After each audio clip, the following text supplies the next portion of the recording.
Nothing specific, but what we like, bounciness. We've got real, true bounciness. We got a little Mets to get into. We've got the World Baseball Classic to get into. We got the Jets quarterback situation to get into. We got Mel. We got stuff you missed. So like I said, bouncy.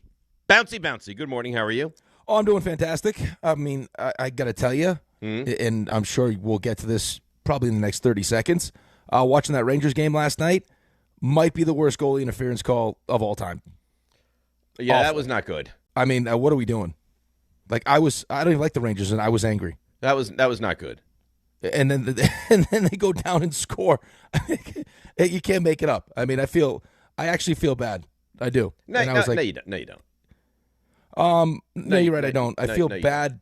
I feel bad that a play like that is not a goal, and I feel like I should take on another job. I should be the one that's making these calls. You should be the one that makes the calls for the NHL. As a former goalie, that was egregious. It really was disgusting. Imagine if it really mattered.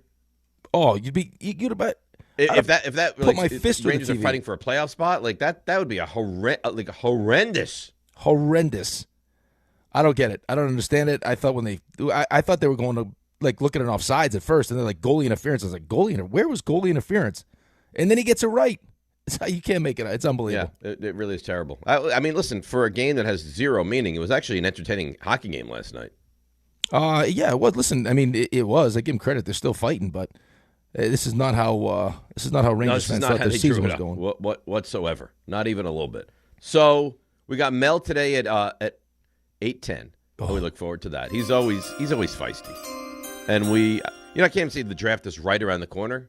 It's numerous corners, but we're getting there. We're getting there. We will get there. You know what's right around the corner though? The start of the Major League Baseball season is right around the corner.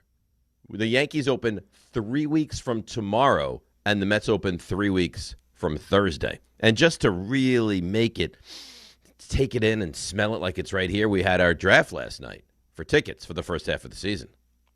Yeah, I heard. So, I mean, before you went on to read more of a menu, Dexter is done.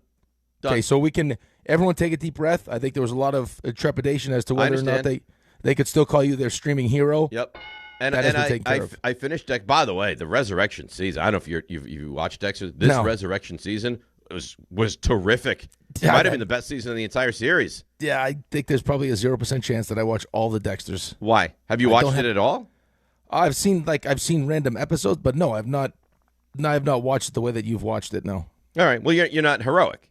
It's too much of a show. I can't make that kind of commitment. I understand. So I finished it yesterday, and because of my relationship with you and this show, and the people on this show, you know what I did? You started the Miracle documentary. You know what? You're really good. I started the Miracle, and I thought to myself, do I want to start? Because I couldn't finish. It was like 10:15. I couldn't stay up till midnight. But could I stay up till 11? I think I could stay up till 11.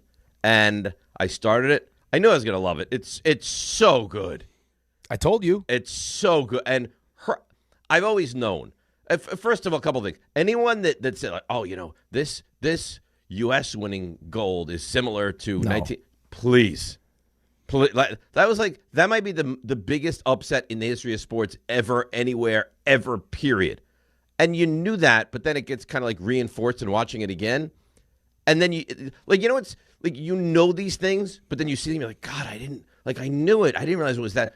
Herb Brooks was such a, he was impossible. He was brutal to these kids. He felt like he had to be. Right, but that was, I mean, you haven't finished it yet. No, not yet. I mean, that's how he had success in college.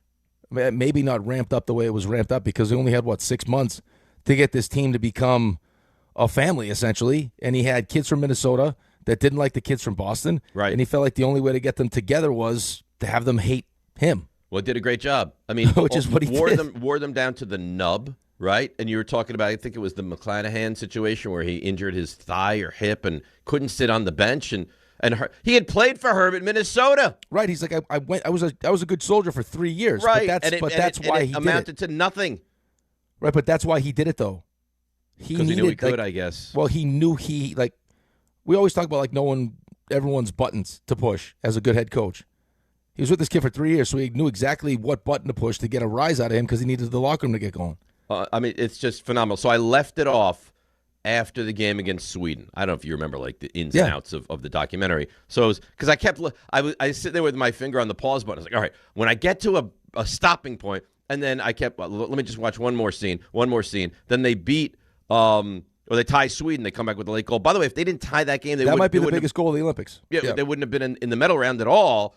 And then the second that ends, they tie it. Great. They move on. They're excited. They're going to get, they keep their hopes alive. They're like, and then they started with, and Jim Craig. And then they were going to start. I was like, no, I can't start a whole Jim Craig thing now. So I paused it, and that's where I am. So I have about an hour to go. So I'll have that done today. And then I'll probably, I think maybe then I'll start my next show. Probably Landman, I think. I think Landman, yes. Yeah. I think I got Landman. I got His and Hers. I got stuff. Well, you are a hero. You are the guy. I'm a streaming god, really. I mean, yeah. Come on, who can do this? Who can do this? I don't know if there's anyone that has the sheer will to put themselves through the grind that you put yourself through. I mean, what's that guy Goggins? Like the guy that runs marathon, like broke his leg, like that. Yeah. Not the physical way. But that's the streaming way that I live my life, like Goggins. Like Goggins. Yeah. It's impressive. I didn't think you'd get it done today. I didn't think you'd have it done by today because I thought that the draft would get in your way. But congratulations. No, five episodes. 5 episodes. Plus half a documentary. How it's David Goggins. Yeah, you're right. Yeah, of course. How did in August of 2025 at age 50, he finished the Bigfoot 200 in Washington, covering nearly 200 miles in 66 hours and 4 minutes. Oh, my God. My kids love him. And I guess at some point he's run races and, like, a leg has broken or an ankle or foot, and he's just like, we move on. We continue. Unbelievable, man.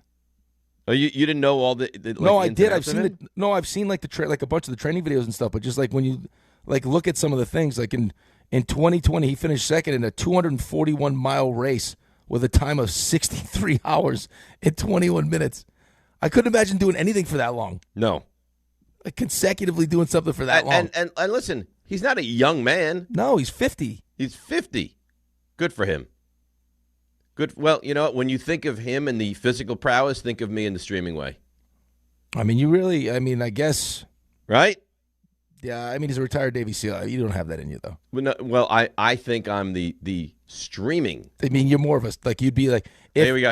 You'd be more of a real life SEAL. Go ahead. No. Go ahead. You're transparent is what you are. If someone said Dave was a Navy SEAL, it'd be like, well, no, I'm not, nor would I ever be a Navy. I would be more of like the intel. Yeah, like I the would color. be more You'd be like the Navy would be describing the color of your SEAL, like what you'd look like as a SEAL. Like Dave would be a Navy SEAL as opposed to this kind of blue I wouldn't SEAL. be an actual. If anyone on the show could be a SEAL, I guess it would be you. Is that what you want?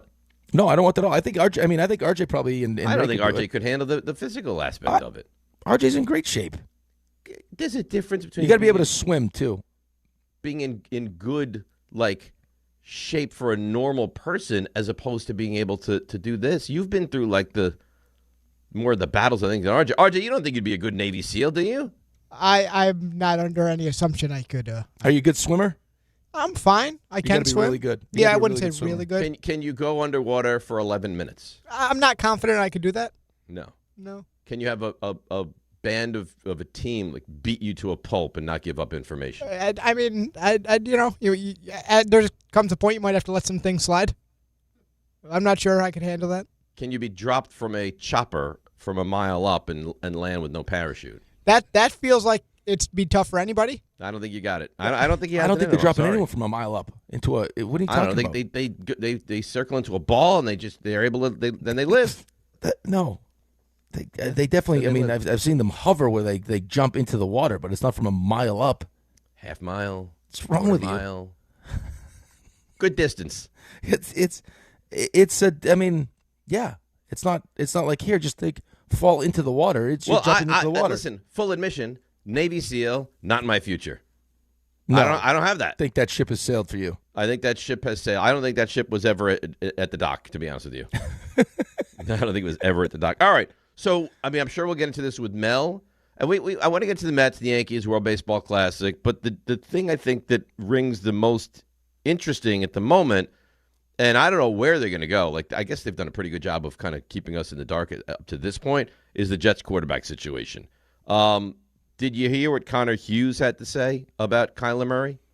I have. I just heard you guys talk. Us talking about it. I haven't heard the direct cut. So you've heard, well, Kyler Murray going to get 6 games. And I think it was Warren Sharp that said yesterday, posted something defective. He's a horrendous downfield passer. Like, worst downfield passer in the NFL, which I never really realized until I read it yesterday. But Connor Hughes. Hold on 1 second. Go ahead. Hold on. I know you probably haven't. I mean, it's Arizona, so how much have you really focused on it? But I mean, focused, no, but I've watched, certainly. Right, but when you watch, so RJ had his, I don't know, I don't want to be nasty because we're only 11 minutes into the show. Uh-oh. One of his more average of takes when he went with the Marvin Harrison Jr. over Malik Neighbors take that we kind of. You think that was average? I'm trying to be nice. Yeah, okay. You say what it was if you Well, like. I think it was I mean, I didn't bring it up, but just for the record, I think it was a poor take. Yeah, right. it didn't I think age you well. believe the same. I think RJ in retrospect believes the same. Yeah, well, it's better when he aged says it. poorly. Right. I would agree. I think it was pretty evident that relationship between Kyler Murray and Marvin Harrison Jr. was not what they expected it to be. And that was probably, to Warren Sharp's point, a lot to do with the fact that he can't throw the ball down the field, or is not good at throwing the ball down the field. Because you saw Brissett with that offense. He's throwing for 300 yards a game. Much better. So, okay. I mean, let's hear Connor Hughes. All right, so here is Connor Hughes on SNY saying Kyler Murray to the Jets is just a really bad idea.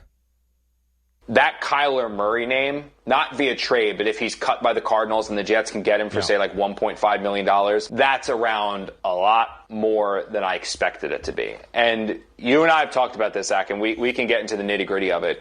He, from everything that I've heard about this guy, is not the quarterback that you want. In fact, one person who coached Murray in Arizona told me, quote, it would be a disaster, unquote. I mean, there are work ethic concerns with Kyler Murray. There is desirability concerns with Kyler Murray. That stuff and that talk about him not watching film because he's playing Call of Duty, I was told by 2 different teams, including one coach in Arizona, that that's true. And as one former coach said to me, quote, he's just not a leader, unquote, and players just don't follow him. So when you're trying to bring in this culture that Aaron Glenn keeps talking about, and this feeling that Aaron Glenn keeps talking about, and this want and desire that Aaron Glenn keeps talking about, I don't see Murray in any way, shape, or form as being a long-term fit for New York. Well, that doesn't sound like a short-term fit either. That sounds like you run, don't let him anywhere near New York, is what that sounds like. That's exactly what that sounds like. I mean, didn't we talk about this yesterday, though, when you asked me that question, as far as would you want Kyler Murray? I don't think that in this situation with this coaching staff, I mean, first and foremost, I don't think he fits necessarily with Frank Reich. And second of all, like, you won 3 games last year. The team is a disaster. You just lost 10 coaches. You got a new offensive coordinator. You got a new defensive coordinator. I mean, you got a coach that's probably on the hot seat. You're trying to change the culture inside that building. You need somebody that is a leader at the quarterback position. You have to. Like, otherwise, it's not going to get any better. And I mean, that's a big piece of this thing. The culture did not change last year. No, the culture changed it didn't change for the better at all, and it might have changed for the worst direction. Right. So I need someone at the very least that's going to come in here and be able to command the room. That's dedicated to what he's trying to do here. That he's going to put in the time. He's going to put in the work. And again, I have such a hard time with this because I want to win games, but I also recognize me winning games affects me in 2027. You're going to have to live in this Sophie's Choice of football all year. It's going to be. I'm not sure if it's better. I'm not sure if it's better to. I'm almost considering taking the tact where I look at the teams that need quarterbacks and root for them to win games. At the same time as I root for my own team. I think that's fair. I think like Cardinals, Browns. Yeah, I think you root for those teams to have better records than you by the end of the season. Absolutely. Or the teams that have quarterbacks just to be like young quarterbacks to be really, really bad so I can trade with them. But right, like we got to cross that bridge when we get to that 0-3, bridge. be like, I'm rooting against Tennessee every game because I can create you know what'll happen to you though? Tennessee will wind up going 3-14. Ugh. And then they'll say, you know what, we're going to move on from Cam Ward and we're going to draft Arch Manning. That's okay. Couldn't you see something like that happening? We're not even in free agency yet. Let's not do that because I know, but but everyone has. Yes, these I could see that. Just like I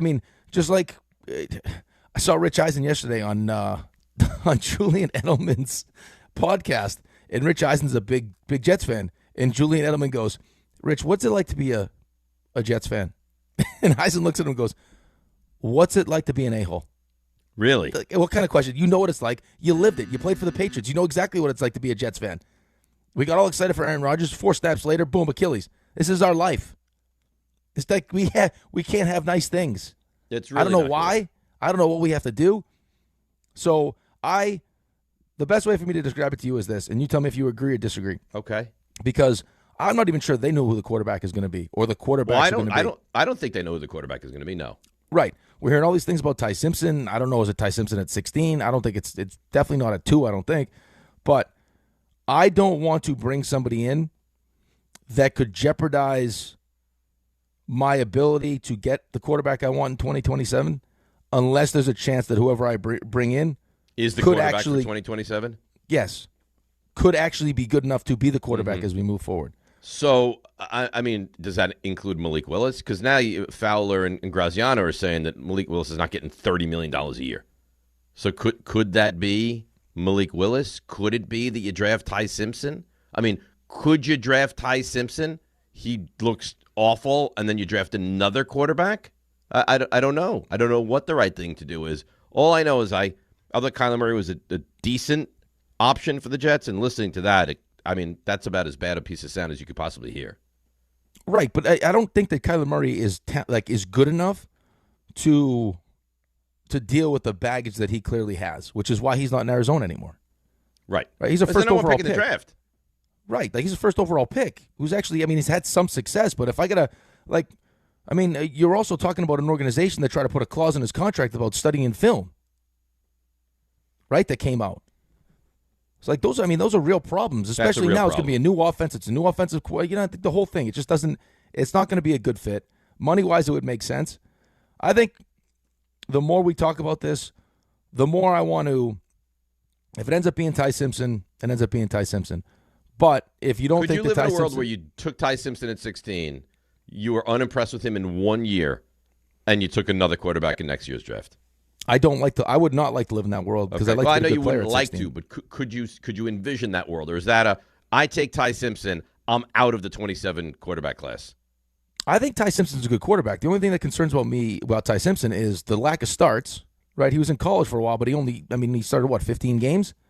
Which isn't a lot. And now he's going into a situation that's not a great situation that, has a coach that, is kind of on real shaky footing, and there may be like a sense of urgency to get him to play sooner than he's probably going to be ready. And now to your point, if he's not very good and Aaron Glenn isn't the coach and you got 3 picks in 2027, you just probably wasted the 16th overall pick unless he proves he can play. Correct. But if I were to offer you take Ty Simpson, he's lousy. The next coach comes in, doesn't want him. You have the 2nd pick in the draft. You take Dante Moore. He turns out to be really good. You'd sign for that right now. Yeah, I would sign for that right now, but is that the best? Is that the best way to use No. all these draft picks that you got so excited about? I think not the best. But if I told you it took you this year's 16 and the best pick of next year's draft to land your franchise quarterback, you would do it in a second. You'd have to. Of course I would, but you don't. What I'm saying is anyone would do that. You don't. I would trade. I would trade all 5 of the first round picks to get the guy. Because I know how important the quarterback is and how he can change your franchise. I would prefer not to. Of course. Right? Mel wants to pretend, and we had him on the other day. And we'll have him on today. Right? We had him on last Tuesday, but he was taking shots about how many interceptions do we have, all these different things. And he's like, well, Jets fans didn't want Dante Moore.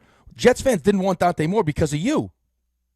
The Jets fans that watch Dante Moore think that Dante Moore is a good quarterback, but all we kept hearing was, I don't know, doesn't have enough starts. And then you get the list of quarterbacks that fit that criteria, and it's like, no, I don't want that, especially with my team. It's not like he's going to Sean McVay or Kyle Shanahan or one of these guys that it doesn't they can be an exception to the rule.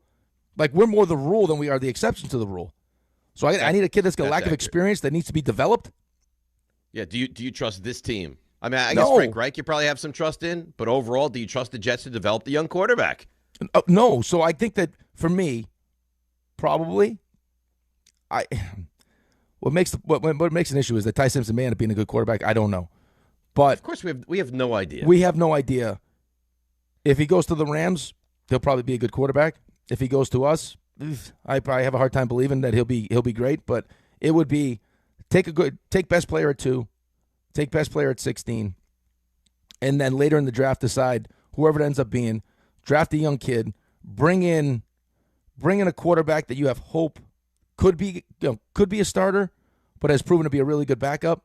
Play him, start the season. If it doesn't go well, play the young kid, see what the young kid looks like, and then use 2027 as the real year. It's probably the best option. I would agree. But I guess, and then I at guess least the question now becomes who is that stopgap quarterback? Everyone said they're going to keep Justin Fields. It sounds like he's going to be released the first day of the new year. Tyrod Taylor, I guess, has expressed I would come back to be the veteran backup. Do you want that? Like, do you want to go with Tyrod Taylor until Carson Beck or Drew Aller or somebody is ready? No, because the problem with Tyrod Taylor is that now I'm going to need 2 because I'm going to need to insulate the quarterback that I draft because there's a chance he probably gets hurt. And now I need the second guy up's going to have to play. Like he's going to get hurt. Right. And I also want your situation. I think the one thing you can say about Brian Daboll, if you like him or if you don't like him, and Joe Shane, I know a lot of people don't like him, they built a good quarterback room. Like the idea that they signed Jameis to that 2-year deal where they have, hey, Jameis can play if we need him to, but he's also going to be a great backup for Jackson Dart this upcoming season, that's what I want. Right? Guy's comfortable being a backup. I know he can mentor a young kid if he is a backup. We'll let him start. If it goes well, great for him. If it doesn't, I know next year when I do draft a quarterback, I got a guy that can play and can also be a great mentor for my young quarterback. All right, so that's the topic that we start with, the Jets at the quarterback situation. Tom McShay was on Eisen yesterday, had some insight into Mendoza and Simpson. What do you want? 800-919-3776. We'll get into the World Baseball Classic. We'll get into the Mets, a little bit of Yankees. Mel at 8:10, stuff you missed, all of it. So busy, bouncy. We like the bounciness of a Tuesday in March. It's DNR with you right here on ESPN New York. Uline. The prevailing opinion is, if you don't live it, you don't believe it.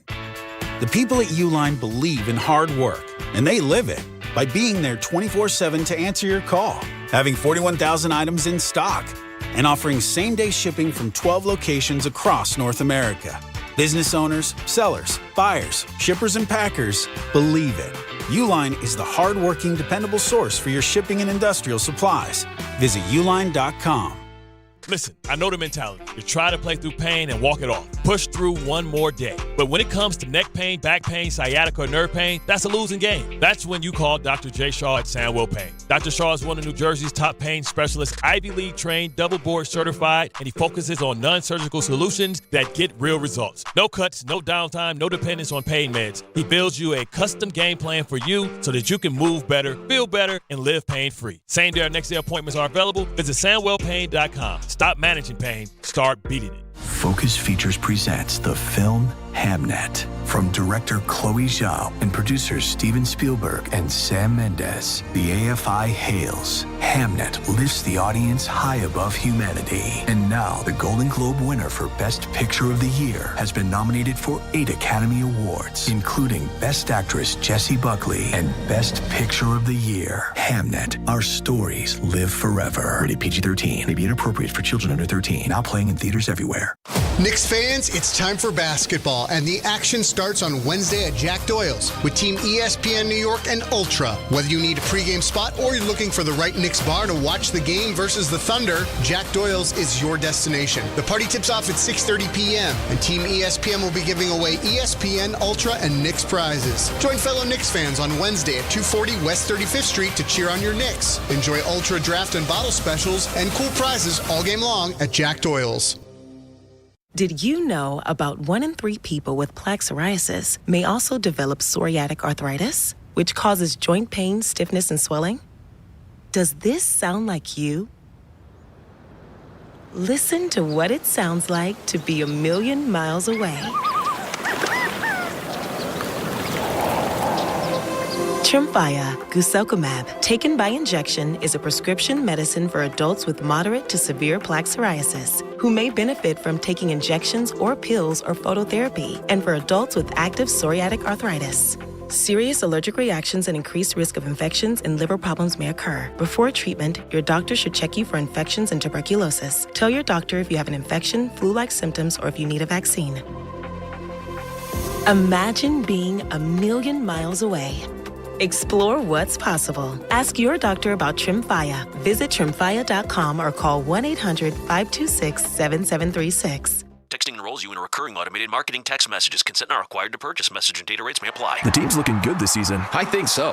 Man, I miss playing football. Ever since I turned 40, I just can't find that fire I used to have. Think it could be lower testosterone? What do you mean? I was feeling the same way. After 40, the body has less testosterone, and men lose their edge. That's why I take Nugenix Total T2. That's the testosterone booster, right? Yes, but Total T2 is their brand new formula that skyrockets nitric oxide levels in as little as 3 hours. Since I started taking it, I've been lifting like when we played for Coach Carter. My energy is way up, and it even spiced up things between me and the missus. Are they still giving out complimentary bottles? Yep, just send a text. Text HAWK to 321-321 for your complimentary bottle of Nugenix Total T2, the next generation testosterone booster. Text now and we'll include a bottle of Nugenix Thermo X, our newest, most powerful fat burner ever, absolutely free. Text HAWK to 321-321. That's HAWK to 321-321. These statements have not been evaluated by the FDA. This product is not intended to diagnose, treat, cure, or prevent any disease.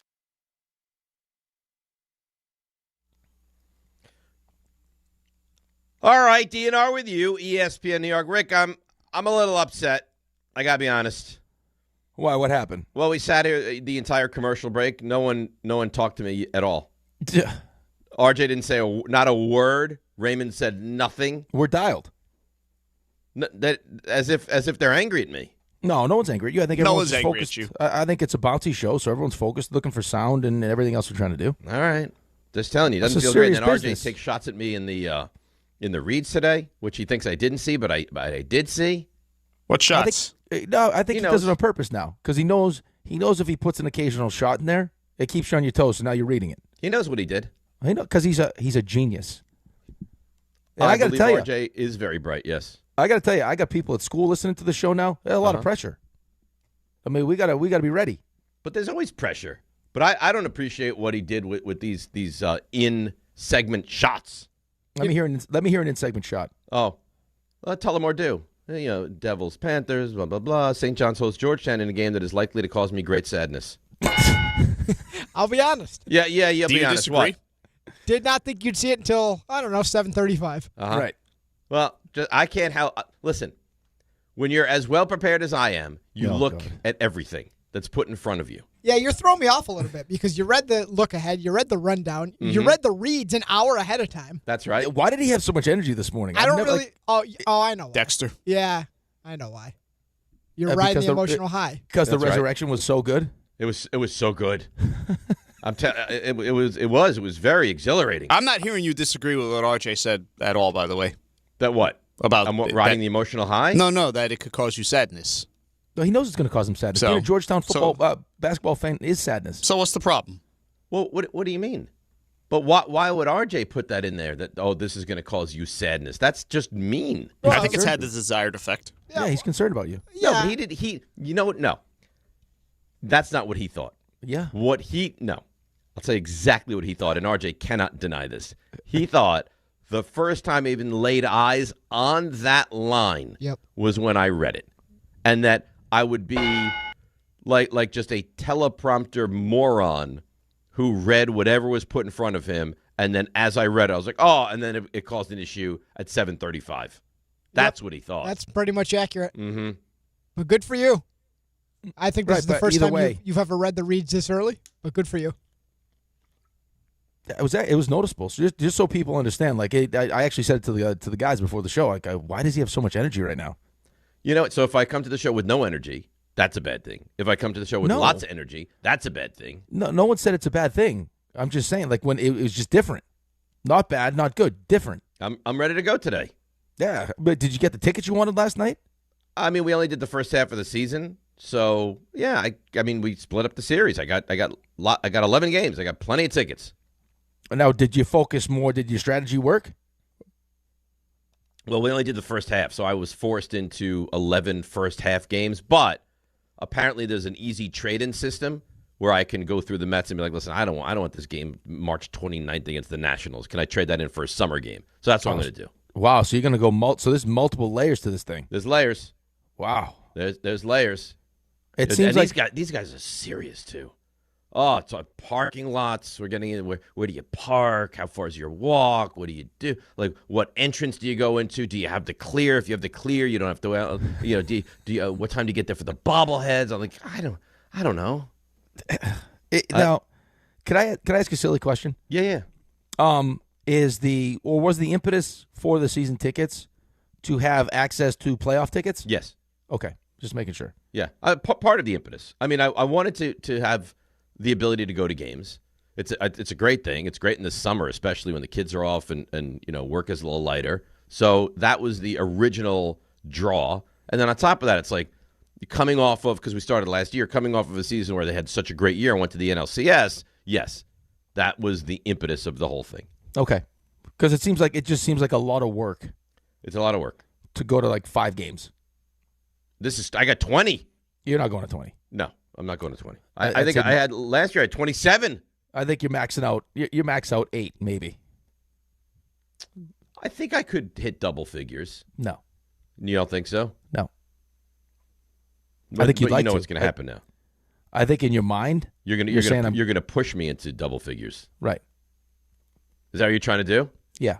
All right. Well, I want you to get value out of this. Good on you. I want you to get value out of this. Well, when I don't go, I sell them, so I do get a different kind of value. Any concern about your face being able to handle the sun has been alleviated because you don't even look red today. It's calmed? You don't even look red today. Really? Yeah. I mean, your face is very receptive. Yeah. I have a nice face.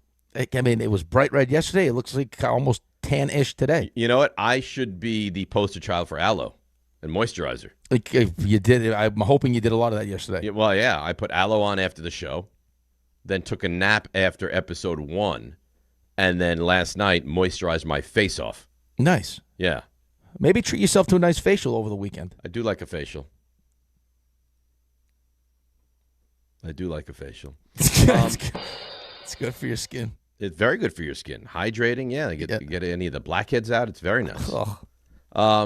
New York soccer fans, are you ready? This Saturday, NYCFC. They open their season at home against Orlando City. Kickoff is set for 2:30 at Yankee Stadium. Be there when the boys in blue take the field for the first time this season at home for your chance to be there in person. Enter now at ESPNNewYork.com or through the ESPN New York app. Tickets available right now at Ticketmaster.com/NYCFC. This summer is the World Cup, right? Yeah. Oh, boy. How involved will you be with that? Like, if you got offered tickets to a World Cup game, would you go? Yes. Yeah, of course I would go.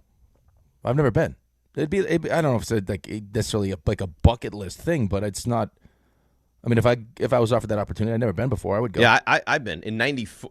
Was it '94? I think it was '94. '94 I went. That's awesome. '94 I went. It's fun. I've been to some of that international soccer. The people are insane. I went to one when I was in Germany. It was unbelievable. They played Mexico, and I think it was just a friendly, or I guess you used the term friendly, but it wasn't friendly. The Mexican fans were throwing hot peppers at us.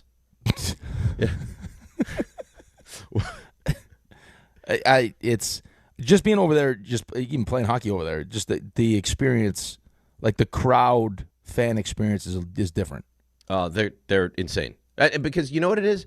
They can like if I go to a Giants game and the Giants lose, I can't have a good time. No.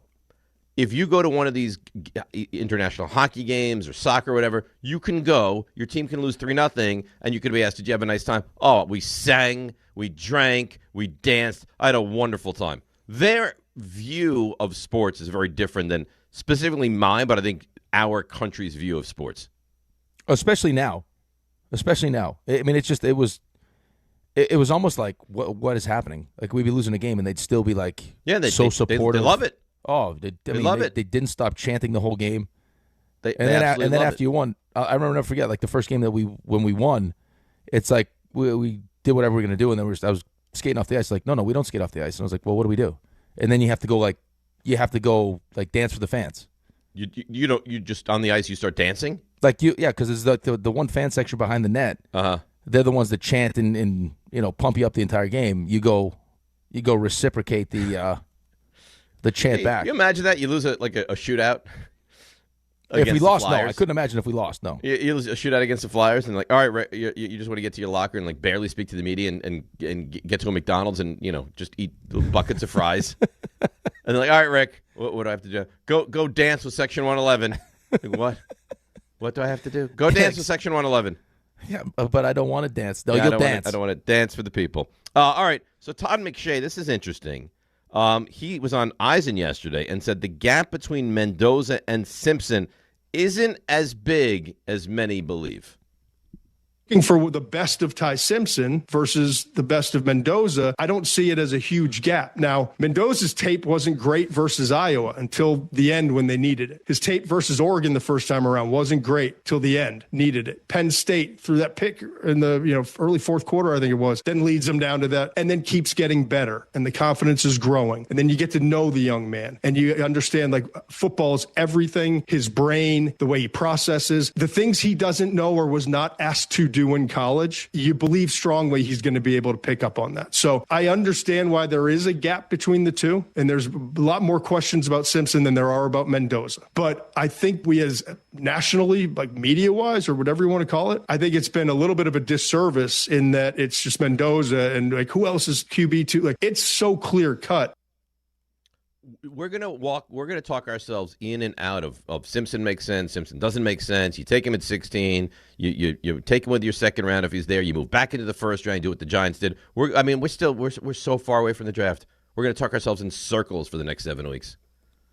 Right. I'm surprised he actually decided, and again, I know it's an age thing probably, some of this too, and he mentioned that he, just Alabama, but he had 15 starts.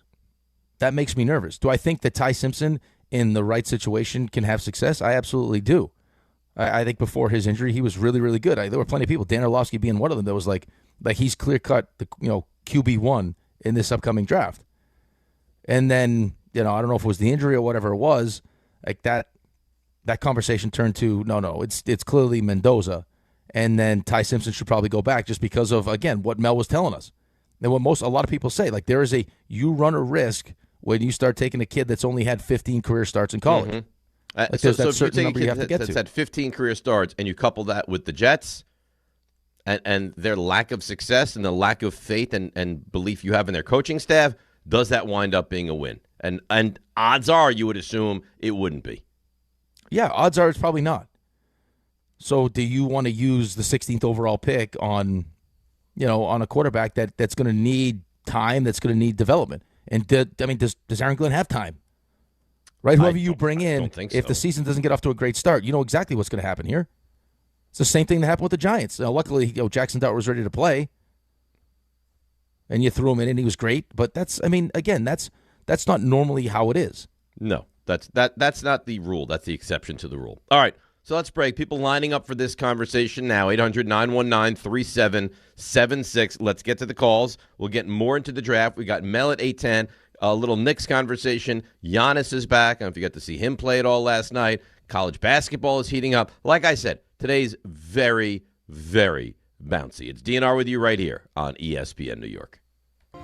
Gold is now over $5,100 an ounce, and silver is at an all-time high. Now is the best time to cash in on your unused gold and silver by going to the Estates Roadshow. Gold and silver, old rings, chains, and even broken jewelry. Don't wait. Cash in while gold and silver are hot. 2 locations this week, Staten Island at the Hilton Garden Inn and Old Bridge at TMT Cash for Gold. Bring your gold, silver, coins, diamonds, and watches, even broken pieces, and get cash on the spot. The prices of gold and silver are at an all-time high, so there's never been a better time to sell. No appointments, no fees, no pressure. Just friendly professional buyers with over 35 years in the business. Go to the Estates Roadshow Monday through Friday in Staten Island at the Hilton Garden Inn and Friday through Tuesday in Old Bridge at TMT Cash for Gold, the bright yellow building on Route 9 South. Get some cash in your hands today at the Estates Roadshow. For more info, follow Estates Roadshow on Facebook or go to tmtcashforgold.com.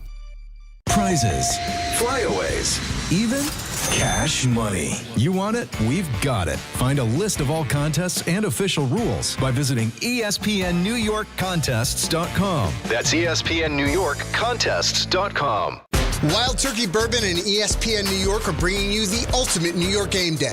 2 games, 1 damn day. We're kicking things off on Saturday at PJ Wine at 4898 Broadway starting at 3 p.m. Stop by for Wild Turkey tastings, exclusive giveaways, and your chance to win an epic New York sports experience. Opening day energy in the Bronx, Knicks at night vibes, all in one unforgettable day. So grab your crew and experience Wild Turkey at PJ Wine this Saturday. Must be 21 or older. Drink responsibly.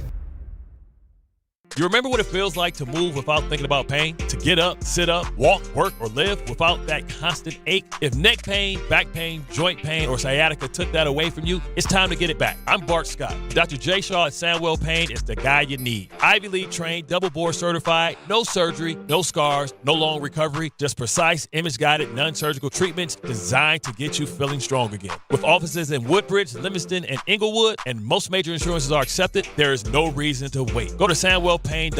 Relief is closer than you think. You don't just ski, you dominate. You don't just ride, you conquer. At Killington, the Beast of the East, we fuel your adventure and ignite big mountain dreams. Be the Beast. Experience Killington, an Icon Pass destination. At Wrangler, we know the essential question for any guy is, can I go like this? It could be date night, boys' night, work, or your nephew's school play. It could be anything. And the last thing you want to do is change. That's why Wrangler makes jeans, shirts, jackets, and tees that answer yes to life's essential question. You can go in Wrangler. Check out our latest styles today at Wrangler.com. Wrangler, for the ride of life. We expect our information in real time. U.S. Med carries continuous glucose monitors, which provide real-time readings of blood glucose levels. U.S. Med is an approved provider for Medicare and over 500 private insurers. So call 888-665-0696 today for a free insurance and Medicare benefits check as easy as... That's 888-665-0696. Don Hahn and Rothenberg is live from the Big East Tournament presented by Schweppes, Sun Cruiser Vodka Iced Tea, and Samuel Adams. Join DHR broadcasting live from the Irish Exit inside Moynihan Train Hall for a Big East extravaganza. Big East legends Charles Smith and Walter Berry will join us on site as we break down the action and relive the glory days. All courtesy of Schweppes. Stop by beginning at 3 p.m. Enter to win great prizes and make the Irish Exit your headquarters when the Big East takes center stage. Sun Cruiser Vodka Iced Tea is available at Jack Doyle's and John Sullivan's. Must be 21 or older to purchase. Please drink responsibly.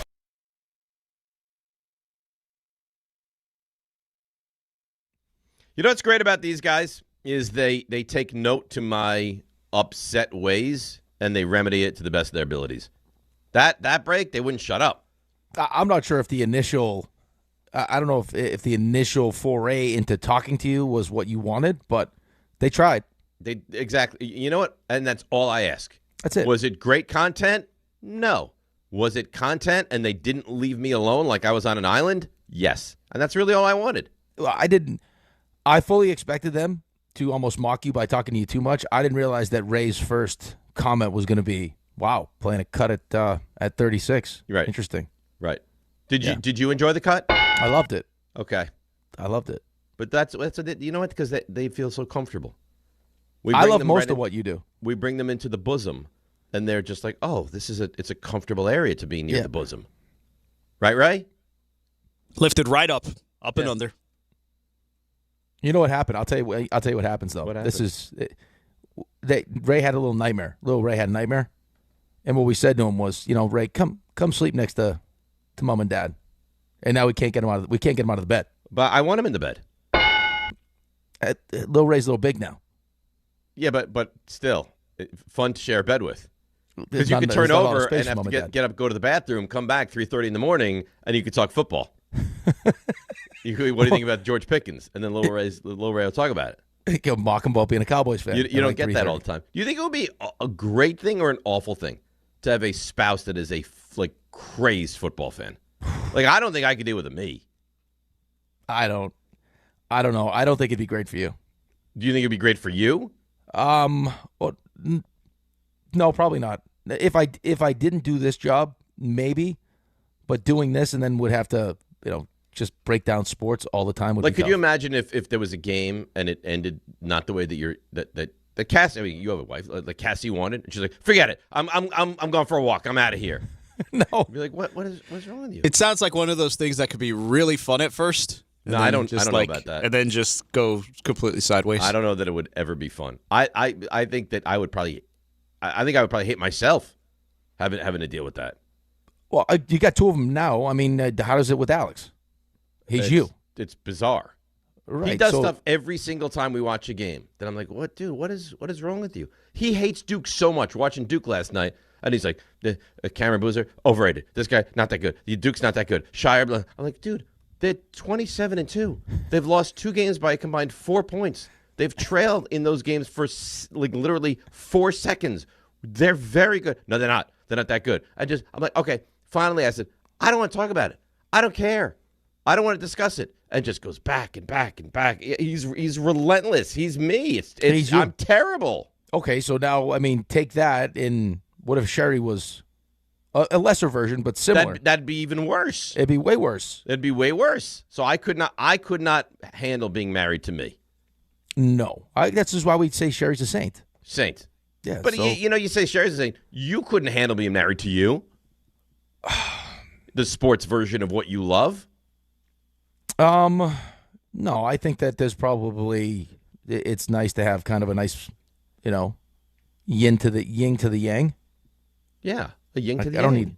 Yeah, I don't like. I mean, I couldn't imagine if Sherry was like you, who gets to go missing? Right, can't both go you'd have missing. to take turns, I guess. Right. I mean, Cassie gets sick, the whole house falls apart. I can't have her leaving because she's upset that the Bucks lost. Right, because they're the mature adults of the house, and we're the ones that get focused on sports. Listen. I'm happy.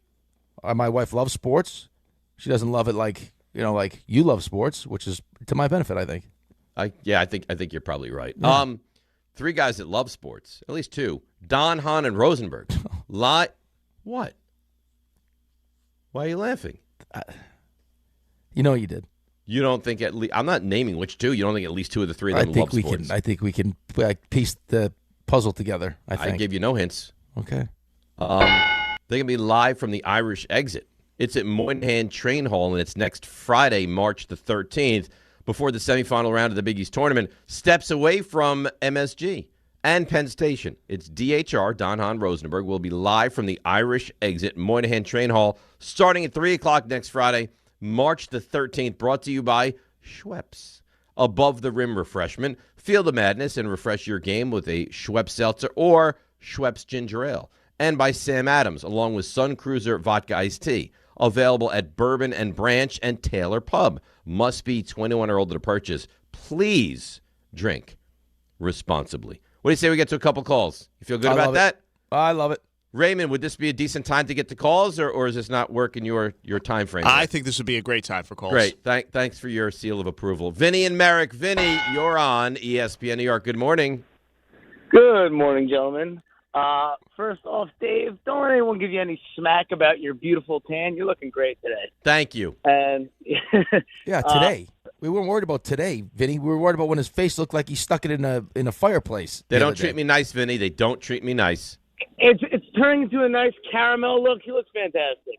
He looks fantastic. Caramel. Sorry, Vinny. Continue. I just want to let you know, I'm fairly certain Kyler Murray will not be on the Jets. He's not a Frank Reich kind of scheme guy. Frank Reich's used to these tall, pocket-passing quarterbacks.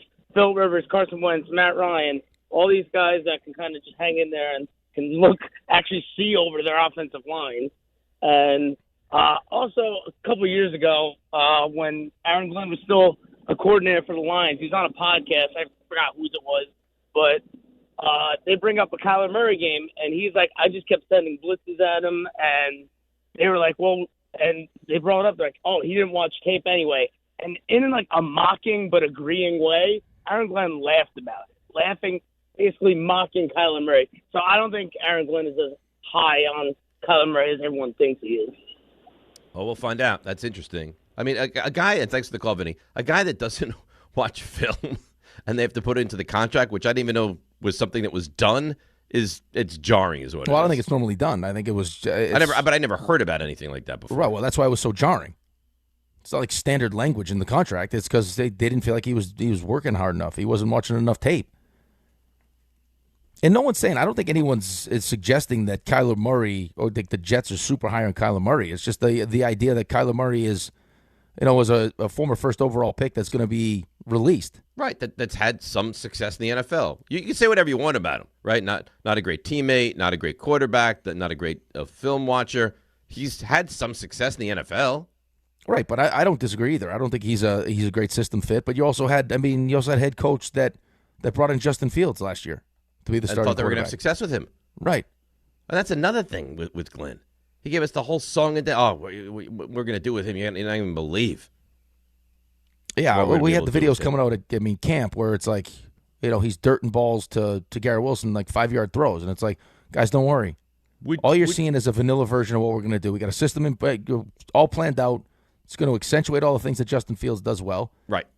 And then week 1 was like, oh, my God, maybe they were right. And then... RJ, if I said you can trade, if they trade Mac Jones, right, they move on from Mac Jones, and Justin Fields is your backup quarterback, would you take that? Yeah, I mean, if the value is proper for Mac, then yeah. But you would be okay with trading it. Say you got a second-round pick, right? So that's a great trade. But you would take Justin Fields as your backup? You'd be okay with that? If Shanahan signed off on it, I wouldn't take him blindly. But if Shanahan said I can work with that, then yeah. See that's the problem. You're probably not a great person to ask because you have just blind. Yeah, but what are the chances? Take the Shanahan part out of this. That Shanahan would. No, I can't. Yes, you can.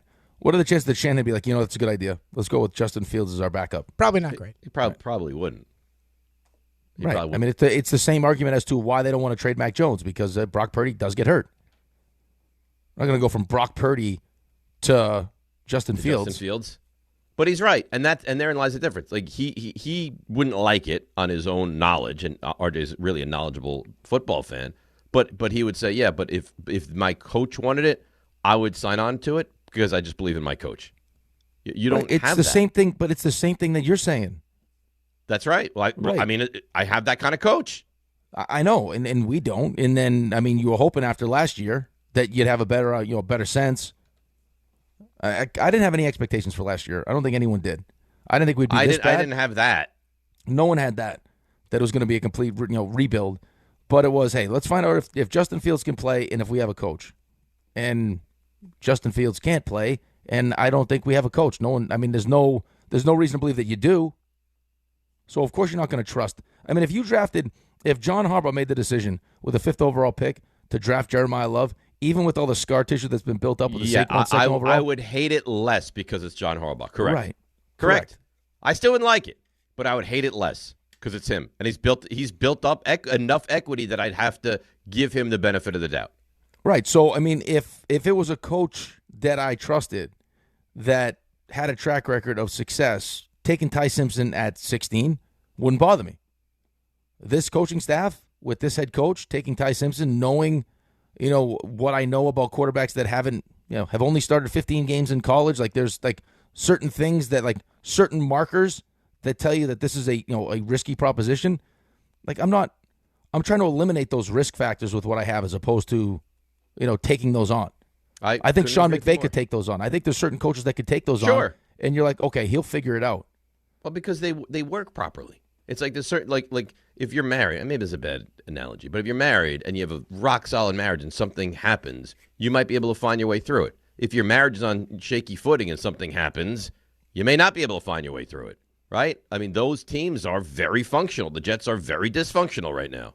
I'm trying to think of a good analogy, and I'm having a hard time like really figuring. My analogy was terrible? No, I think your analogy was fine, but I don't know if it's the analogy that I would use for what I'm trying to describe to you. I think it's more like if I was going to buy a used car, I know nothing about cars, right? I can't change my oil. I can't do any of those things. Can you not? You can't change your oil? No, I've never been taught how to change my oil. You don't know how to change your oil. No, I didn't say. I thought you, who's like a real man, might be able to change your oil. No, I can do tire. Like I can change. I think my tire. Ray, you can change oil, right? I can. Yeah. Did your dad teach you that? No, I learned that in auto shop. Actually, I didn't have auto auto shop. Yeah, I wish I had auto shop. Instead, I got in ceramics. I had keyboarding. I could make you a beautiful bowl if you like a bowl. Yeah, I can type like 60 words a minute if you need. That's a nice skill. Yeah, I guess. Right. So anyway, if I'm going to buy a used car, and they're like, I know nothing about like how to fix things. I'm looking for like I need a clean bill of health with this car. Like everything has to be good because I can't fix it. As opposed to like someone like Ray or someone that's like, hey, I'm a former mechanic. There could be things that are wrong with the car that I know I can fix. I'm not. The Jets don't know how to do those things. Like I'm looking for like a guy that can't miss, as opposed to, hey, this guy's got some things that need to be fixed or worked on, and I can't take the risk with that right now. Right, but does that exist in this year's draft? No. I mean, no, but value-wise, would it make sense doing it at 16? Like I can run that risk later in the draft. Like if it's Drew Aller or one of these guys, I could do it later in the draft, knowing that I'm going to I have the ability to turn around next year and use a first, or 2 first-round picks on a quarterback. Absolutely. Ray found the sound that caller was talking about because that's just how good Ray is. So on the other side, we can hear that sound. But first, I got to tell everybody about an exciting event at the station. Woo-wee! It's called. Tell me if you've heard this before. RJ, tell me if you've heard this. It's called Pickleball Madness. You familiar with this event? I've heard. Yeah. I've heard. You know when it is? Tell me. It's Friday, March 20th, RJ. That's not that far away. Friday, March 20th. Man, you're a bad guy. How am I bad? You know what? I do everything I can just to keep my head above water. Otherwise, I go down under like a seal. A Navy SEAL. A Navy SEAL. Yeah. RJ, let me tell you more about it. You interested? Yeah, very. Pickleball Madness. Oh.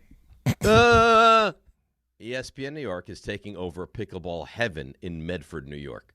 Catch a live broadcast of the DiPietro show starting at 6 o'clock in the morning. Then, RJ, you stick around for a pickleball tournament that you can maybe play with or play against our very own Rick DiPietro. That sounds nice. Yeah. Then we're going to crown the champions. Odds are it will be Rick DiPietro. Then we're going to roll right into a college hoops watch party, and you can watch college basketball with, you guessed it, the Dick Vitale of the station, Rick DiPietro. What if I wanted to partake with Dave? Who? Rothenberg. Yeah, I think he'll be there too. Oh, cool. Yeah. Maybe he can, grab us beer or something. Yeah. Yes, he'll probably work as like a waitstaff member. In a tuxedo. Yes.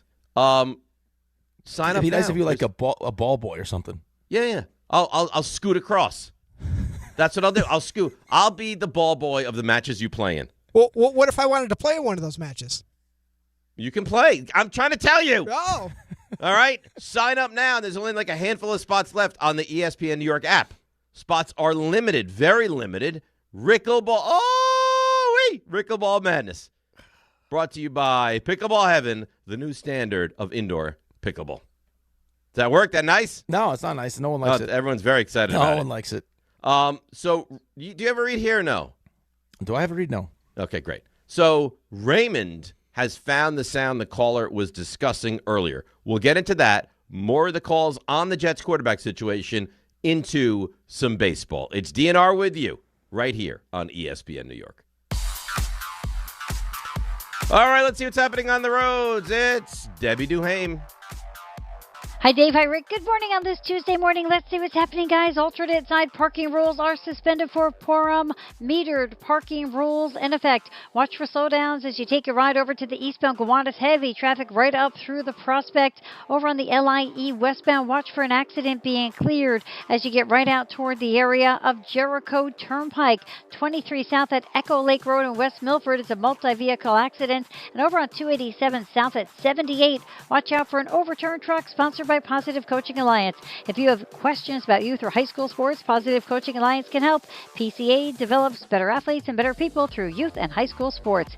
Info at positivecoach.org. I'm Debbie Duhame on 880 ESPN New York. It's tournament time when the most talented teams survive and advance. And whether you're cutting down the nets or cutting through resumes, one thing's clear. The best teams are built with the best people. If you're hiring, you need ZipRecruiter. Their smart matching technology finds qualified candidates fast. You can add screening questions to get the right applicants and even filter to see who's recently active. Score the best for your team with ZipRecruiter. Try it for free at ZipRecruiter.com/sports. That's ZipRecruiter.com/sports. Meet your match on ZipRecruiter. Every 40 seconds, a child is reported missing. Find the Children is a nonprofit organization dedicated to helping find missing kids. You can be a part of their mission by donating your unwanted car. Call 1-800-294-0222. You'll receive the maximum tax deduction, and we provide fast, free pickup. Call 1-800-294-0222. Donate your unwanted or unused car. Call 1-800-294-0222. This advertisement was paid for in partnership with Cars R Us and Find the Children. ESPN New York, now streaming live on YouTube. Subscribe today and watch the show. WHSQ and WCBS-FM HD2, New York.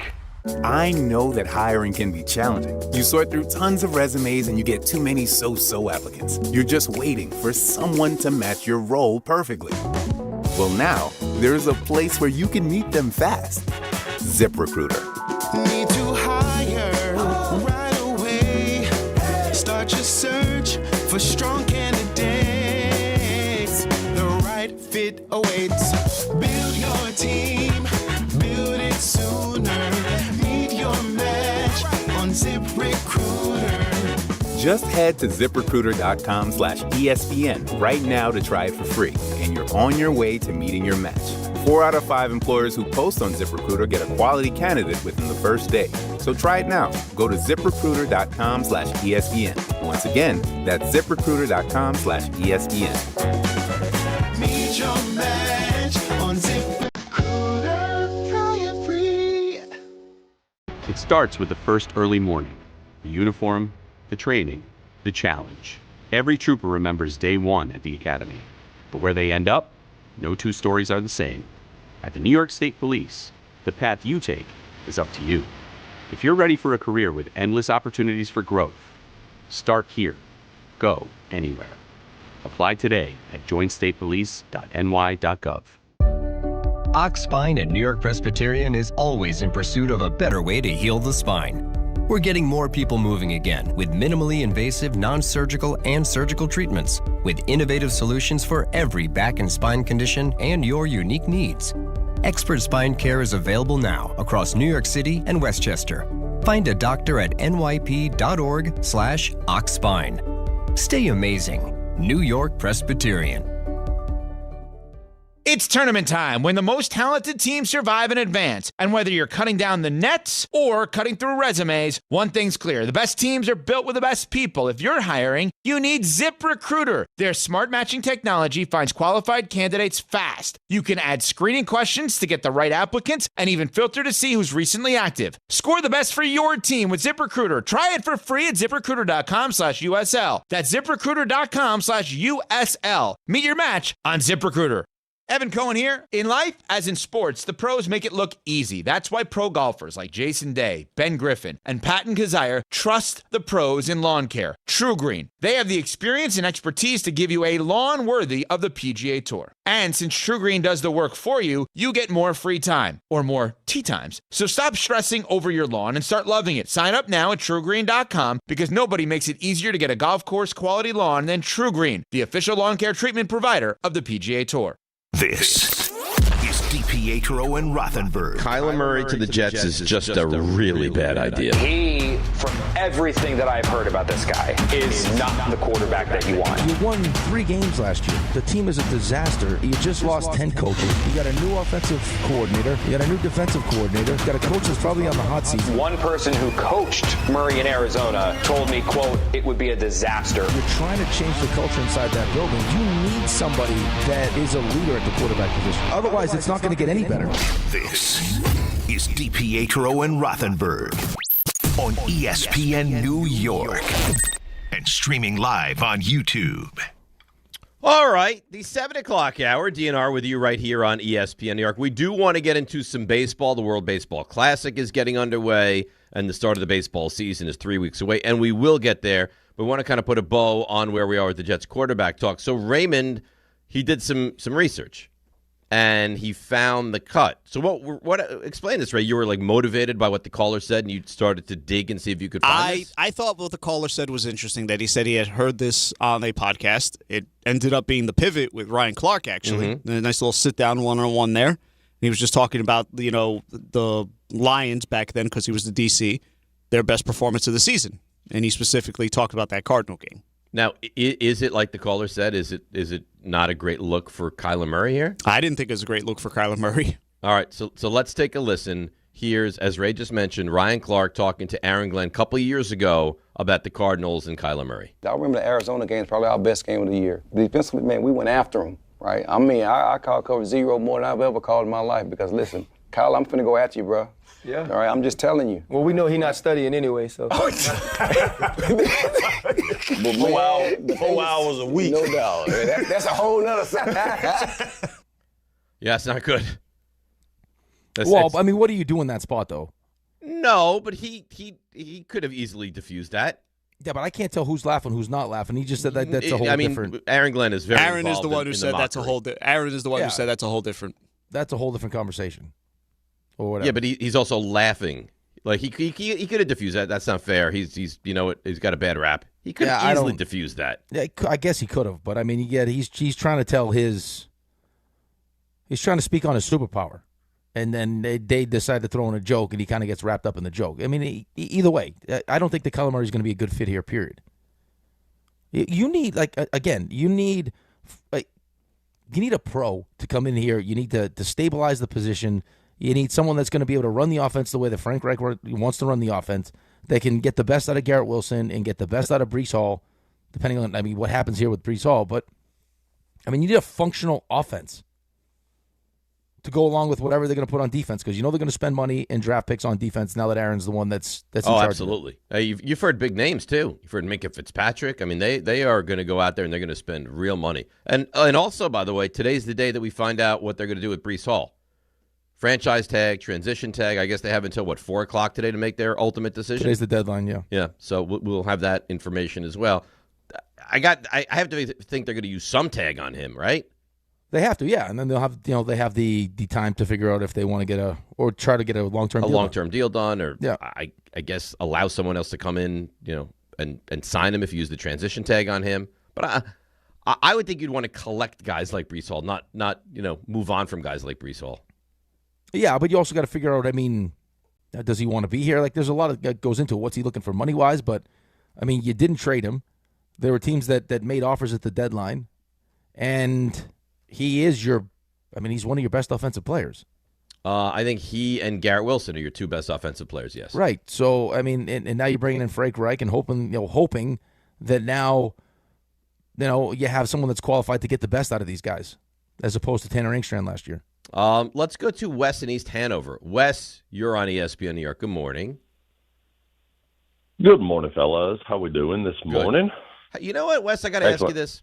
Have you heard this? And I don't agree. And I believe I actually defended you. People seem to not like you very much. Have you heard this? So yeah. I heard the roast on Friday. I appreciated the defense of me. Look, man, I've lived here 15 years. This is where I live. This is where I got into sports talk radio. I didn't get into sports talk radio when I lived in Atlanta, but I got into it when I lived here. And I love you guys. I love the show. I remember back to you and Rucco way back in the day, in the middle of the day, and Lupica leading into that. And all those things was when I really started getting into sports talk. So this is where I live. This is what I talk about. So I try not to be annoying about the Braves, but I don't think you are. I do. I hope you feel like I defended you the best I could. I think you're a great caller, and I'm a big fan every time I see you on the line. Well, I greatly appreciate that.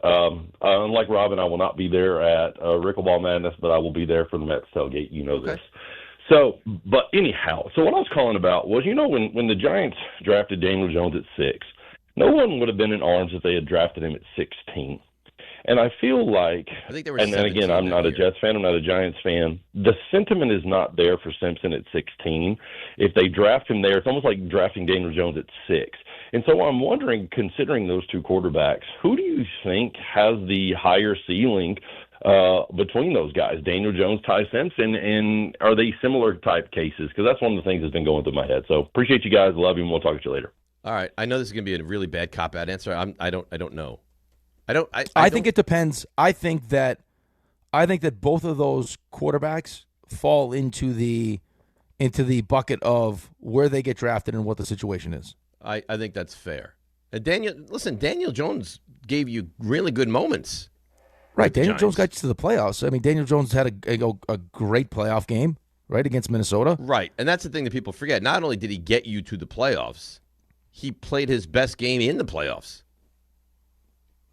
He did play his best game. Maybe set the franchise back a couple of years by doing that. But, I mean, obviously that's not his concern. He played a great game against the Vikings. I think it was a combination of things, though. I think having drafted him with a 6th overall pick and taking some criticism for doing it, and then having him, get you to the playoffs, play great in the playoff game and a win, it's like, of course you can't move on from him now.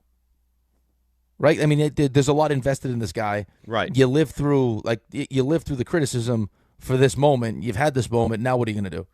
Now you walk away from it? No. No, you really couldn't. He really painted you into a corner where you had to sign him to a new deal. You did, and it didn't work.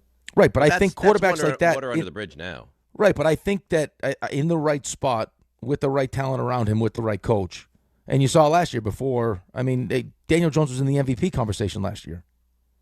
Right, good spot, good coach, got the best out of him. He was rolling, team was rolling. Right. A lot of that was Jonathan Taylor, too. Like, you need the right support system around him. I mean, it was working, right? I mean, the offensive system and Jonathan Taylor and the rookie tight end and the couple of good receivers they have, and Jones was playing very well. Right. It's just it's different in New York. It is. Like, for a quarterback being drafted in with a high first-round pick in New York is a tough spot to be in.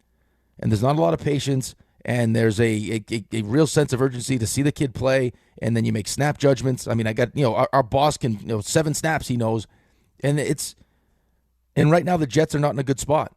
Just coaching wise, talent wise they won 3 games, which is ends up being the bad part of the draft anyway. Is the best players end up going to the worst teams, and you hope that that kid's just good enough to get through all the adversity that comes along with that. If you brought in 2 quarterbacks and one of the 2 was Anthony Richardson, could you live with that?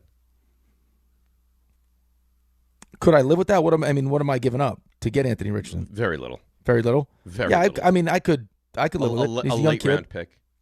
He's a young kid with tons of talent.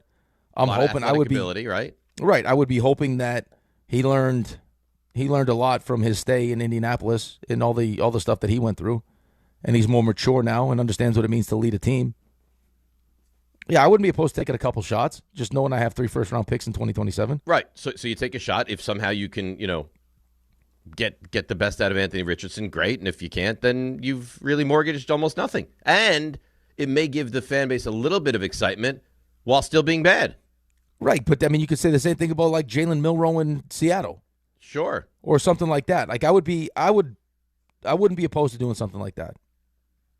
More than Kyler Murray. You'd prefer that over Kyler Murray. Yes. Okay. Or the other option, where you get someone that can play and is capable of being a really good backup. Let them play. If it doesn't work out, you drafted some. They're going to draft the quarterback, I think, at some point. This draft, yeah. And then that kid can play. Find out one way or another if you think the kid is good, and then again, you'll have 2027 to figure it out. Why did you roll your eyes and shake your head when I talked to Wes like that? By the way. Well, because it's like, I defended there's Wes. Been like an outcry of people saying that they don't like Wes. It was one caller. Well, I got some emails on it too. It said those are the emails that you're not going to share with everybody. Well, I don't want to read emails that are going after specific callers. Well, you read emails about. You had Gross almost quit because you read so many nasty emails. But he actually is employed at the station. You can't say multiple people have opinions about a guy and then not cite those multiple opinions. Well, I'm telling you now. I like Wes. I think Wes is a great caller. I love Wes, and I defended Wes. Right, but I think we both defended Wes. I don't think that Wes ever calls and makes himself out to be like this, this dirty Atlanta Braves fan. No, in fact, I don't like the Braves, and I dislike, for the most part, Braves fans, and I don't have any dislike for Wes. Well, because most of his calls, like he's engaging us about our teams as opposed to talking about his own teams. Right? The question he just asked was about the Jets and the Giants. Right. I have no issue with him. But I mentioned that to him, and I saw your face, and I was like, oh, no. Well, because it was going to be, because you're looking for because I know what you're doing, is you're looking for the gift card. That's what you're doing. Well, no, I'm not looking for the gift card. You want that thing bumped up. You think that every nice thing you say about Wes is going to add some money to your Chick-fil-A card. That's what you're doing. I know you. I'm in your burnt-up little face head. Really? Yeah. My face head? Your head, yes, in that face, through your face, into your brain. RJ, he's in my face head. I like it. Sounds like I like it. Sounds like you should get that checked out. Get it checked out. I'm like a goiter. Right in your head. Why do you keep going back to the goiter? He can't help himself. Right in there. Does someone that you know have a goiter? No. Nobody. But we I talked don't know about that I've the ever orange. really even seen a goiter. Well, that orange that I had connected, the sumo orange, looked like what could be, yeah. Yeah. Oh, by the way, I got some news. Is it good? You'll be interested to hear it. Okay. Spoke to Nana Ginny yesterday. And? She's got a boyfriend. Yeah. Is that really true? Yeah, she's got a boyfriend. I mean, come on. Really? Yes. Really? Yes. So. Oh, yeah. How did she tell you this? Was she like, Rick, I want to tell you this? No, she sang happy birthday. So it was Milo's birthday, so she sang happy birthday. I thought Milo's birthday was the other day. It was, but come on, she's 96 years old. Like, so right.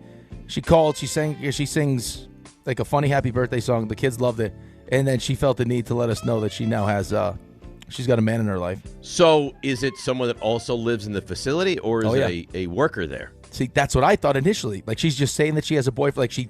Like she likes one of the people that work there, and calls him her boyfriend. No. An actual boyfriend. Actual boyfriend. Are you gonna have to go meet the guy, check him out, I rough him up if he's if not? I'm gonna what if you're I'm gonna looking do for? it, I better go fast because he's 96. 96. Yes.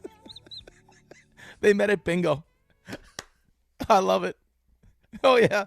So he won. He's screaming bingo across the facility. She took notice and she's like, Yep. Yep. Match made. Yeah. She said bingo. Oh yeah. Love connection. They met at bingo. And how serious is this? Does he walk her home? Does he, I don't know, take her to doctor's appointments? Like, where are we at? No, I don't think they're doing doctor's appointments, but I think they're spending some time at bingo, and I think there's a nice little. There's a real love connection? There's a real connection forming here. She knows all about his family and his kids and everything. Oh yeah. 96, huh? Kind of morbid conversation that they had, but yeah, I had this many sons. They were all dead. No, his children are dying? His son. It's what happens when you get into a relationship at 96. No. Typically at 96, people have not lost children. I can't. What are we going to tell you? That's awful. Yeah, it's terrible. Poor guy. Awful. But listen, now he's in love. Love? I don't know if it's love or not yet. I just heard about the boyfriend. Now they're in love? Well, I would think at that age it's going to have to move on it's going to have to move along. Well, why do you have to love? You don't have to love. It's better to love and lost than never loved at all. I don't know. Is it more of a physical romance or is it real emotional ties? Stop. What do you mean? I didn't get into the physical nature of the relationship. So you don't know how far this has progressed. No, I don't know how. I didn't ask her questions about what they're doing I'm surprised. alone time. Knowing you the way I know you, I'm surprised you didn't. There's a line for me too. I'm not going to start asking Nana Ginny what she's doing with her new boyfriend. Mm-hmm. Right. What would you think? You think it's commenced to that point or no? I think there's probably like some kissing. I bet. Mm-hmm. Canoodling? No tongue. I don't think. Yeah. Well, I don't think Nana Ginny is in the shape to like do much cuddling. You know what I mean? It's probably like just like maybe a hand holding. A kiss goodnight. That's nice. Unless Nana Ginny are they neighbors or are they on the other side of the facility? I didn't. That's a good question. That's probably a question for the next conversation. Mm-hmm. I was more shocked than anything that she decided now at this age to get a boyfriend, but good for her. Good for her is right. All right. On that note, let's break. We'll come back to some baseball and other life updates. It's DNR with you right here on ESPN New York. At Uline, they know going the extra mile takes hard work. For companies pushing to go further, Uline will go the distance with you. 24/7, they answer the phone to get you the shipping and industrial supplies you need. Business can move fast. Unexpected large orders, adverse weather, new safety guidelines, and changing economic trends. Uline works hard keeping 41,000 items ready to ship, minimizing detours on your way to the extra mile. Visit uline.com. Focus Features presents the film Hamnet. From director Chloe Zhao and producers Steven Spielberg and Sam Mendes, the AFI hails. Hamnet lifts the audience high above humanity. And now, the Golden Globe winner for Best Picture of the Year has been nominated for 8 Academy Awards, including Best Actress Jessie Buckley and Best Picture of the Year. Hamnet, our stories live forever. Rated PG-13, may be inappropriate for children under 13. Now playing in theaters everywhere. Attention New York Verizon mobile customers. Score a massive win with award-winning Fios Home Internet for an incredible $20 a month guaranteed for 3 years. Switch today for savings you can count on. Call 1-800-VERIZON now. For new Fios customers with AutoPay, mobile and home discount enrollment required. 3-year price guarantee applies to the Fios-based monthly rate only. Additional terms apply.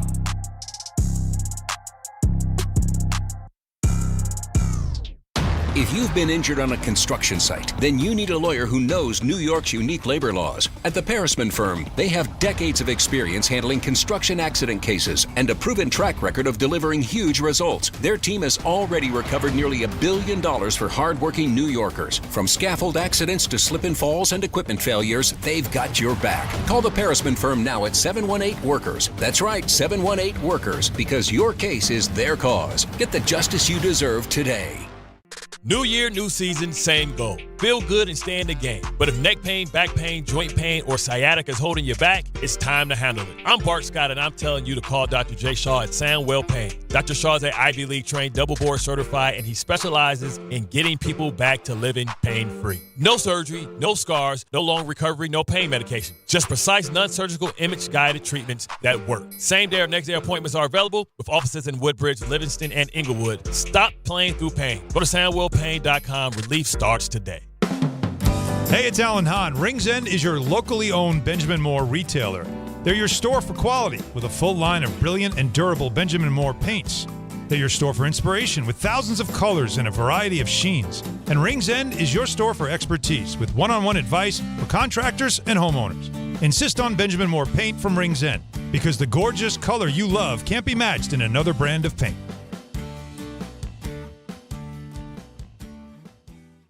We all hear the radio ads about the IRS. They tell you to be afraid, to be scared, and they try to frighten you into calling. I'm not here to do that. Tax Relief Advocates is different. TRA is here to tell you that if you owe money to the IRS, whether it's $5,000, $50,000, or $500,000, we have a solution. It doesn't matter if you're sitting in your car, at work, or with your kids. No matter where you are, call now. 800-575-6759. Don't lose hope. TRA can eliminate or reduce what you owe to the IRS. Generous programs are now available that can give you a fresh start. Our passion is taxes and helping individuals fix their IRS problems. We have over 1,000 5-star reviews on Google and an A+ with the Better Business Bureau. You don't need to be afraid of the IRS any longer. End your tax nightmare today by visiting us online at TRA.com or call 800-575-6759. That's 800-575-6759. Tax Relief Advocates. Real solutions for real people. Okay, I have to tell you, I was just looking on eBay where I go for all kinds of things I love, and there it was. That hologram trading card. One of the rarest, the last one I needed for my set. Shiny like the designer handbag of my dreams. One of a kind. eBay had it, and now everyone's asking, ooh, where'd you get your windshield wipers? eBay has all the parts that fit my car. No more annoying, just beautiful. Millions of finds, each with a story. eBay. Things people love. I'm Boomer Esiason. My mom died from cancer. She was only 37 years old. She didn't have life insurance, and that was devastating for my family. That's why having life insurance is so important to me. Ethos makes it fast and easy. Get a quote in seconds, apply in minutes, and get same-day coverage. You can get up to $3 million in coverage with no medical exam. Get your free quote at ethos.com/play. That's ethos.com/play. Paid spokesperson. Time spent on application may vary. Online health questions required.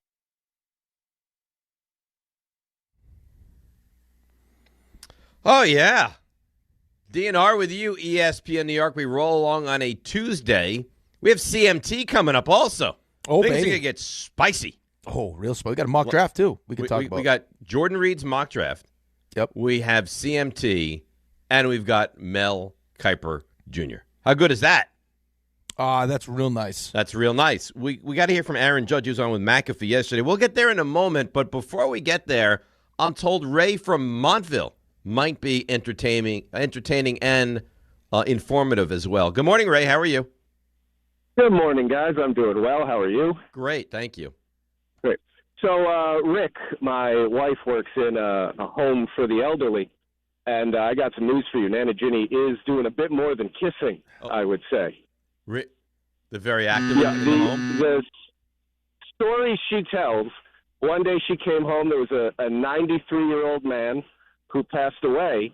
Unfortunately, he passed away on top of his 90-year-old girlfriend.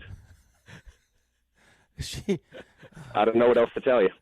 I think you've done your justice there. That's great. Yep. Thanks, guys. There Thanks, you go, Ray. guys. Have a good day. All right. Hey, listen, the guy went out the way I'm sure that he intended. Poor Nana Ginny. Yeah, I can't imagine that Nana, unless she's been playing us all this entire time, that she can be that active. Trust me. When it comes to that, people find a way. I guess this guy had 14 kids, so I mean he's clearly 14? Clearly active. No wonder he lost a couple.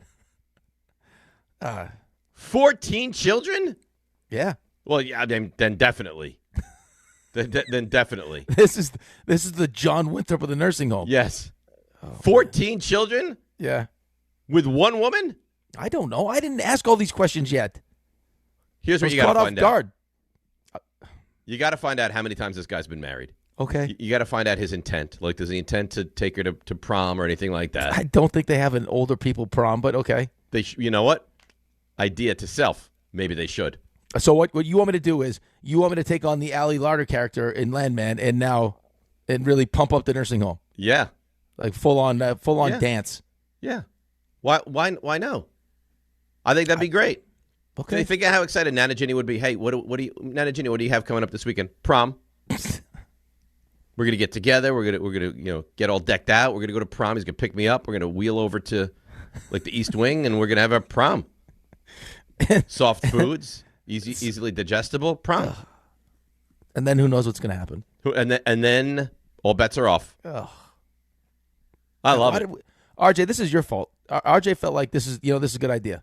Not only that, when that gentleman called Ray in Montville, who had that information, RJ goes, "You got to go to him. It's going to be real good." Great. I thought that was information that needed to be out there. Yeah, I bet you did. It's some 93-year-old guy they found dead laying on top of his 90-year-old. I mean the part about the guy dying. Okay, I didn't know that. New, but I didn't know that part was gonna come. But I thought we've discussed the other stuff before. Yeah. I thought we've been over that already. I didn't know that's how that story ended. But at the same point, he had real insight into the situation. Real insight. No, that's great. This was almost like the ending to Ray's D-Hip story while you were gone. Oh no. That story will go down as one of the most shocking moments in the history of the show. At least the old man was alive at the start. Yeah, but the animal wasn't. Wow. I still can't, you're an intelligent guy. I still can't believe that you thought that was a story to run with. I didn't have many options at the time. Or seemingly any. The other one was AI. He wanted to have a truthful story. Yeah. If we want to start using fake stories on here, then that opens up the book a little bit. I would just think that you could look up crazy stories around the world. What do you think the 90-year-old woman says to her friends about that? Like, is she like... Is it sad? a badge of honor for her? Right, is she sad, but she's also like, ladies. I killed him. Killed him. I sexed him to death. Yeah. But isn't that how you'd want to go? In theory, yes, but I also don't know if I want to be found like that. Like, the being found like that is the problem. Does it really matter, though? Well, you're dead, no. Yeah, but I was going to say, if you're not here anymore, I think it depends on who walks in. I think it depends on who finds you. I think it's actually worse for the person that lives through it. Well, yeah, I mean, especially like at 90, like how big is this guy? She's probably just stuck there. Right. Well, she's got to throw him off, and then she can get up and get about her day. It doesn't sound like she was able to, though. And then maybe, hopefully she remembers when she walks out to get help. She gets stressed. She goes out. It doesn't She forgets sound there's a dead man lying in her bed. No, but it doesn't sound like that. It sounds like that's how they found it. It sounds like she's a little trapped. Yeah, that they just walked in and she was trapped. Or she's like, I think Bobby's sleeping. RJ, do we go World Baseball Classic or do we go Billy in the Truck? I think Billy, and then we kind of put a bow on Great. this. I can only imagine what this all right. is I can't believe that was a real question. This is great. Billy's Nana is getting around. Billy in the Truck. Good morning, William. Yo, Dave, big believer, 65 or sooner. There you go. I'm all on board with you. Of course there you go.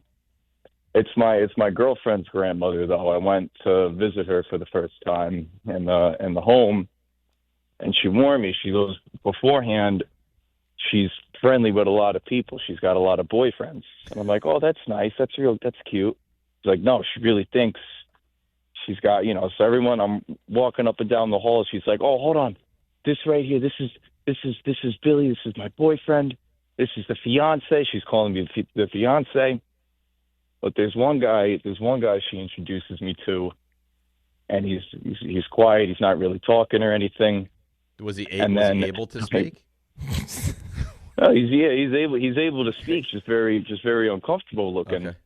And I see. She tells me after the fact. She goes, yeah, they're not on good terms. She overstays her welcome in his room sometimes. Tries to walk him back, tries to cuddle in the bed with him and all these things. And I'm like, what is going on in this home?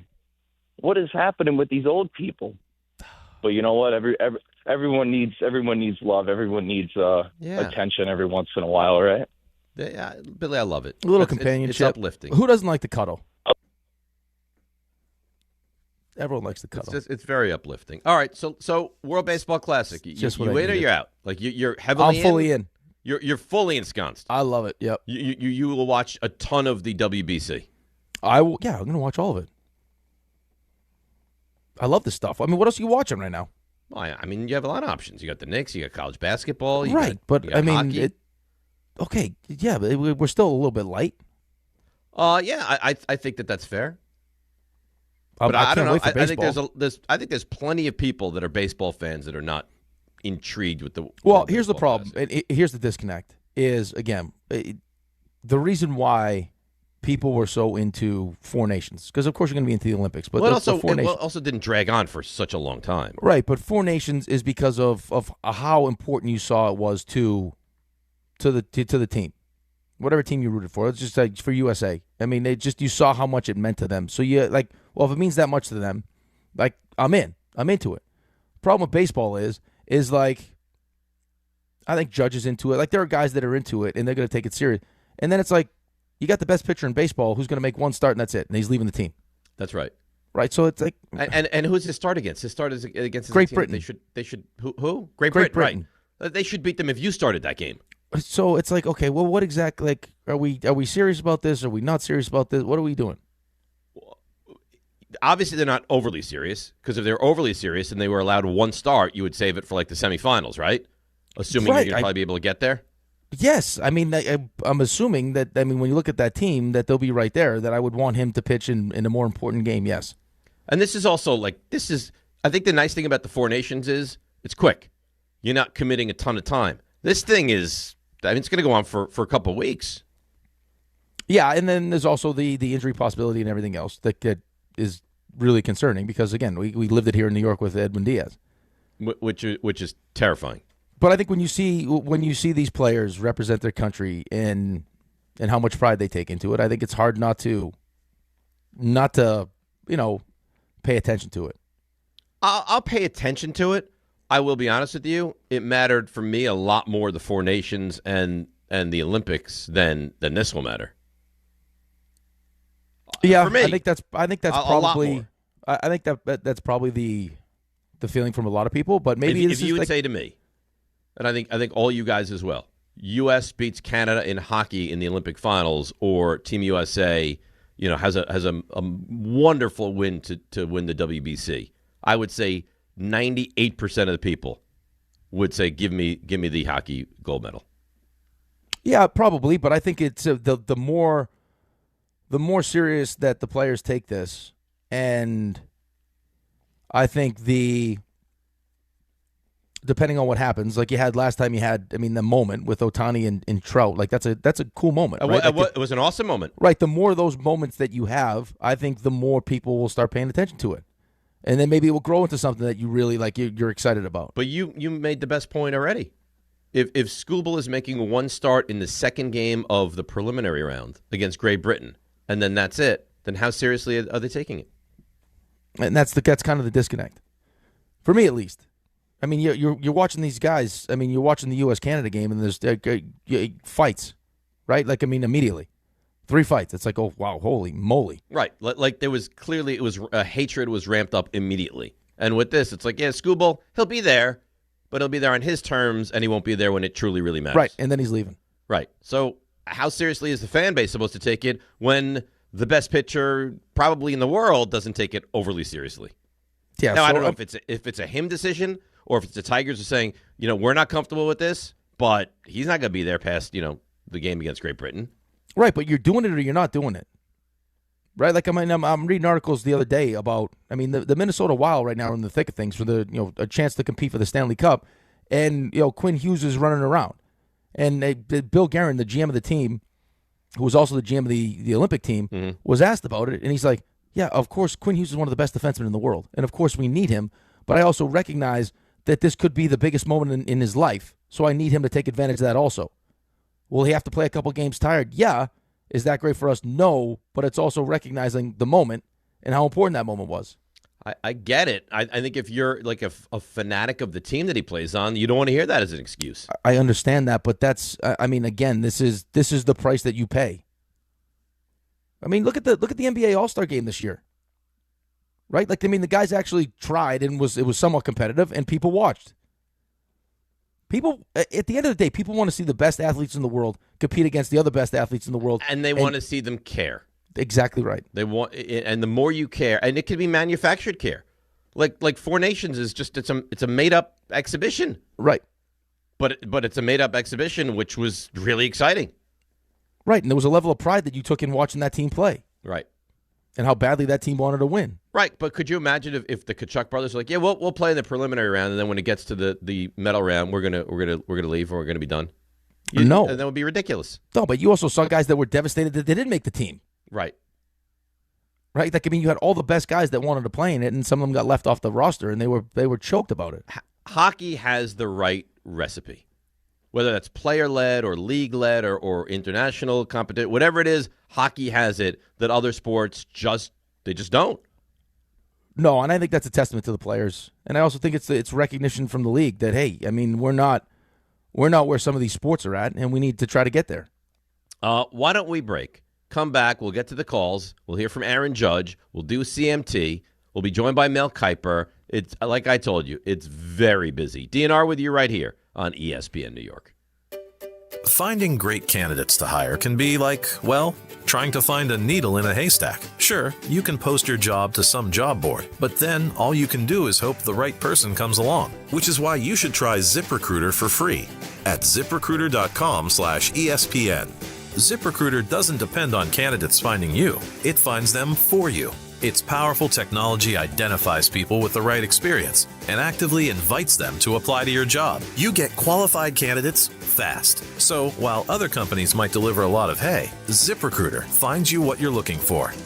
The needle in the haystack. See why 4 out of 5 employers who post a job on ZipRecruiter get a quality candidate within the first day. ZipRecruiter, the smartest way to hire. And right now, you can try ZipRecruiter for free. That's right, free at ZipRecruiter.com/ESPN. That's ZipRecruiter.com/ESPN. ZipRecruiter.com/ESPN. ZipRecruiter. Basketball fans, it's time for the Super Trade Day Sweepstakes. FanDuel's all about those three-pointer moments. And on March 3rd, that's 3-3, you have your shot at a big win from downtown. Place a 3-point wager and you'll be entered in to win a share of over $3.3 million in bonus bets. Download the Sportsbook app by going to FanDuel.com/local now to claim your profit boost to enter. FanDuel is all about those three-pointer moments. And on March 3rd, that's 3-3, you have your shot at a big win from downtown. Place a 3-point wager and you'll be entered in to win a share of over $3.3 million in bonus bets. 21 and over, physically present in New York, no purchase necessary, opt-in required, limit 1 entry, profit boost bonus issued as non-withdrawable profit boost token. Prizes issued as non-withdrawable bonus bets which expire 7 days after receipt. Restrictions apply, including any token expiration and max wager amount. For help with a gambling problem, call 877-8-HOPE-NY or text HOPE-NY 467-369. It's tournament time when the most talented teams survive and advance. And whether you're cutting down the nets or cutting through resumes, one thing's clear. The best teams are built with the best people. If you're hiring, you need ZipRecruiter. Their smart matching technology finds qualified candidates fast. You can add screening questions to get the right applicants and even filter to see who's recently active. Score the best for your team with ZipRecruiter. Try it for free at ZipRecruiter.com/USL. That's ZipRecruiter.com/USL. Meet your match on ZipRecruiter. Progressive knows that boat days can come with unexpected problems. Oh no, I dropped my lip balm in the water. I can't think of anything worse than the looming threat of potentially having chapped lips. It was ginger vanilla too, my favorite flavor. If a real problem comes along, your boat's protected 24/7 with Progressive, so you can keep worrying about boater problems. Progressive Casualty Insurance Company and Affiliates, not available in D.C. Harry Douglas here to tell you about Confetti Craze 5-Hour Energy. It tastes just like the best birthday cake ever. Vanilla, buttery, frosting vibes. It's basically a party in a bottle. Confetti Craze makes it easy to turn any day into a party with its delicious birthday cake flavor and big birthday energy. And here's the best part. All cake, no sugar. I bring these tiny bottles everywhere to cakeify my day with tasty caffeine boosts. The Funfetti flavor is back on 5hourenergy.com or on Amazon. Crack open a Confetti Craze 5-Hour Energy shot today. My name is Whitney Allen, and I'm a widow. My husband, Ryan, died. We never thought we'd ever have to use life insurance, but the unexpected happened. With Ethos, signing up was fast and 100% online. You can get a quote in seconds, apply in minutes, and get same-day coverage. No medical exams, and you can get up to $3 million worth of coverage. I'm grateful we were prepared. Get your free quote at ethos.com/game. That's ethos.com/game. Paid spokesperson. Time spent on application may vary. Online health questions required. NBA fans don't just watch the game, they live it. So stream like you're courtside with NBA League Pass. Your ticket to all the action. Watch your favorite team shine and catch the league's brightest stars and rising stars at the same time with multi-view on your favorite devices. From the plays you can't believe to the most live games and the drama that comes with it. If it happens on the court, it's happening on NBA League Pass. Only select out-of-market games available. Blackout restrictions apply. Additional charges and other conditions may apply. Visit NBA.com/subscriber agreement for full terms and conditions.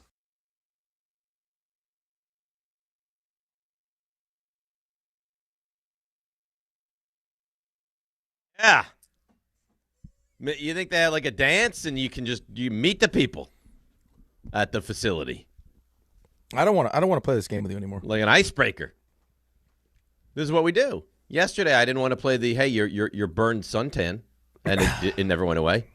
That was more of a, we were concerned about your health. No, it wasn't. Yeah, it was. RJ, is it fair to say that what's good for the goose is good for the gander?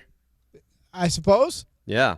You beat it to a pulp yesterday, and now we do this today with Nana Jenny.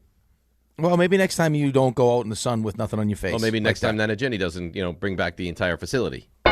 Oh, it's goodness! And now all of a sudden, Nana's got the whole facility. I don't like where this is. That was going. the other guy's Nana. That was was a little bit loose. Killed the guy.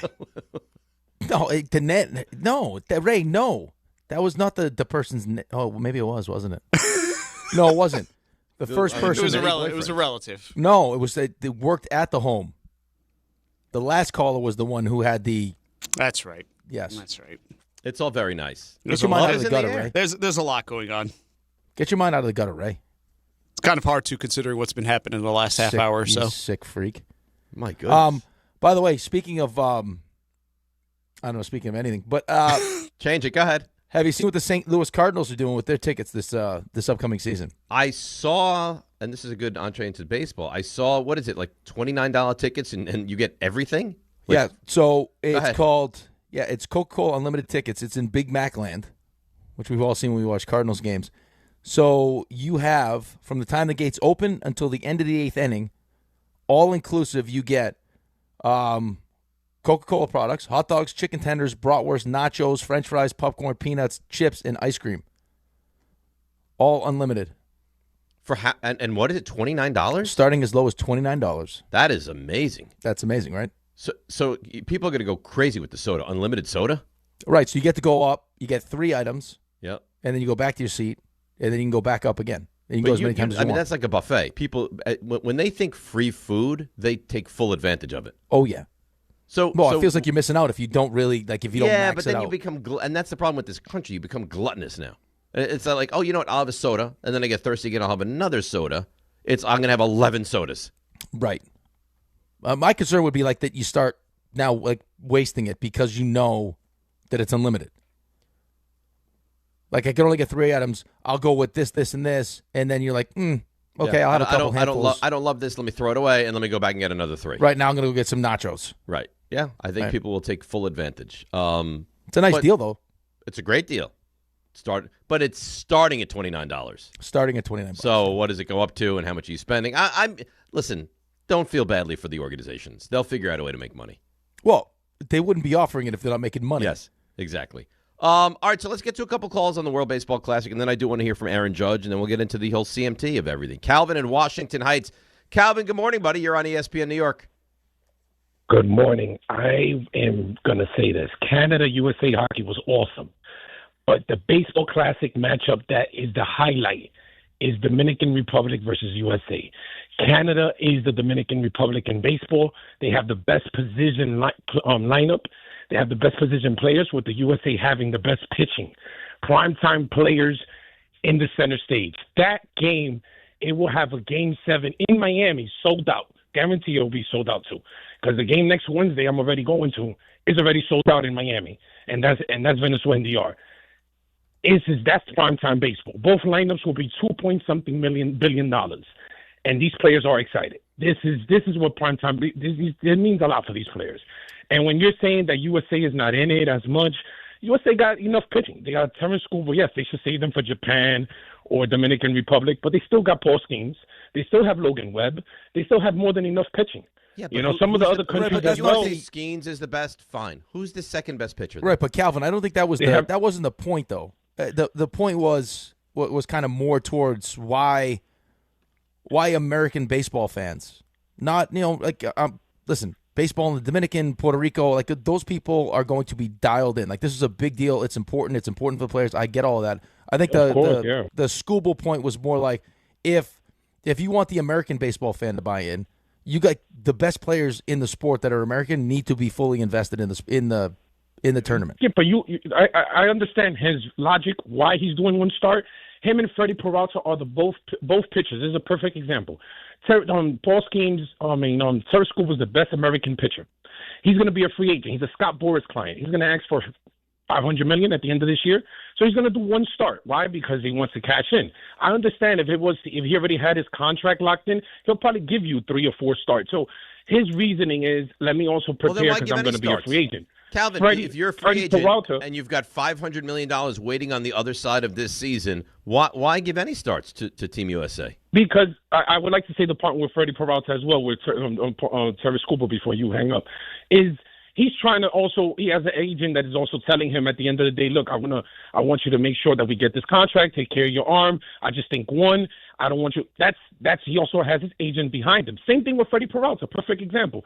Freddie Peralta is the best. Well, technically, him and Christopher Sanchez are the best pitcher for the Dominican team. Freddie Peralta chose not to pitch for the Dominican team because he's going to be a free agent. Him and Terry Scuba are the best pitchers in the free agent market in this upcoming season, in this upcoming offseason. So it's a perfect example. Sometimes you give and take away. But both teams have your best players playing in the lineups. Aaron Judge is in. Bobby Witt is in. And all the Juan Soto's in. Julio Rodriguez is in. Guerrero, Quinton Marte, all of them are in. I mean, not. But every... that's Team Puerto Rico. I understand, but he's not playing. Right, and they also had insurance issues too. I mean, he just had surgery. I mean, there's a bunch of things that go into this thing. I understand what you're saying though, but everyone has their own reasons for what they do, right? It's contract. It could be your agent or whatever it is. All my point is that did you hear any of that coming out of the NHL? Not for a second. Not for a second. Well, do you worry about a guy getting hurt as much as you do a pitcher getting hurt? No. Are you worried about Brady Tkachuk getting as hurt as much as you would like Scooble or Skeens No, I mean, I'm not. Pitching is just such an abnormal thing to do, period. Yeah, correct. And there's only so many bullets that you have, and he wants to save his bullets for the regular season. I mean, where how many he's looking draws to get paid. do you think the Pittsburgh Pirates realistically have? I mean, this kid shortstop sounds like he could be a draw, but realistically, how many draws do the Pittsburgh Pirates have? Right now, it's Skeens.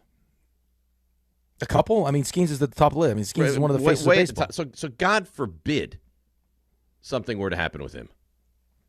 Yeah, I understand that. God forbid is right. And, I mean, Skubal is about to hit free agency, and he's going to get a boatload of money. But, again, like, if you told any of the guys that just played on the Four Nations team or just won the Olympic gold medal, hey, you know, you're about to get, you know, a fully maxed out contract, or you can go play on the Olympic team. They want to play. They're going to play. They want to play. Right? Like, I mean, Jack Hughes, when he got his teeth knocked out, his first thought wasn't, oh, no, I got to make sure my teeth are okay and getting he didn't even leave the bench. Right. I'm going to play. He picked up his teeth and was on that power play. Right, and he got the 4-minute power play. But it's different. It's very different. And I get there are certain matchups which are going to be thrilling, right? Like you know, DR and Puerto Rico and like those. I think those, but I think the Dominican fan and the Puerto Rican fan, they are fully invested. They're dialed into this thing. But I don't. I mean, of course they want to win, but I think winning that specific game. They've always been. But it's like here's a halfway decent example. If the World Championships, which happen every year, so NHL World Championships, teams that don't make the playoffs will have guys that decide whether or not they want to go over there. Last year, the U.S. wins the World Championships because a lot of those guys felt like, hey, I got to make sure if I'm not in the playoffs, I'm on this team because it could decide whether or not I'm on the Olympic team. So it became a priority for them. If they're showing any year, they're showing World Championship hockey on television, and it's the U.S. playing, diehard hockey fans, the Don LaGreccas of the world, me, maybe you, will pay attention. They're showing a Canadian team playing the World Championship. Canada's locked into the World Championship. Like, it's important to Canada, right? Like, hockey's their sport. It's a big deal for them. In the U.S., the World Championships for hockey aren't a big deal. No. It's not. It's just the reality. It's not important at all. We're watching NHL playoffs. No one's paying attention to the World Championships. But in Canada, it's a big deal. That's their sport. Right. So for the Baseball Classic, it's like, for the countries that he was just talking about, yeah, it's a huge deal. And they want to measure them. They want to prove to everybody that baseball's their sport. It's not it's not an American sport. It's their sport. The best players are from the Dominican. The best players are from Puerto Rico. So there's a pride thing involved with it. Best players are from Japan. I don't get the sense that the U.S. fan feels that way. Because they don't. That's the point. I mean, if I said to you, Mets win the division or Team USA wins the gold medal in this thing, what would you take? Mets win the division. Okay, is it even a thought? No. Okay. RJ, would you take Yankees go to the World Series? Because, I mean, Yankees win the division could very well happen anywhere. Yankees go to the World Series or Team USA wins the gold medal. What would you take? Yankees go to the World Series. Aaron Judge is great for the Yankees or Aaron Judge is great for Team USA? What would you take? I mean, come on. Okay. There's not I don't know what it is. I don't know how to describe it, but there's not this sense of I don't think pride is the right word because I mean, I think there is pride. No, but it's not like you're not thirsty to show off in this for whatever reason. Like it's kind of like not the same as you are in hockey. Right, well, cuz hockey's not our sport. We're not known as the best hockey country. Like that's Canada, and Canada loves to rub it on our face every time they get an opportunity to do that. So it's our chance to show them that we're better. Like I don't get just because we're so good at basketball too. It doesn't feel like there's that in basketball either. This is also 20 years old. I do think the time factors in. So you think in 30 years from now it might have more legs? It could. I mean, I think it has legs now, but I think among more though. Yeah, I think among everyone, like the common sports fan, they may have more of an emotion when you bring this tournament up. I think probably the more you lose, too, like the more it starts to mean to the players. It's like there's more like, hey, no, they get enough of this. And also, we couldn't just take like the best 6 teams or 8 teams. I mean, do you see who's in this thing? It's the world. Okay, but you couldn't have some kind of like a last year qualifying? I think that's exactly what they do. I got to have Great Britain. I got to have Czechia. I got to have Australia. Come on, Netherlands? Brazil? Really? Italy? Well, easy. What? Easy now. You expect the Italian team to make some real noise in this thing? True story. This is a true story. So when I started playing baseball again with Brian on his team, first game, it was like I think it was the fall. Was it the fall? It was cold, like real cold. It was like an 8:30 start under the lights. I'm warming up for the game. I look over, guys on the side throwing because to start the game, and he's got a Team Israel World Baseball Classic hat on, and I was like, Bri, is this guy like a big fan? He goes, oh, no. He played for Team Israel. He pitched for Team Israel. Yeah. I was like, and this guy's starting? He's like, oh, yeah. I was like, this are you kidding me? He was on the other team? Yes, he pitched against us. And how'd it go? Not great. Not great. Ball was moving both ways. There was a kid on Ben's team this summer that's playing for Team Israel in the World Baseball Classic. Wild, man. I was like, this is a first game. This is what we're facing right now. He's like, He ran like a 6'3" 40, this kid. Would fly around the bases. Yeah, it was different level, man. I don't know. I just think if you had like the best 8 teams and it was a week-long tournament, it might be better. But what do I know?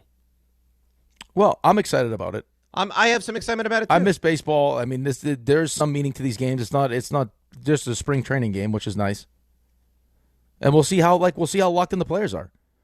I think you kind of get your cue off of. I think you kind of get your cue from the players. U.S. plays when they play soon, right? What do they play on the Friday? 6th? Yeah, Friday against Brazil, which should be a real show. I mean, Brazilian baseball, very competitive. I'm looking at Brazil's roster right now. Yeah, tell me, do you know one guy on Brazil's roster?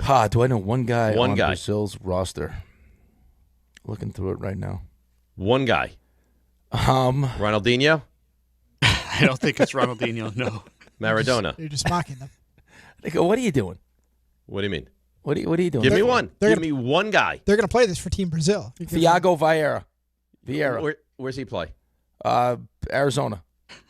Oh, here. I've got somebody for you. Who do you got? Dante Bichette Jr. Is on Brazil. Is on Brazil? Is he? Bo's Where? brother. I don't see him. I saw Bo was at the TGL yesterday. Yeah, so you got he's an outfielder, number 77. Oh, there he is, Dante Bichette Jr. right there. Oh, there you go. Yeah, you got Logan Webb starting Game 1 for Team USA against Brazil Friday, and then you have Derek Scooble Game 2 against Britain, Paul Skeens Game 3 against Mexico, and I guess he's sick now. He's still in Port St. Lucie, but you would get McLean in Game 4 against Italy. Right. Jan Gomes. Gomes. Those guys will remain on the team for the games that matter more. Dante Jr. was on Brazil in 2016 as well. So Jan Gomes is the catching coach. Brazilian lineage. Bo's played for Brazil. I did not know this. It's good information. All right, RJ, we got to get to CMT. You know. Yeah, that's right. But first, I want to let you know the game time is brought to you by Tullamore Dew Irish Whiskey. When it's game time, it's Tully time. 7 o'clock, Devils welcome the Panthers to the Rock, and at that same time, St. John's hosts Georgetown. You jerk. And then 7:30, Knicks visit the Raptors. Read it. No, I will not read it. I'm not a monkey. And then 7:30, the Knicks visit the Raptors, and the Nets are in Miami to take on the Heat. And that's game time brought to you by Tullamore Dew, the original triple distilled, triple blended, and triple cask matured Irish whiskey. Be sure to grab a Tullamore Dew or try the new Tullamore Dew Honey during today's action. Glasses up to enjoying Tullamore Dew responsibly. Read it. Read it. If you're not going to read the copy, what's the point of even having copy? The Dominican team is going to be a real problem. A real problem. Real problem. As it should be. Catcher for the Dominican team. That's right. That's right. We know. Who is it? It's Austin Wells. Austin Wells, baby. Oh, I did know that, yes. Yeah. Yeah. All right, RJ? Yeah. CMT? Okay. Let's go. To Cuddle. I'm servicing 3 times as many people as he's able to get to. To marry. Not everyone can afford to take off work and pay whatever it costs to get a foursome. Or to trash. Let the wild rumpus begin. That. Want a meat stick? Is the question. Oh, alrighty. So, Jeremy Pena may have one of the thickest necks I've ever seen in my life. Jeremy Pena, University of Maine, is where I went to college. That's interesting. I was out there. That, yeah. There is no separation from his neck to his head, like his head. Where was Jeremy Pena that you've... I'm looking at their roster right now. It's unbelievable. This might be their outfield is Tatis, Rodriguez, and Soto. When we go to Mel at 8:45 today, I will not take any blame. Who's the manager of the Dominican team? I have no idea. Albert Pujols. Oh, okay. I had heard that, actually. The machine. Used to be Tony Pena. Sorry, I love RJ. Tony. Tony Pena gave me my first ball at a game. Oh my God. I love Tony Pena. What? No, I mean you understand now we have like 9 minutes. Oh, listen. Keep the CMT nice and tight. Well, Okay. it's a good thing Dave already did the legal today, so we can just move on. I didn't do the legal yet. Oh, sorry. You're At trying least to you confuse remember. me. At least you remember. You know what? Let me do the legal now.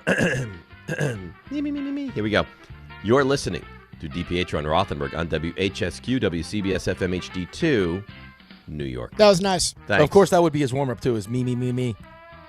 It's always about you. Well, you know what? That's how you warm up. It can't be we. It's got to be me. That's what the pigs do. No. You're me guy. That's the Hosts problem. do me. Yeah, me guy. Pigs do that? I guess. So, we talked for a lot of the morning. By the way, if you missed it when the show's over, check out the podcast. About the quarterback options for the Jets. RJ, there was a lot of podcast heat with you gone. A lot of angry people, yeah. Oh, I don't want people angry. Yep.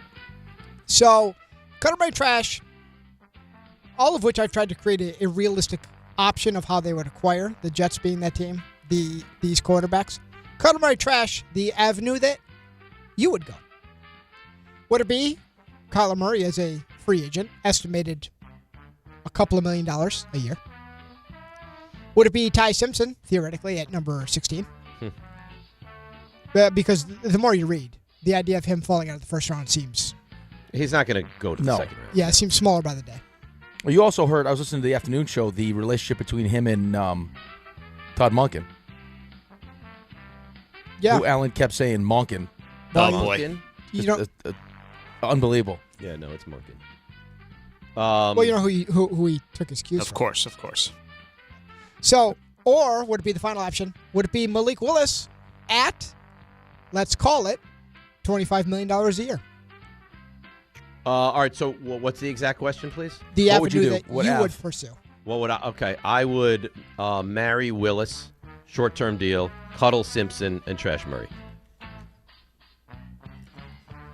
Wow. So you're it seems because you're diametrically opposed. I'm just rephrasing. You would much rather pay Malik Willis $25, $26, $27 million a year than you would Kyler I Murray. think the upside, like $1 million. Malik Willis is very unknown. Like I think I'm not expecting that he's going to be like a friend. I mean, Chris Sims loves him. Yeah. So I think there's a chance that you put him in the right position and he's really good, and maybe next year you don't need a quarterback. I think there's a better chance of that than Kyler Murray. Kyler Murray, I know he's fine, but you're not going to get to the end of next year and be like, I don't need a quarterback. I've got Kyler Murray. So that's true. The only thing, and I'm not sure I disagree with you. The only thing they have a fortune of money, RJ. They do. They have 90, maybe more million. The only thing I would rebut with is it could, I don't know what the guarantee would be, but it could cost you 75, 78, $80 million to get that deal done with Malik Willis. It's possible. But I also have a fortune of money, and even if I draft the quarterback next year, it's going to be in a rookie contract. Right. I'll say it again. Marry Willis, Cuddle Simpson, Trash Murray. Right, you could still take the quarterback in 27. Sure. Depending on how many years you get done with Malik Willis. I'd like to disagree with Dave, but I will, in order to keep this thing nice and tidy, agree across the board. All righty. On we go. There you go. So today's deadline day for the franchise tag, or transition tag in the NFL, 4 o'clock today. And Breece Hall is the name worth watching locally. So, Cuddle Murray Trash, this is a rephrase now, how you think Darren Muji will handle the situation. Okay. Would that be the transition tag at $11.3 million, meaning that's a number he'll play for the Jets unless he gets an offer for another team, of which the Jets would then have to match it, or they could let him go, get some compensation back. No, you don't get any compensation. Or excuse me, you get no compensation. You get nothing. He just is gone. You lose him. Would it then be the franchise tag, where he'd play for the Jets at $14.3 million? Mm-hmm. Or do you think they'll get a long-term deal done, of which Rich Cimini says the sweet spot, according to his sources, $13 million? would be $13 million a year? You're up. And I'm up first on this one? Mm-hmm. That's right. Give me the hard one. I actually think if the intention is to sign him once you put the tag on him, it would make more sense to do the transition tag, because now you get a better idea of what the market is willing to pay him, which would alleviate some of his concerns. Right? I think it would actually make it easier, or could potentially make it a long-term deal easier. So I'll go transition tag marry. I will cuddle.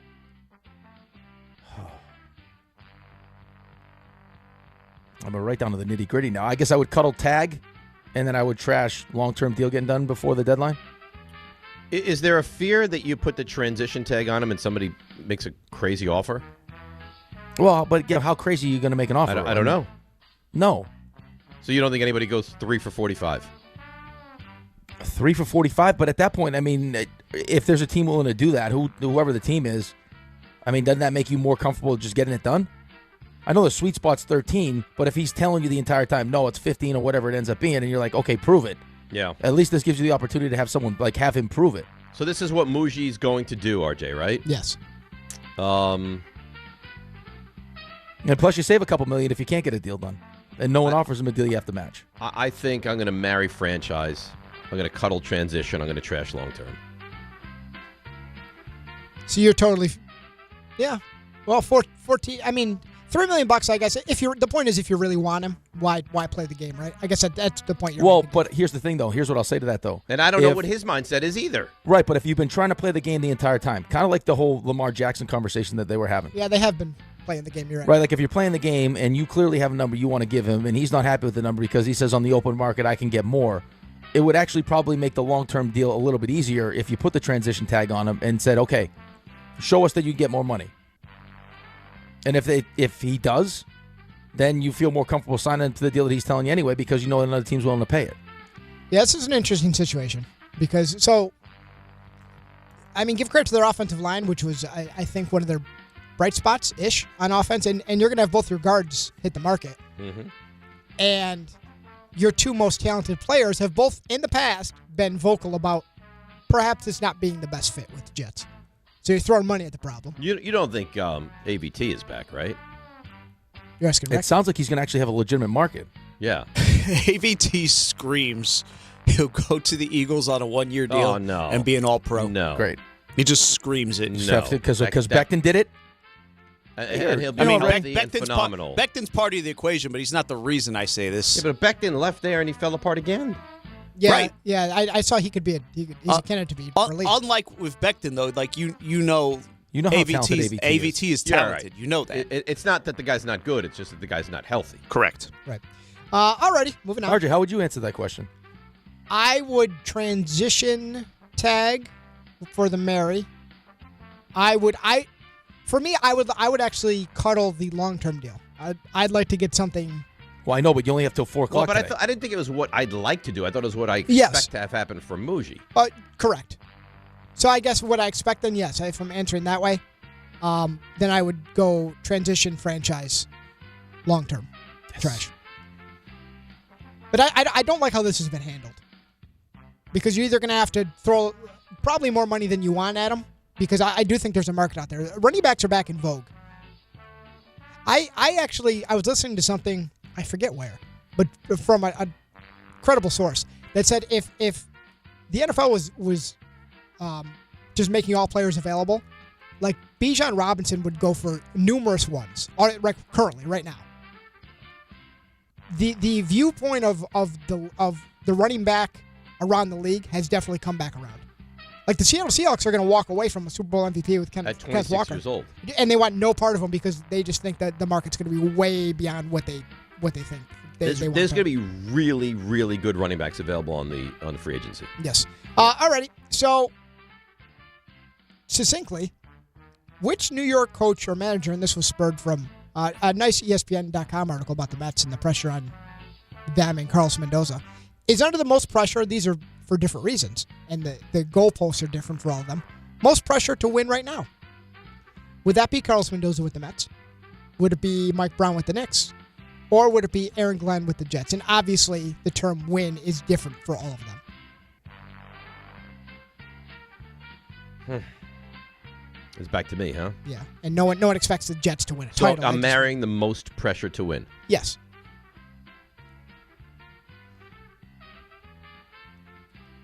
Wow, this is a good question. I have my answer. Ooh. I mean, all have pressure. I think I'm going to... Wow, this is a really tough question. I think you're going to disagree with my answer. I think I'm going to marry Aaron Glenn. I mean, if the Jets don't win some games, he's not going to have a job. Yeah, but you're also trying to get in the head of Woody Johnson, though. Yeah, but if they go 4-13, he's gone. And he'll never coach again as a head coach in this league. Right, but his bar for winning is a lot different than what Mendoza and of course Mike Brown's bar is. But I'm meeting winning of like just the bare minimum to keep employed. I think the most pressure is on Aaron Glenn. Right, but if they go out and spend a boatload of money on defense, I mean, they could win 6 games. Is that enough winning? Might be. Right, so I mean, Woody Johnson's the wild card. I think that Aaron Glenn needs to win. I think there's one, and I also think there's a clear marry here. Oh, and see, you're gonna marry Mike Brown. No, you're gonna marry Mendoza. Yeah. See, I think if the Knicks flame out in the postseason, Mike Brown is probably going to be gone. They fired Carlos Mendoza's entire staff. You think Mike Brown? I mean, maybe a first-round loss. You think they lose round 2? Mike Brown's out? No, I think he could be. I think he very well could be. Yeah, with Mendoza, like Rick said, they brought it like right to the water level. I line. think they got rid of everybody. I think it's a good question because I think all of these guys have tremendous pressure to meet that bare minimum. Steve Cohen is not going to is not going to accept another year of not winning. No, he's going to demand success. He's going to demand winning. I think Woody Johnson, in his own way, is going to not settle for a 3 or 4 win season again. Okay, you marry who you want to marry. All right, I'm marrying Glenn. I'm cuddling Brown, and I'm trashing Mendoza. That's a terrible trash. I'm going to marry Mendoza. I'll cuddle Glenn. I'll trash Brown. I like the disagreement. I like it. All right. How would you, RJ? You be the deciding vote here. How would you answer it? How come you never ask Ray? Well, because I think Ray's doing the sound stuff. I'll ask Ray too next. I would marry Mendoza. I would cuddle. Glenn and trash Mike Brown. Yes. I don't see the same as Rick. Yeah, I don't really see a world because this is a different conversation. We were talking off the air yesterday about this. The fastball of this Knicks team is 99, and I don't see them flaming out in the first round. But that's how I'd answer. So Knicks losing 5 games to Cleveland. Mike Brown is back. I think so. I think that Dolan was part of this decision too to move off from Tibbs. Well, I'm confident he was. Right, so I don't know if he wants to be a one and done with the coach he helped just hire. Yeah, and with the way they shopped the job last summer, do we know that? Like, I also don't see that happening. Yeah. Like, I really don't see that happening. Do we know that they'd be able to just pluck a coach from anywhere and get the Mendoza was like inches away from being fired. I mean, like if you're going by who was closest and using that as your benchmark, yeah, I'm with you. I think Mendoza's the marry. Glenn's the cuddle, and like I said, I don't think Brown's in any danger at all. Alrighty, before we get to Mel, so Rick, this for you. So, Dave, the last. Oh God, here we go. Well, you got to hear me out here. The last year or so, Dave has had a ruffling of the feathers around these parts for perhaps sharing too much from his email inbox. Of which none of us have any access. So it's time to assess the situation. Not quite an intervention, but an assessment. Close. So Cuddle Marry Trash, how Dave should continue with his email. Okay. Should he continue to be as open as he has been, which has caused a lot of problems. Spend a lot of time now putting out fires. Maybe scale it back, but leave the lines of communication open. Or is it time to maybe, just maybe, give it a little bit of a rest? Oh, interesting. Because I think there's a way that you think I'll answer this question, but I think I might surprise you. I'm trashing. Give it a rest. Right in the garbage. He wants something. I want something. Now let's see if he wants to continue the way we are, or if he wants to change up a little bit. Okay. Here's the thing, though. I actually wish that there was another answer, which said ramp it up. Oh. Because I would marry ramp it up. Oh, he wants all the smoke. I want all the smoke. I want to put out all the fires. I love it. The workplace is meant to be uncomfortable. I will marry, keep it how it is, and I will cuddle, just tone it down a little bit. But I would really marry to be uncomfortable. Ramp it up. Wow. I love that answer. I didn't see that. Yeah. I kissed you right on the forehead for that. Me and you, baby. Oh, that's, you know what? Good for you. And this is why you're my ride or die. You know who else is our ride or die? You know. That's Mel Kiper. Mel Kiper, who is the fancy of everyone's eye, joins us here on ESPN New York. Good morning, Mel. How are you? I am good, guys. How you been? We miss you. Every day we don't speak to you is just, it's an eternity, Mel. We love you. I don't know why, but I appreciate that. Mel, you know what I do? So much entertainment and knowledge to the show. Mel, you know what I do when I miss you? This is what I do. This is how much I love you. I actually keep a fat-free whipped cream in the refrigerator, and if there's a time, like I was watching the Combine the other day, and I was like, you know who I miss? Mel. I walk over to that refrigerator, I squirt that whipped cream right in my mouth. And guess what? It goes on. I got crumb cake in there. I had that last night with a little fat. I have pumpkin pie. I have brownies. Yeah. It goes with anything. I mean, you can put that on any top of anything, or just use it alone. It's a standalone if you want it that way as well. You've eaten bowls of whipped cream in the past, though? Oh God, yeah. Oh yeah. I love it. All right, Mel. So last week you had the Jets taking the safety, and you had the Giants taking the offensive lineman. We have the Combine happens. Styles goes crazy. All these things happen. Would you adjust that now, or would you stand with the Jets still take the safety and the Giants take the offensive lineman? Well, the Jets are the interesting one because obviously the Johnson trade, by says automatic, they're taking the pass rusher. Well, which one you taking? Some people have them taking Bailey. Some people have them taking Reese. So you still don't know which one, and both aren't perfect. And that's where you get into Caleb Downs. He is a guy who will impact your defense immediately and bring all the things I said last week to your football team, not just your defense.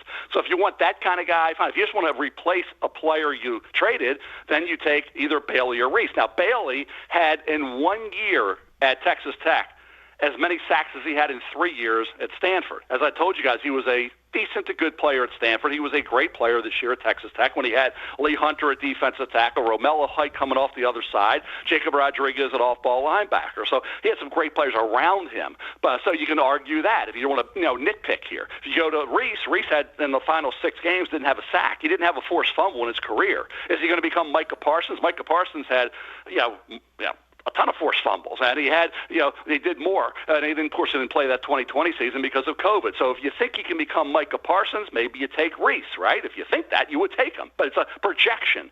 Bailey's kind of a 1-year wonder. That's why I think Downs for me, but I understand what people are saying. They're not going to take Downs. They're going to take one of those two. Well, which one? To this day, some people in the field of projecting and doing mock drafts have Reese, and probably half of them have Bailey. So that's the question that they're going to have to answer is, or decision they're going to have to make. Which one of these two? And you think about Aaron Glenn, he wants to win this year, right? He wants to turn this thing around a little bit and get some victories. He can't have a repeat of what he had this past year, or he won't have his job. So all of a sudden there, do you take the guy who had the big year rushing the passer, which was Bailey, or do you take Reese, who, as I said, you're hoping off the edge can develop into what Micah Parsons has become? Mel, how concerned are you about Caleb Downs' knee, though?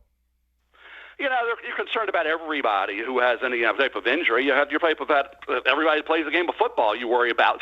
You got to come into camp healthy and get hurt in July. It happens all the time. July and August preseason games. So he's fine. He had 3 great years in college, and he's been impactful every year. And he's a dynamic presence in that football team. So for me, he's going to go in the top. There's no way he gets past. I can't see him get past the Giants. Some people think he could get down inside round 10 to Cincinnati. He's going to go high. So, Spencer Fano had the arm length issue. You asked about the Giants. Would they take Spencer Fano? The arm length issue is there. It's real. That arm length issue is with Ruben Baines. Some people still think he could go in the top 5. Ruben Baines is going to have to be an outlier who ends up playing well in the NFL despite the shortest arms we've seen for a defensive end edge rusher. Same thing with Fano at tackle. Is he going to have to be a guard or a center? Are you going to take a guard center at that spot as opposed to the right tackle? Maybe you go Francis C.C. Maui-Noah from Miami. So I think the arm length opened up some questions about some players, and obviously you mentioned injuries. There's other factors as well. So it's wide open right now after the first pick, guys. I mean, then nobody knows who the Jets are taking. And after that, the guy that's hot right now, the red-hot player that is going to be a difficult projection in terms of a mock draft is Sonny Styles from Ohio State. He had a awesome workout. He had a great year. He improved dramatically in terms of cutting down on the missed tackles after being a former safety, moving to off-ball linebacker 2 years ago. He is a guy that I had going 7 to Washington. Some think he could go as high as 5. Sonny Styles, he was 12 in my first mock to Dallas. So he's the kind of guy you have to debate. Off-ball, value there. I said, hey, Roquan Smith, look what happened there. Look what happened to a lot of these other guys and what they've been able to do in the NFL playing that off-ball spot. Fred Warner is the comp. Would you like to have Fred Warner? To me, I think Sonny Styles is the one it's going to be. I think the toughest guy to figure out just how high can you push him up when he had an unbelievable workout. I mean, off-the-charts workout that you have not seen before. So Sonny Styles is kind of the talk of the town right now. I would love the Giants to take Styles at 5. If Downs is there and Styles is there, and the Giants were to take Styles over Downs, do you stand by that you think that's a mistake, or has he done enough now that you've seen that you could make sense of Styles at 5? Oh, you can make sense of Styles at 5 when you do what he did. I mean, athletically, size-wise, athletically, speed-wise, everything. Great kid. Obviously, he's got some versatility because he can spy the quarterback. He can cover, like I say, a former safety. He can chase down ball carrier. He can chase down receiver. He can chase down quick. He can do anything from just a standpoint of range and being able to play in today's NFL the way it is. So Styles is a tough one to pass up because of that. And then Downs is tough to pass up because you're getting an incredible mind. You're getting a guy who's going to be versatile. You're getting kind of a smaller version of Kyle Hamilton is what you're getting, that you can move around and he can impact the game in a lot of ways. So to me, that's going to be the tough call. The Giants will have to be in play for Downs. If John Harbaugh sees a little Kyle Hamilton and Caleb Downs, which you think he would, that's going to be interesting there. And of course, the lowest point would be the Bengals at 10 for Caleb Downs. So there's, like I said, this is why it's interesting because we don't have any outside of the first pick. We're going to do Field Yates and I next week are going to do a rapid fire mock where we pick, keep going right through 32 picks and not a lot of time. We're going to go rapid fire, and whoever I have the first pick. Obviously, I'm taking Mendoza. We'll see what Field does at 2, and then I have to make a decision at 3, and we rotate on down. I'm not trying to match teams with doing what we think they should do, will do, kind of a combination of both. So that's going to be one of the more enjoyable mocks we'll ever do, which will be next week when we do that rapid-fire mock draft. Mel, what you just said actually, it kind of frustrates me a little bit, but also maybe gives some insight as to why it feels like the NFL draft can be such a crapshoot a lot of the time. You just mentioned Sonny Styles, and you gave a comp of Fred Warner, right? So I'm sitting here with the second overall pick, and if you told me right now with the second overall pick I would get Fred Warner, I don't care what the positional value is. I'm taking Fred Warner is a difference maker. Do you think that these teams get too wrapped up sometimes with positional value as opposed to just taking, regardless of position, who they know is going to be the best football player? It's hard. It's evaluating and ranking. This is a very tough business. You got to get very lucky. You got to be very fortunate as a general manager, as a personnel director, or whoever it is making the final call, as a head coach, whoever it is, because it's very, very tough.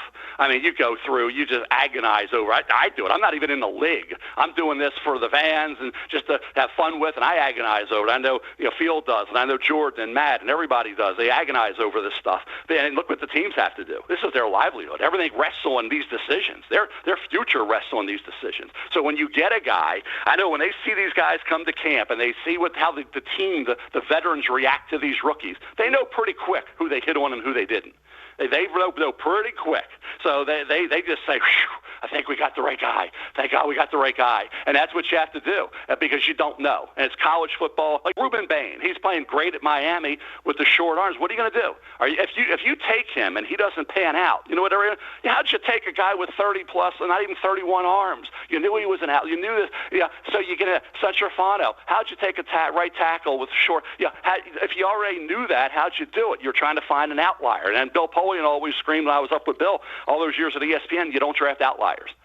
You just don't. You got to have parameters. You got to be disciplined in your approach. Stick to your parameters. If you know a wide nine's got to run a 4.65 or better, if he runs 4.68, you can't take him.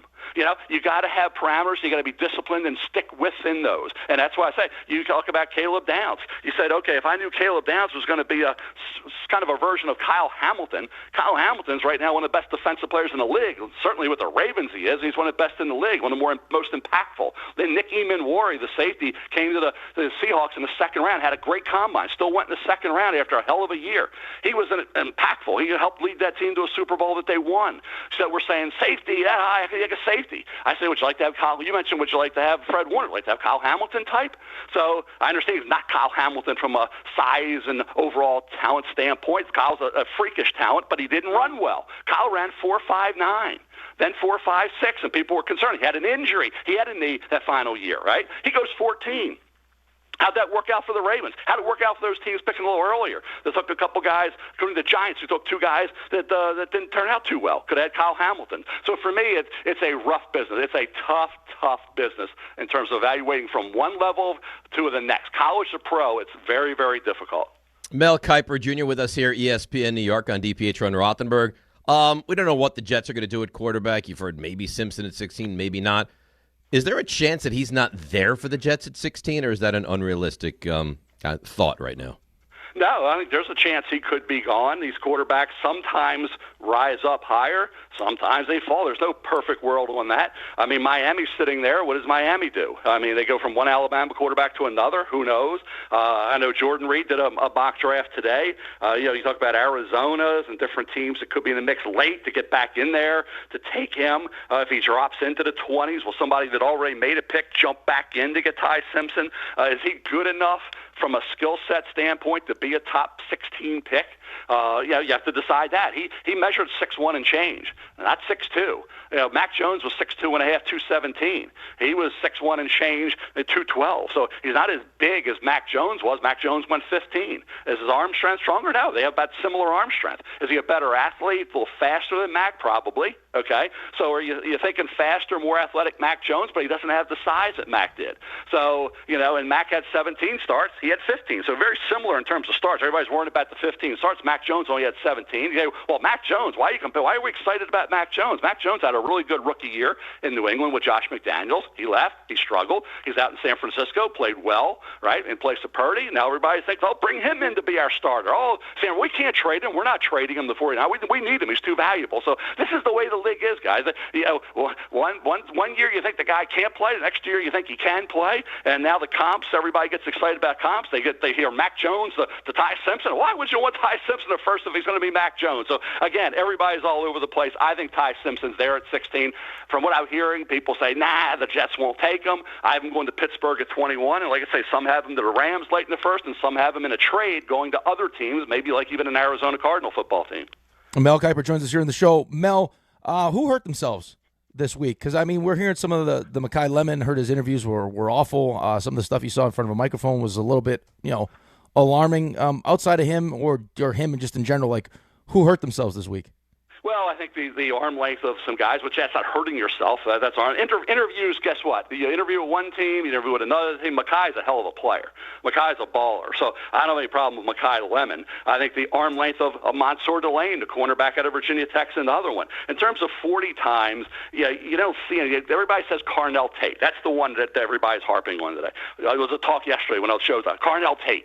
Okay, he didn't run great, but then some stopwatches had him at 4.47, but officially he was in the 4.5s. What does that do to him? Jerry Rice ran 4.6. I could give you a host of receivers ran in the 4.5s. Puka Nacua ran 4.57. So we're all going crazy about Carnell. Yeah, you would like them to run a great 40. But look at the receivers that have run great 40s over the years, some of which you never heard from. So to me, it's how fast do you play. So Carnell Tate's the one that you say, well, he's going to drop a little bit. Well, I said yesterday, well, if he drops to Kansas City at 9 or even New Orleans at 8, they're going to be ecstatic. They're going to say, thank you, guys. Thank you for passing Cleveland and the Giants on Carnell Tate, and the Saints get him or the Chiefs get him at, like say, at 8 or 9. So Carnell Tate would be the 140 that, I guess, created some speculation and concern about, how great can he be in the NFL. And I think if you just look at the guys I mentioned, you can say that shouldn't affect what kind of player he is in the NFL, a 40 time that's in the 4.5s.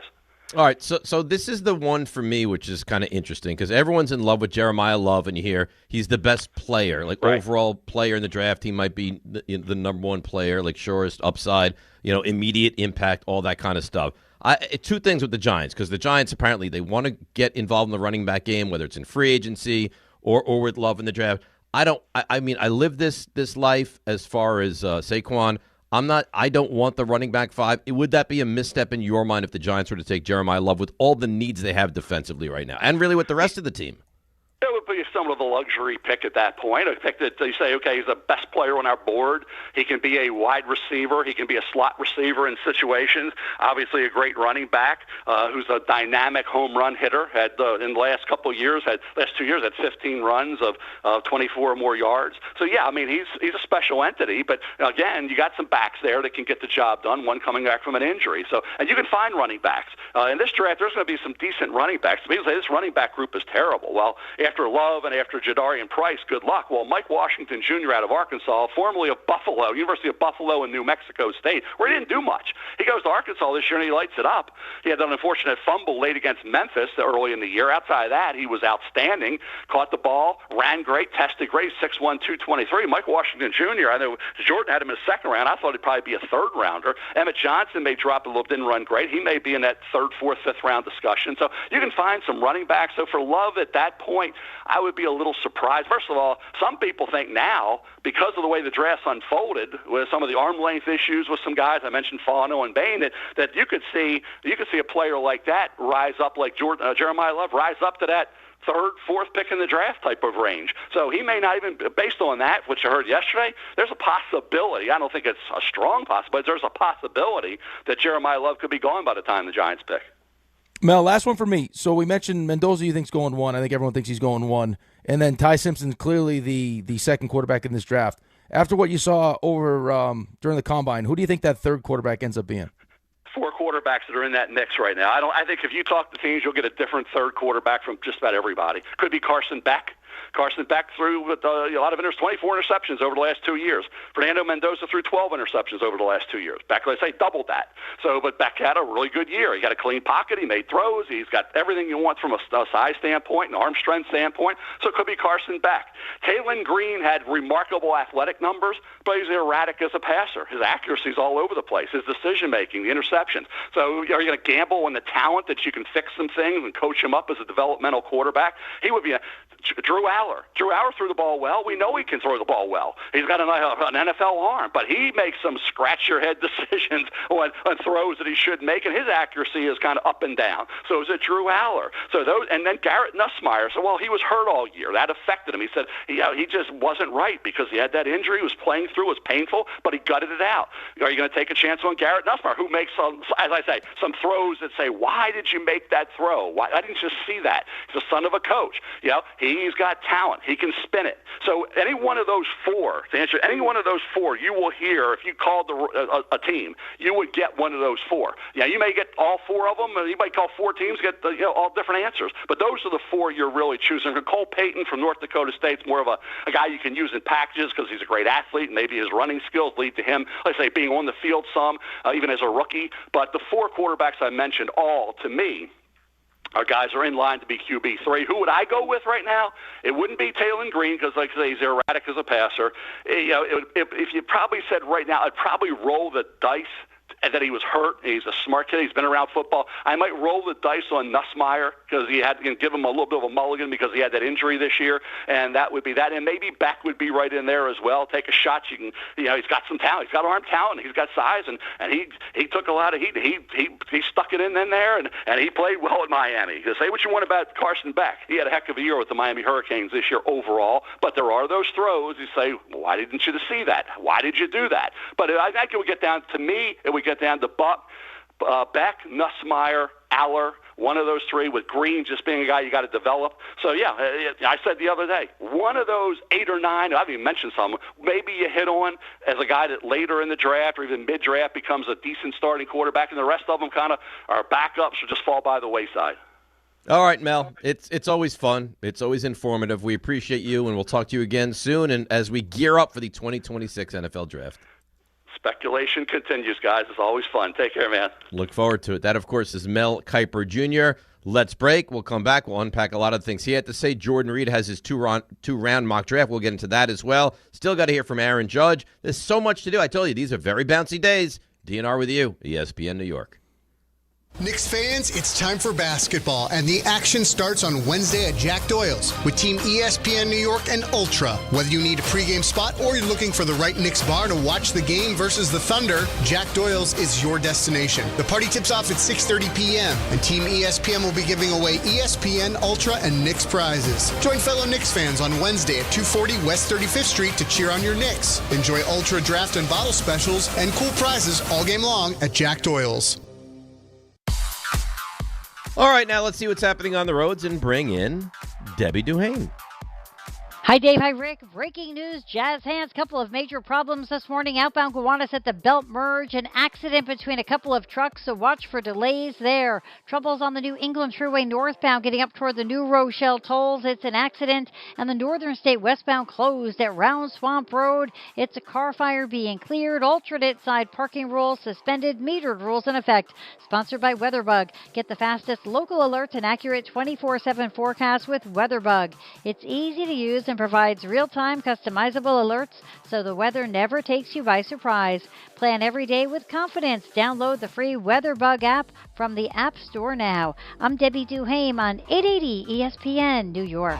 At Uline, they know firsthand the road to success is an uphill climb. Uline started in the family basement and through hard work is now North America's most trusted shipping and industrial supplier. They get what it means to have the support of reliable, hard-working partners. So they keep 41,000 items ready to ship. Whether your company is still in a basement office or expanding cross-country, Uline will be there on your road to success. Visit uline.com. More people trust their hearts to New York Presbyterian than any other hospital in New York. It's because New York Presbyterian has the most experienced cardiovascular doctors, treating a full range of heart conditions, from heart failure to valve repair, with the most advanced treatments. Find a doctor at nyp.org/heart. New York Presbyterian. New York Presbyterian Hospital, based on U.S. News & World Report 2025 to 2026 cardiology, heart, and vascular surgery rankings. DraftKings Sportsbook puts you right in the middle of basketball's biggest star-driven moments. Bet player props, bet live, and when a game turns fast, DraftKings has your back with early exit. If your player gets injured anytime in the first half, your bet stays alive. And once it settles, you still get paid in cash. That's built-in protection for star-driven bets. Backed by DraftKings. Download the DraftKings Sportsbook app and use code WHSQ. New customers bet just $5, and if your bet wins, you'll get $200 in bonus bets instantly with code WHSQ. In partnership with DraftKings, the crown is yours. Gambling problem? Call 877-8-HOPE-NY or text HOPE-NY 467-369. 21 plus, New York only. Eligibility and restrictions apply. Bet must win to receive bonus bets which expire in 7 days. Minimum odds required. For additional terms and responsible gaming resources, see dkng.co/audio. Limited time offer. Do you have trouble getting in and out of the bathtub? Are you afraid you'll slip and fall entering or exiting a tub? Safe Step walk-in tubs can transform your bathtub from an area of concern to a calming refuge. Call them today at 1-800-731-4558 and save $1,600. Safe Step walk-in tubs and showers are proudly made in Tennessee and offer an ultra-low step-in, avoiding that difficult climb over a traditional bathtub wall. They also offer a variety of therapeutic benefits that may help soothe your aching muscles and joints, increasing your mobility, boosting your energy, and improving your sleep. Safe Step walk-in tubs are designed to easily fit your existing tub space and are often installed in as little as 1 day. Just dial 1-800-731-4558 today to save $1,600 and receive a free shower package. That's 1-800-731-4558 for a free no-obligation consultation and to save $1,600. Safe Step walk-in tubs. Safety never felt so good. Friday, March 20th at Pickleball Heaven in Medford, Long Island. Play with them, play against them, and we didn't change the name. It's still Pickleball Madness. Meet Rick DiPietro and see his hot, sexy body and play pickleball with him. Watch college basketball with him. What a treat that'll be. Get to play pickleball with Rick and Dave, and it's going to be great.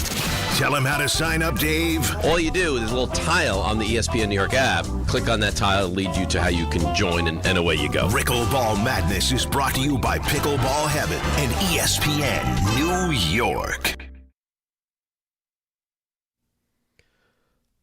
All right, DNR with you, ESPN New York, as we roll along on a Tuesday. Apparently weather is an issue. What a surprise that is.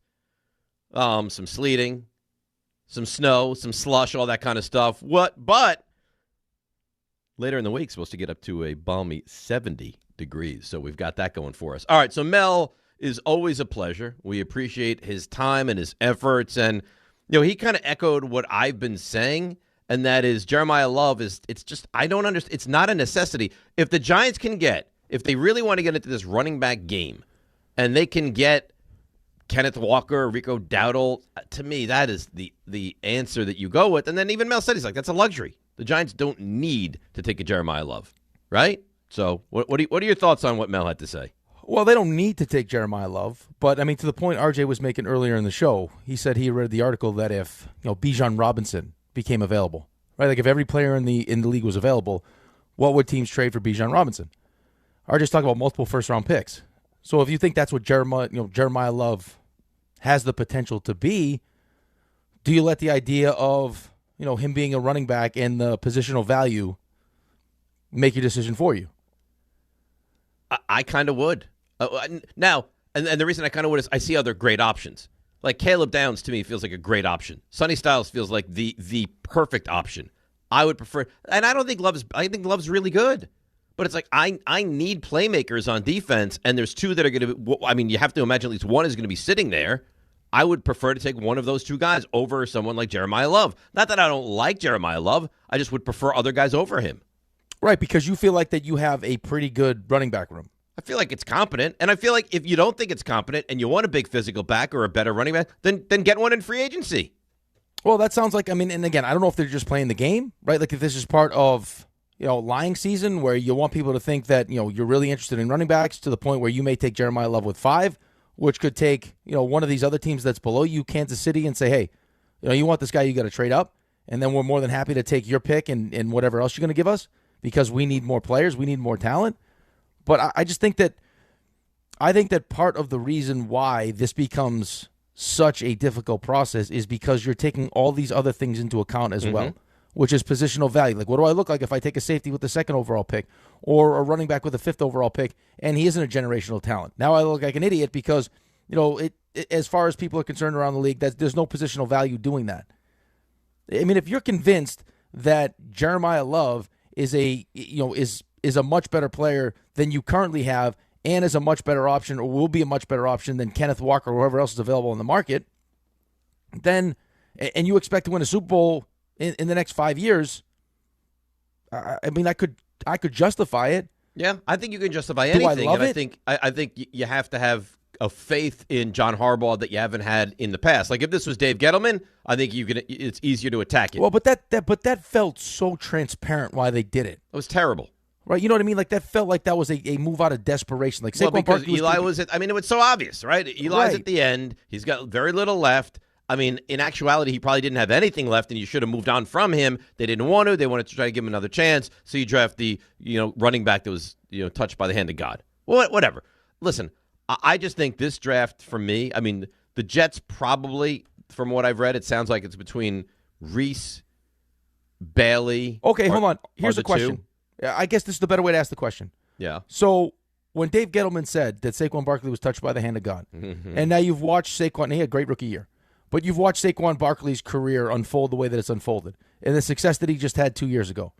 Are you how far off was Dave Gettleman? But I okay, hold on. I'm taking you somewhere. I don't need you to don't interject your opinion yet. I want you to answer my questions first. As far as a running back is concerned, Saquon Barkley is amazing. Okay.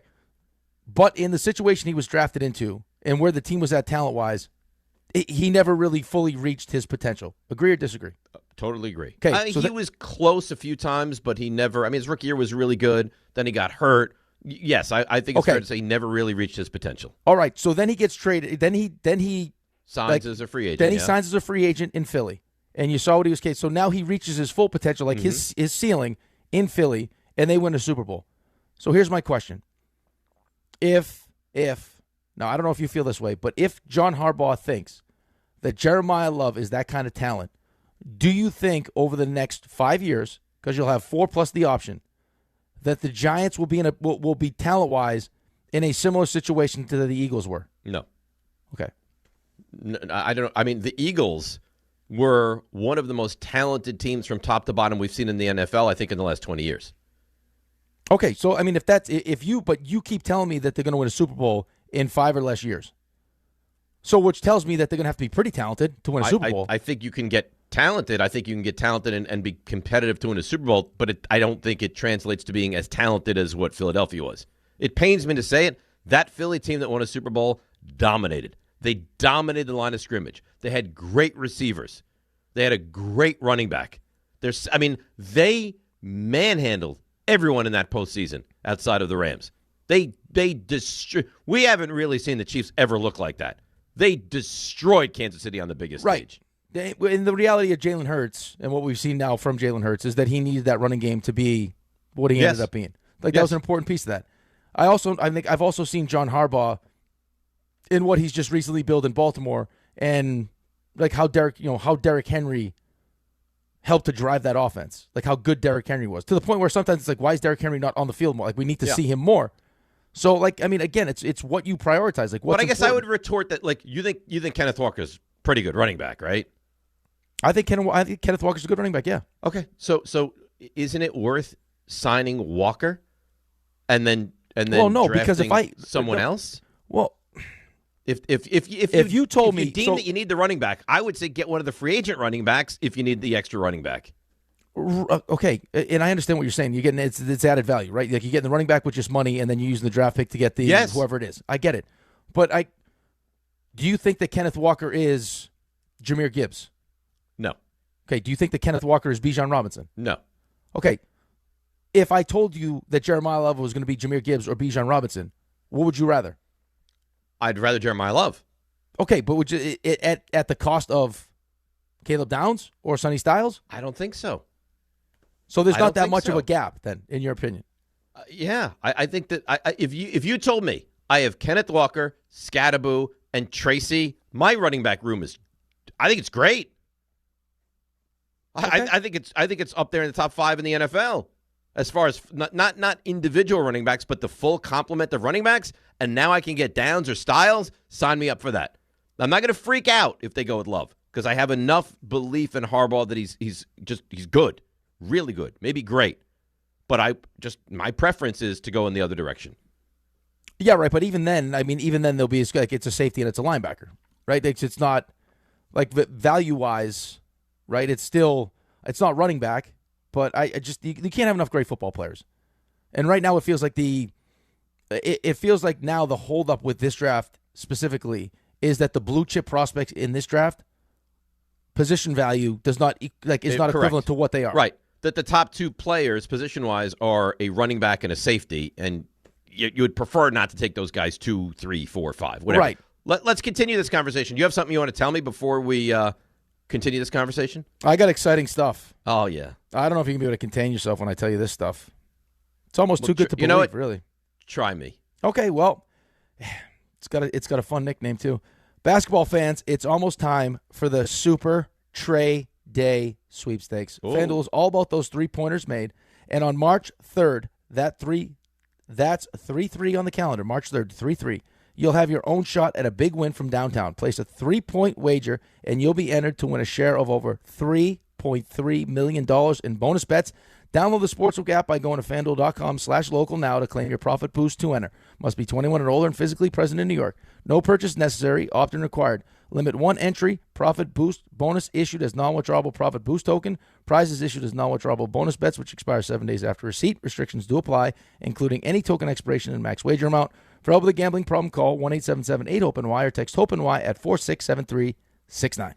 All right, let's break. We'll come back, and we'll get to your calls on the draft and what Mel had to say, 800-919-3776. And like I mentioned, Jordan Reed also has a mock draft that just dropped this morning. So a lot to do with the draft. We'll get to the baseball and the basketball and more football in the 9 o'clock hour. DNR with you right here on ESPN New York. 25 a month, 5 whole years, same sweet number in your ears. Check it in a year, check it in 5. This ain't my optimum 5, but price is still alive. 25 a month, 5 whole years, same sweet number in your ears. Get Optimum famously fast fiber internet.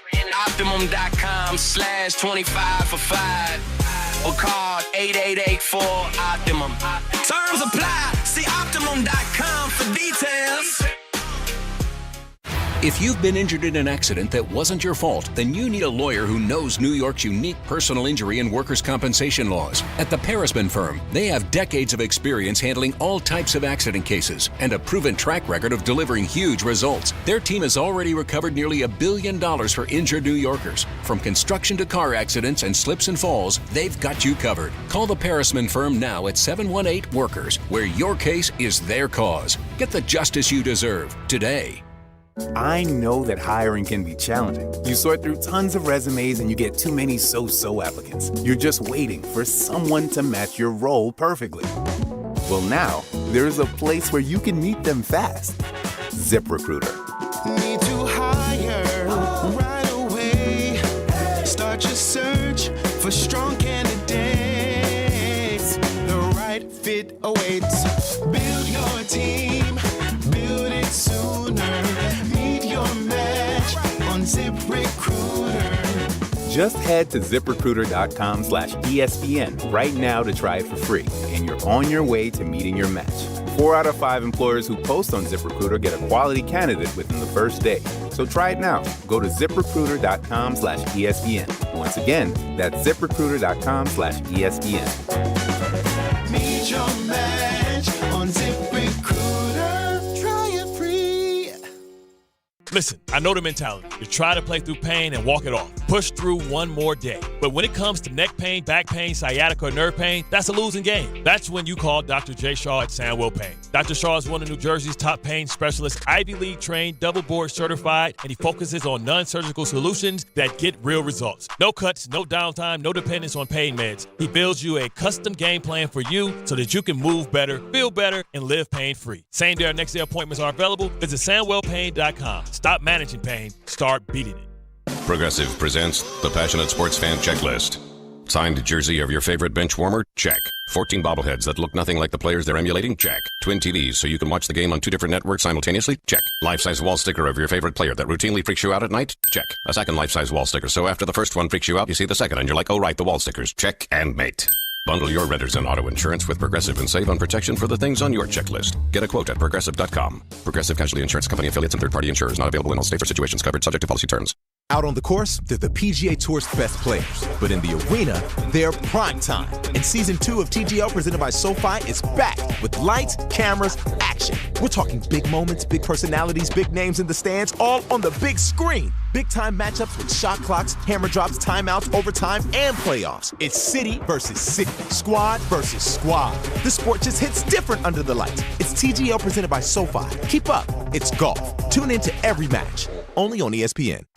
Friday, March 20th at Pickleball Heaven in Medford, Long Island. Play with them, play against them, and we didn't change the name. It's still Pickleball Madness. Meet Rick DiPietro and see his hot, sexy body and play pickleball with him. Watch college basketball with him. What a treat that'll be. Get to play pickleball with Rick and Dave, and it's going to be great. Tell him how to sign up, Dave. All you do, there's a little tile on the ESPN New York app. Click on that tile, it'll lead you to how you can join, and away you go. Pickleball Madness is brought to you by Pickleball Heaven and ESPN New York. Higher love. A little Steve Winwood here. I can't help but sing the song every time. It's a very catchy tune. I'm having some camera problems at the moment. Well, what have you done? If you just bought yourself a full-time iPad for the situation, I don't think it would make a difference. It's the connection. And I'm back. Why don't we hire your camera crew? A full crew? Now is the time to do it because John is distracted. Yeah, so where are all those guys? Where are those 2 young fellas that were rubbing the wax all over you? TJ and Nico? Yeah, No, the spider that was tack. not wax. That was spider tack. Yeah, rub it, Nico. Ooh. What are those guys doing now? I don't know. They're probably getting therapy after that. Oh, God, I think Nico's like a big... Is it Nico Harrison? TJ. I have Nico. That's Nico Harrison, isn't it? I think TJ's run into some trouble. Oh. Well, that's because he's Wait, what does that mean? That's because he's mentally scarred when you tell him to rub the spider tack all over What himself. does that mean? More. I don't want to Use get it. into That's the right. specifics. Really work with that spider tack. Really become familiar. I think Nico is taken his career. I believe he looks at that old show we did as a springboard into massive success in this. It's literally ruining the baseball before our eyes. RJ, correct me if I'm wrong, and be honest now. Yep. Okay, you've been on a nice run. You've had no encounters with Dave. You haven't been nasty. Like you've really don't let him bully you, RJ. Play the rub it. Tell me that's not maybe like the creepiest soundbite you've ever heard in your entire life. Really work with that spider tech. Really become familiar. No, you heard the before you even uncomfortable answer laugh. that, RJ. More. Use it. That's right. Oh my goodness. The fact that everything that happens on this planet, he brings to the bedroom, says a lot about him. Well, that last one's tough. More. Use it. That's right. Oh. Jeez. It's cringy. And you wonder why TJ's career is taking a turn. I have TJ. I have Nico. Do you view yourself as responsible in any way? What do you mean responsible? You said for TJ's gone to some dark corners of I don't. life. I don't have this confirmed. This is kind of rumors I've heard. Is that this is the double-edged sword for you because on the one hand you can launch people to great success as you've done in the past, but on the other hand you can just send people to a downward spiral. Which is what I sent them to a downward spiral. Yeah, we talk. You a lot, don't know that. We talk a lot about your success stories. What about the skeletons in the closet? People have gone the other way. Listen, it's the risk you have to take. So you're either going to be very successful or your life is going off a cliff. I don't think that's necessarily true. Go ahead, baby. Flip that coin. That's the picture you're painting. No, but I think the coin lands on heads many more times than tails. I think you're a lot more success than failures. It might be a 50-50 proposition. Like, look at people with acronym. I would love to see the hit rate. Yeah, look, Rick wants the emails. Here's an email for you. Bleep you, RJ. You can't get rid of the emails. Dave, you're the best for reading all these emails. You're the GOAT. RJ sucks. That's a positive inbox. I love it. I love it. Give me more. The inbox that breeds positivity. Yeah. Love it. Listen, there's a lot of positivity. Here, you know what? Eric Davis. Would you say a lot? When the camera cuts to the control room, I have to say, Raymond may actually have better hair than RJ. RJ's hair gets all the love, but Ray's hair is incredible. I think there's thick head of hair. Beautiful stuff. That's Eric Davis. So that's not very positive. Very that's actually positive. I'll take that. Right. I don't even think it's a question. I'm not going to say think. I know we have the best control room hair in the country. In the world. In the world, probably. I go as far as full show. It's fine. Yeah, but those two are just different level, though. RJ doesn't have to put stuff in it. That's the difference. Ray, do you put stuff in here in the morning? Not in the morning, no. No, he doesn't. There's nothing in that. No. No, he's got gorgeous hair. It's unbelievable. thick, it's lustrous, it's beautiful. Dave, every day you come in here and you don't wear a hat, I actually think the same thought every time. There's something there. I think it's just like there's a... Everyone on the show is pretty well off in the hair I think we department. should zhuzh it. RJ, you want to zhuzh it up a little bit. Yeah, well, there's so much potential. Like you're in your early 50s and you're still rocking like a nice tight hairline. I mean, to be in your early 50s and have a really full head of hair. No, but he's saying that you should embrace it. You should have more. You should have more. Grow a ponytail. He's not saying I should have more hair. No, yeah. More you want me to grow it out? No, more hairstyle. Right. Like I think we should do more with the hair that I have. Yeah. But you can only do so much with it so short. You're getting here so early now too. Like I think there's potential there. Those extra few minutes we could really fill. So you want to start to style my hair? Well, I'm not going to 540. No, but here we run into the problem. I'm not going to do it. We can get you a stylist. I'm sure we can get something. I mean, you start making sound effects like you made with TJ. I'm not ready for that. I can't handle As you work the hair the hair gel in. More. Use it. That's right. Yeah, I'm not ready Get for some that. of that dippity-doo, RJ. Just throw it in there. Really work with that spider tech. Really become familiar. Yeah, I wouldn't recommend using spider tech. You heard the uncomfortable laugh, guys, right? Really work with that spider tech. Really become familiar. Because I'm humorous. I don't like where this is headed. What's the safe word? I thought this was about baseball. Yeah, I thought this was spider tech. Get me out of here. We good? Yep. You want to talk more about Nana Ginny's love life? Oh, nah, come on. You sure? I told you that in confidence. In confidence, you mentioned it on air. Nothing is mentioned in the whole confidence world to hear. Unfortunately, You're the one who says it's a locker room festivity here. I thought that Nana Ginny's the happiness would be like a nice little thing for the show. I mean, you burnt up I'm little thrilled. face head. Really? I didn't think that Nana Ginny all of a sudden would now be painted as a a temptress that's working the nursing You know what? home. Good for her. I don't frown on her. I love it. I can't imagine that Nana, unless she's been playing us all this entire time, that she can be that active. Trust me. When it comes to that, people find a way. Good for her. Don't frown upon Nana Ginny. I welcome that. Yes, she's 96 years old, though. She's 96? I thought you said Yes. the boyfriend was 96. They're both 96. They're both Oh, boy. 96? Yes. Oh, my God. I know. That's what I'm saying. I didn't think it was. I didn't think it was going to happen again. Still works. Well, good for her. Good for everyone involved. I can't just be. Let's It's do that. emotional. Let's take a break, a towel off, because it's gotten very warm in here. 800-919-3776. I've been promising you the Aaron Judge, but we've been so busy with other stuff. Let's get back to this Aaron Judge stuff. World Baseball Classic. Over to the Jets, the draft. Your calls, 800-919-3776. DNR with you on the Tuesday, right here on ESPN New York.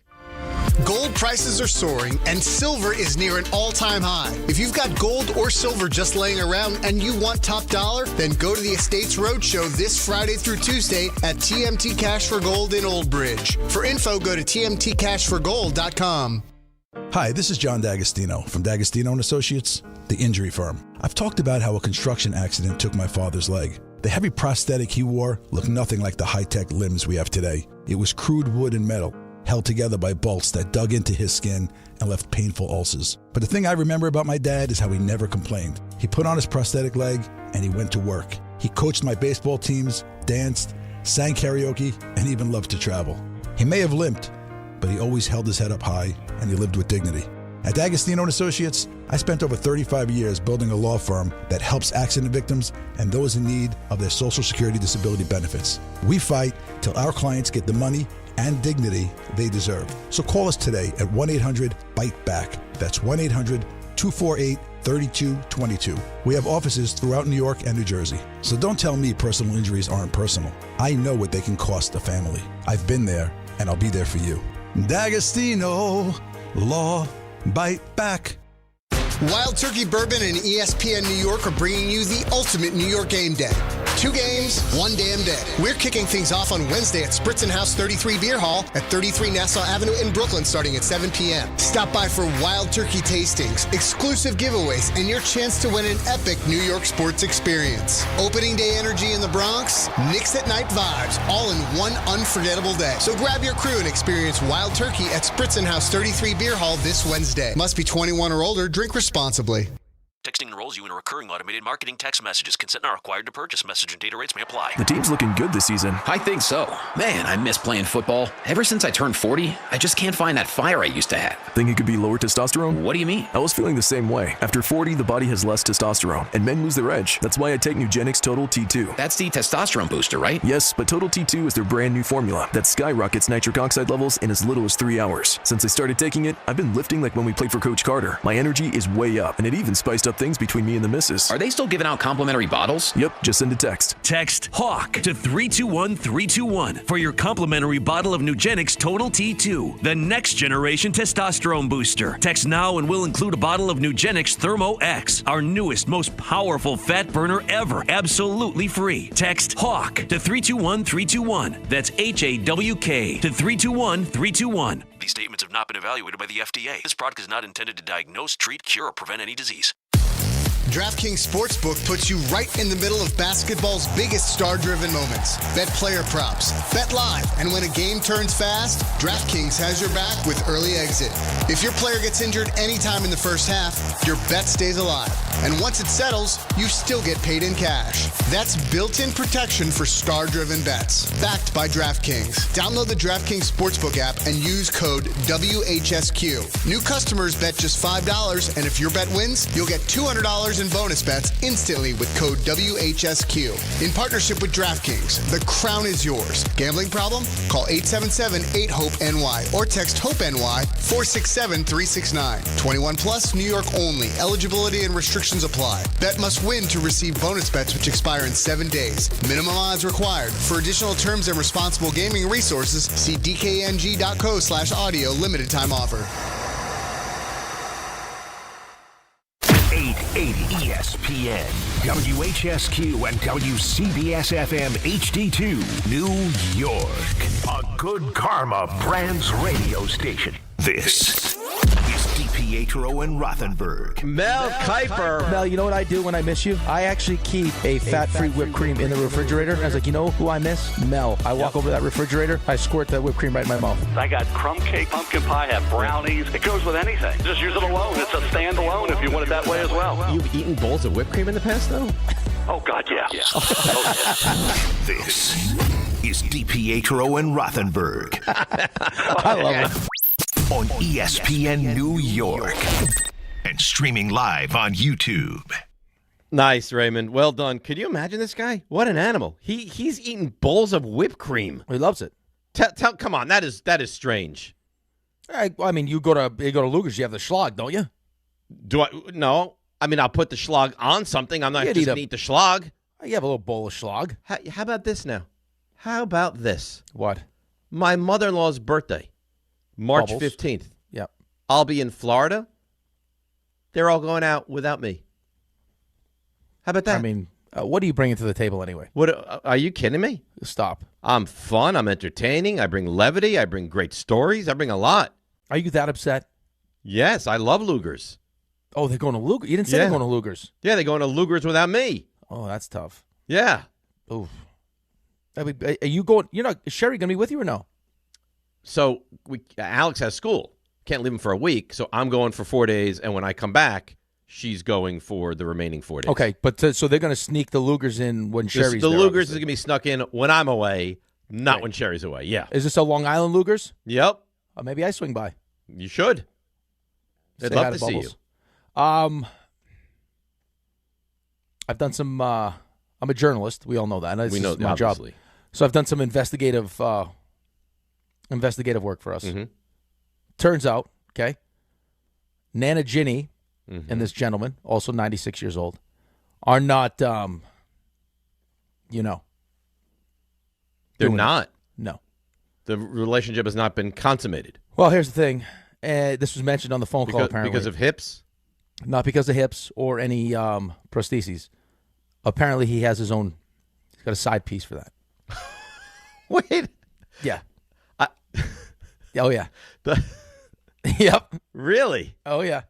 So this guy, this really man that's figured out the meaning of life here. Yep. Is having a side piece for that. Yep. And then a relationship that doesn't incorporate that over on the side. Yeah. It's got the sexual relationship and the emotional relationship. Yeah. Wow. This is all the fun stuff you find out. Yeah. Wow. Oh, yeah. This guy's, I guess in some ways he's living the dream, right? And Nana Ginny's okay with it. She's fine. Well, listen, that's not what I would choose. I don't think it's what you would choose. But if all adults involved, and they certainly are adults, are signing off on this, then everyone wins. Yeah, I guess so. Email from Clay. He says, you tell that little nugget, RJ, that these emails better stay. Not that you'll ever read mine, you diaper. Oh, he likes the emails. He called you a diaper? Wait, is that the diaper guy coming back? Yeah. I don't know if this is the diaper guy or this is one of the diaper guys, but he's angry at both RJ and me. RJ, people don't like that you tried to kill the emails. I didn't try to kill them. Yeah, you did. I took inventory of where we're at. Because here's the thing.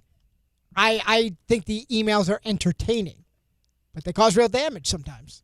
You know what? If somebody's feelings being hurt is part of the process, then that's what has to happen. But it's not. There's feelings being hurt, and then there's outrageous attacks. It's not. I've seen some of those emails. Yeah, you forwarded them. It's not typically somebody. It's like somebody's, or it's like somebody every few weeks. Well, too bad. This is what happens. And what you've done here is you've encouraged it. You want people to send No, the that's not nastiness. true. I want people to be themselves. If being yourself means that you take nasty shots at someone on the show, then that's what you do. If being yourself is you say really complimentary, nice, loving things, then so be that. Whatever it is, I'm here for it. And Rick is here for it. And you tried to kill it, RJ. I did not try to kill it. I just took inventory of where we're at. Had Rick said we should get rid of the emails altogether, you don't think that would have been a groundswell to get rid of them? I'm not sure. That was the point of the question, to see where we're at. I'm not sure I believe that. Rick doesn't see it as a problem, so we move forward. It was not your finest moment. I mean, it wasn't man making love to a dead animal moment, but it was not your finest moment. That was the thing. I don't think love was mentioned, by the way. Well, whatever it was disgusting and probably shouldn't have been read. I think what RJ's done now is going to end up backfiring on him, though. I think people are going to start attacking RJ. Exactly right. Yeah, as you've seen already. All right, so Aaron Judge was on McAfee yesterday. He was asked about the importance of this Team USA baseball. Is there a difference between being captain of Team USA? And I'm just telling you one thing before we even play this. I haven't heard the sound. If he somehow says, yeah, it's right there, equally important, or Team USA is more important, captain of the Yankees, Yankee fans will lose their minds. So you can roll your eyes. Right, but why though? Because they will. Well, but why are we pretending like that if you weren't Aaron Judge and you were named captain of the U.S. team, it wouldn't mean just as much as being captain of the Yankees? RJ, if he, and I know you've heard it, so it's really not fair, but if he says being Team USA captain matters more than being captain of the Yankees, would that not annoy you? Well, maybe a little. It's captain of the nation's team. Just telling you, I know the Yankees fan.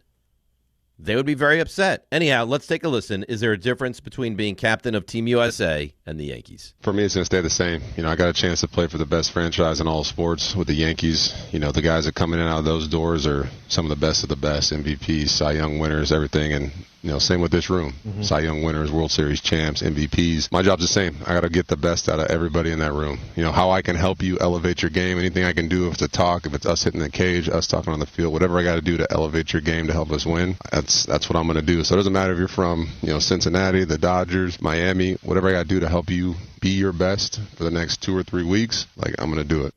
So a couple things. A, I think that Yankee fans will not love that he looks at that and says, no, it's the same. And B, he sounds like a great leader. He didn't say it was the same. He said he's going to approach it the same. Yeah, he said he's approaching that's different. That's completely different. Those are different answers. He didn't say which means more to him. He just said his approach is going to be the same. And by the way, if a Yankee fan does get mad at that, they're one of those Yankee fans that just wants to be mad. 100%. I don't think he could have answered that question any better. That's a great answer. I was going to say, if you let me finish my thought. Well, no, but you put words in his mouth before you finished your thought. I didn't put words in his mouth. I misheard what he said then. Put words in his mouth. What I was going to say is he sounds like the absolute perfect captain of any team. Whatever I can do to help you be the best version of you, I mean, it's exactly what you want to hear from a captain. Well, he's a unicorn, man. Seriously, unicorn. And they almost lost him. Right, but and you're paying him $40 million, which is an unbelievable bargain right now. Mm-hmm. Do you understand how hard it is to be the player that Aaron Judge is and also have the ability to give other people your time, mentally and physically? No. That's every coach's perfect storm. Right. So you worry about him none as far as off the field concerns. Nope. You worry about him none as far as a locker room leader. You worry about him none as far as producing on the field day in and day out. You're right. I mean, he really is like the unicorn. He's the perfect embodiment of a leader and a player that you could possibly want in any sport. He is every coach's dream. That the best player on the team, the best player in the sport, is also willing to take on that leadership role where he's not just like a lead by example guy. He leads by example. If you need to hit in the cage with him, he is concerned about you being your best. The quote that he uses is so uplifting, and I'm not even a Yankees fan, but you hear it, you want to root for this guy. I need to bring out the best in everyone. I need to figure out how, if you're Miami or Cincinnati, wherever you're from, to make you the best version of yourself. So he's got to worry about, facing the best pitchers in the world, and he'll succeed at a very high level because he's just that great. And, oh, by the way, I have to figure out a way to make everybody the best version of themselves also. I mean, God bless him. It's why he is who he is. And he makes it hard. As much as I hate the Yankees, I root for Aaron Judge. I do. I don't know how you couldn't. He's an easy guy to root for. He does all the right things. I mean, he plays hard every time he's on the field. He's awesome. He's a great leader. I mean, he's a great face of your franchise. He's a great face of he's a great face of the sport. He's a freak show athlete. Right. I mean, he's got everything. And he's abnormally enormous that you're drawn to him. You're right. He has absolutely everything. So I think as far as I'm concerned, I'll actually be aggravated if we get a call from a Yankee fan that's upset about that answer. I wasn't expecting. Here's the thing: I wasn't expecting anything less from him. I was expecting an answer that would be so just like moving, though. Well, but that's, I mean, again, you can't fake it. Right? I mean, they're like, you can't fake being that kind of leader. Guys see right through that. That's genuinely how he feels. Yeah, I mean, and that's why he's so likable. That's why even someone that detests the Yankees like me, I can hear that and be like, man, I wish I had this guy on my team. Right. Like, I mean, and I'm a player listening to that. I'm like, you heard Bryce Harper the other day talk about it. They asked him, I think it was on McAfee too. It's like, I couldn't wait to have, like, there's only one choice for captain. It's Aaron Judge, and I can't wait to share a clubhouse with him. Like, that's how he's viewed around the league. And all that being said, if he doesn't wind up winning a World Series, Yankee fans will crush him. Yankees fans will not put him in that same category. They will not consider him to be the Mantle, the Maris, the Ruth, the DiMaggio, the Ford, the Berra, because he's not able to win. Mind you, I would say probably the least impact you have in any of the major sports is probably baseball. Yeah, I would agree with that. I mean, non-football quarterback maybe is up there too, right? Quarterback is vitally important. Well, but that's why the quarterback wins. That's why the quarterback wears the wins and the losses, right? And gets paid. No one talks about, but no one like legacy-wise. You're not going to take Barry Sanders off the list of greatest running backs of all time. No one says, well, Joe Thomas was one of the great left tackles in football history, but the guy never did anything, right? So it's the quarterback in the NFL. It's the quarterback and the coach. Basketball, you play both sides of the ball, so it's the best player. I mean, the best player is going to wear that. And basketball, it's minute, right? The amount of players you have is nothing. It's right. You're one of 5. Baseball, you're one of 9, so you get up like a little more than 10% of the time, 11% of the time. Well, how many plays are you going to make in a game? If you're highly impactful, defensively, you're going to make, 5 plays? And maybe. Offensively, you're going to be involved 5 at-bats? Maybe. So, I mean, I think that, and again, I keep going back to this because it actually frustrated me when I heard people try to explain what Aaron Judge was saying. Like the whole idea of the way he was asked the question about Cody Bellinger, and he's like, well, he's happy because they got Cody Bellinger back, and he believes in this team. No, that's not what he said. Yes, he's happy that Cody Bellinger is back, but he thought it was going to be Cody Bellinger, and he wanted Trent Christian back, and he wanted the team to come back, but he wanted to add to it. Because I don't think there's a lot of people that thought, watching that Yankees team at the end of last season, even with all the additions at the trade deadline, when they played Toronto and got killed, thought they were good enough to win a championship. It would be a real shame if they never helped him get a title. Like, I don't care if you have to trade, Spencer Jones or Dominguez or who's going to help me over the next 3 years? Yeah, you have a small window now. He's always going to be 34 years old in a couple of months. Not to mention the fact that baseball may miss time next year. I think it's more than they might. Feels right. Like so you could burn through. I mean, you could end up burning through half of another year of his best baseball. Right. And what would you say realistically? 3, maybe 4 if you're lucky. Maybe, yeah. I mean, maybe. I don't know. It'd and be then criminal if they didn't do every single thing in their power to try to win a World Series with this guy and for this guy. Well, you know what they'll say too, though. Yeah, it'll go back to how he played when they got to the World Series. Well, it's his own fault. They had Juan Soto. They got there. Please, they weren't as good as the Dodgers. They lost in 5 games. I got to think at a quiet moment, like when he's had. We don't blame the managerial decisions though, right? In Game 1, we're just going to blame Judge for not getting it done. Well, right, but that's again. I mean, that's who's going to bear the brunt of this. Not winning is going to be him. Fair or unfair, that's which is totally. But it goes back to the quarterback, right? It goes back to the dominant NBA player. They're always going to get the blame. Well, even like you heard the question the other day to McDavid, right? It's just the question was prefaced. Yeah, Gretzky did it. Messier did it. Right, all these guys did it. How come you can't do it? Right, championships find great players. How come you haven't found one yet? Oh, well, I don't know because I'm up against. I mean, look at my team. Look at my goalie, and I'm going against the Panthers every year. By the way, it's not like he got bounced in 4 games. He went to a Game 7 of the Stanley Cup Final. Yeah. Oh, by the way, I won the Conn Smythe on a losing team. You jackwagons. Yeah, that's rough. Let's go to you know what? Is it Nas, RJ? Is that how you say the name? That's correct. Nas in Pinebrook. It's her birthday. Happy birthday, Nas. Thank you, Dave. Hold on, I got to take you off speakerphone. Okay. Since it's your birthday, we won't yell at you for that. But I'm sure RJ told you no speaker. He did, but I'm in the car. I just got out of a CT scan, so I'm just in the car. Anyway, Are you okay? Yeah, well, I don't know yet. I'm hoping that everything works out good. It's my birthday, so it's going to be fine. Good. It's going to be great. So I'm calling because it's my birthday, and for my birthday, I wanted to maybe show appreciation for everything that brings me joy. And you guys, I wake up in the morning with you every day, and I have a birthday ask. I have two, actually. One is for you guys to play the Pew Pews for me because I want to record them and make them my text message when people call me. It was for a long time. It was the RJ. You know, when you would yell for RJ, you stopped doing that. I don't know. You're less annoyed with him lately. Well, you know what? You know what it is. He's too quick now. Like when I my first RJ, I don't have time. He responds so quickly. I don't have time to get a second RJ out. Anything in my way, boom, right to the side, boom, boom.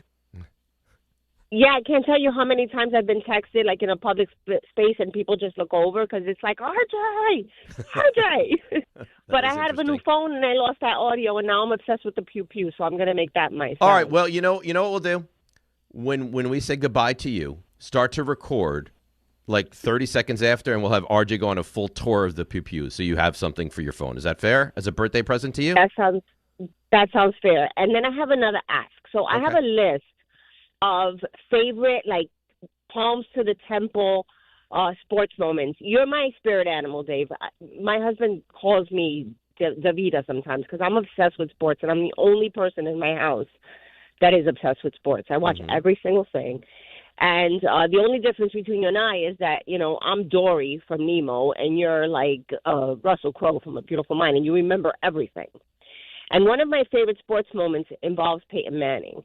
And I remember seeing it. I don't remember who they were playing against, but it was fourth down in the end zone, and they called out the kicking team, and he literally sent the kicking team back to the sideline. I had never seen anything like that before in my life, where a quarterback literally said to their coach, no, I'm not kicking it, I'm going for it.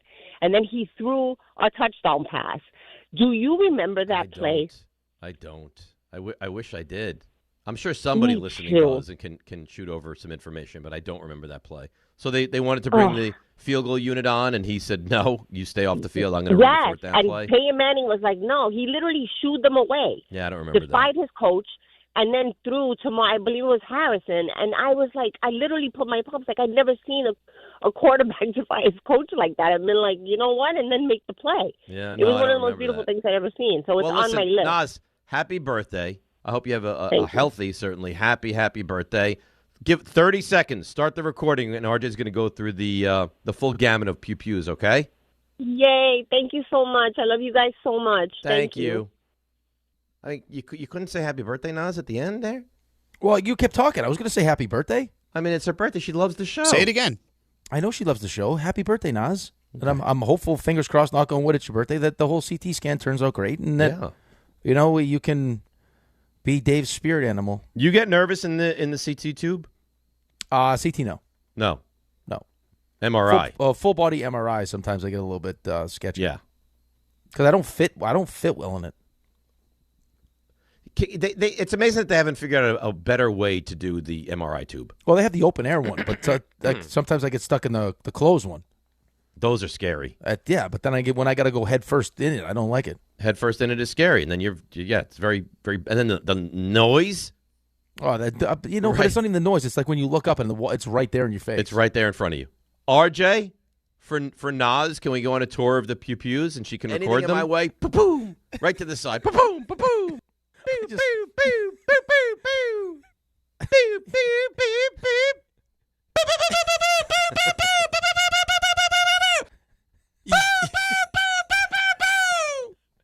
So Nas is a big time listener. I believe Poo Poo 2 was her favorite. What's Poo Poo 2? Boo, boo, boo, boo, boo, boo. But just in case, we got them all in there. I like, that's my favorite, and then my other favorite is... I like when I just rattle off some shots. That's my second favorite.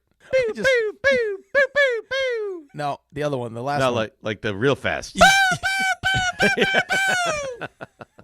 Those sound aggressive. No, there's the automatic one, too. That's That's my second favorite one. It's a 50-year-old man, everybody. This man has 2 children. Yeah. Yeah. That's right. giving off finger pistols. I mean, if you think about what just really happened, it's a woman. I mean, we don't really know. She's a husband. At least, you'd figure 30s at least, right? Probably. Yeah. A woman that just called the show that said, as a birthday gift to me, could you play the 50-year-old man's finger pistols? Mm-hmm. Please. Beep, beep, beep, beep. I like that. Every time you play that one, RJ, Rick bobs and weaves like he's a boxer. Like he makes sure to get out of the way. Beep, beep, beep, beep. I can see you doing it, though. Beep, beep. Beep, beep, beep, beep. Because you're moving when you do it. Those aren't stand still. Beep, beep, beep. Think about what just happened. Oh, an adult woman just called and she's as a request for my birthday. Mm-hmm. Could you play the 52, almost 53-year-old man's finger pistols, please? Yep.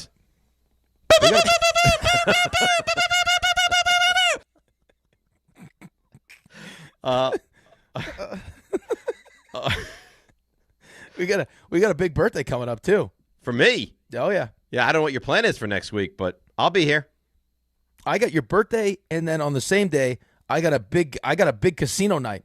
And What do you mean? I got a big Portland extravaganza on that night. Really? Yeah. So a little money raising event. Yeah, and I got to do I'm at the end. I'm the guy that comes in at the end and has to raise You getting money. auctioned off? No, I'm not getting auctioned off. I got to raise money. Oh, so Yeah. you have to plea for listen. Yes, please. If you think about what we do here for the kids at Portledge, and you think about how worthy everyone is, and like that whole spiel, some kind of I'm gonna do something. Yeah, you'll do great. I may actually do it if as people start giving me money. I may use the finger pistols to say thank you. As a thank you? Yeah. Why don't you Like, bring hey. some audio of the finger pistols to the event? I'll give 500. Pew. Then 500. Pew. There you go. Over here, 350. Beep, beep. RJ, Someone gives 1,000. It's like, yeah. Then you rattle off some shots. RJ. There it is. Oh, you did that on purpose. Yeah, happy birthday. RJ, do you ever, RJ, when you go home at night and you like after you get through the whole I went to school for this, do you ever wonder what's wrong with him? Beep, beep, beep, beep. Like if we started, I think we could do a whole show. Like if someone came to us and said, hey, like could you please, give us the who is Dave? And we played the clips that we have of Dave, they'd be like, this guy, it needs to be in an institution. Yeah, but do you ever get home, RJ, and be like, God, Ange, Dave, he's so talented. You are one of one. I've Yes. said that before. I'll say it again. And when you lay out the evidence of your life, if I just cherry pick some of the stories that we love to tell here, and I told that to someone, and I asked them at the end, so what do you think happened to that person? They would probably pick institution, maybe jail, disappeared, and then I would say, no, he's at the top of his profession. No. No, here's what you would do, RJ. You would tell them the stories, and then you would accompany those stories with we also have some audio to play to help you with your decision, and then you'd play like I love carrots, and then some of the animal sounds, and then the finger pistols. Now tell us where do you think this man is? And they'd be like locked up in a cell somewhere. This And seems you're like, mean. no. Yeah, I like carrots.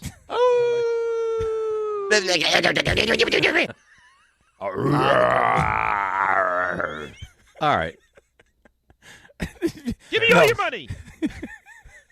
He's Bring it. He's driving a Bring it. Yeah, not what I did or said.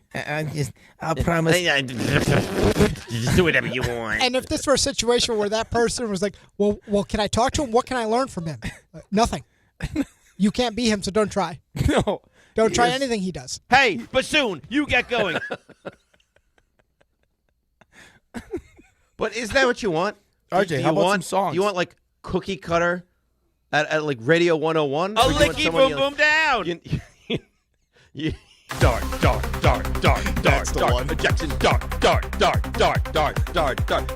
dart. So what happened there? The Giants won a football game? That's right.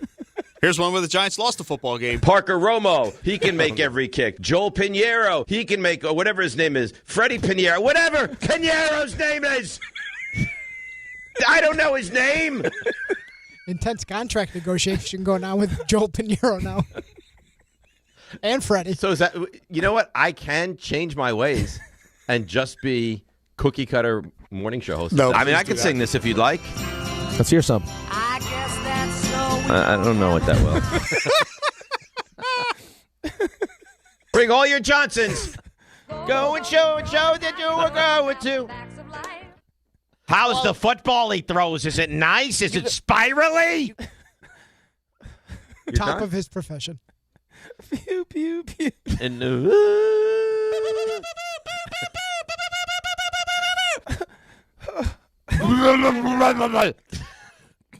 that was the cocaine bear. That was pufferfish. That was not the cocaine bear. How do we get pufferfish? Oh. This was the cocaine bear. Have you seen this cocaine bear Yeah, but trailer? they- What happens to the cocaine bear? No.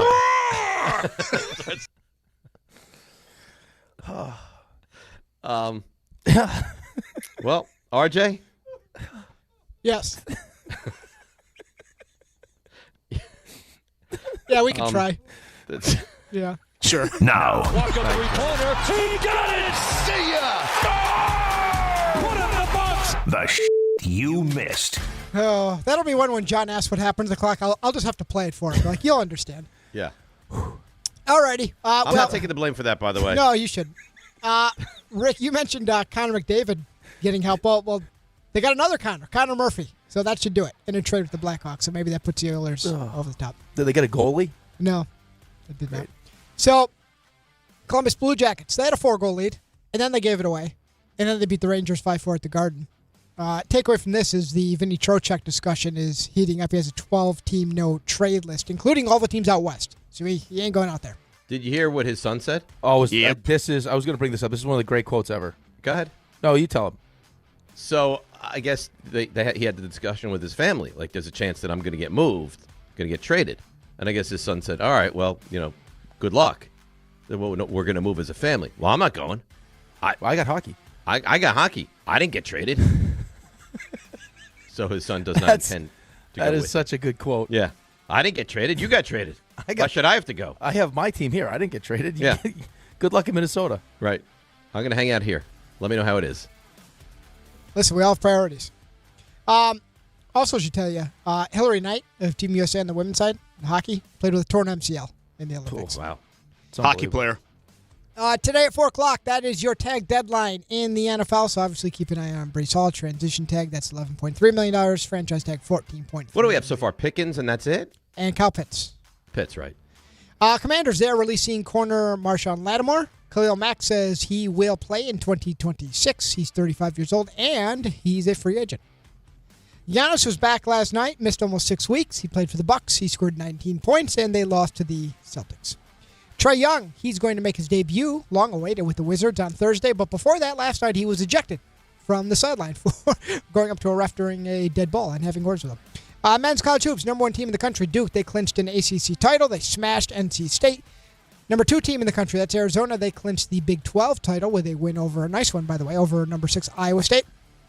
Women's college hoops, UConn remains unanimous number 1. Not a surprise heading into the tournament ahead of UCLA and South Carolina. And we talked about this earlier. Logan Webb going to get the ball for Game 1 of the World Baseball Classic for Team USA. They take on Brazil on Friday. Webb will be followed Game 2, Tarek Skubal. That's against Britain. Paul Skeens gets the ball Game 3 against Mexico. And Nolan McLean, so long as he's not sick, which he is right now, he will pitch Game 4 for Team USA.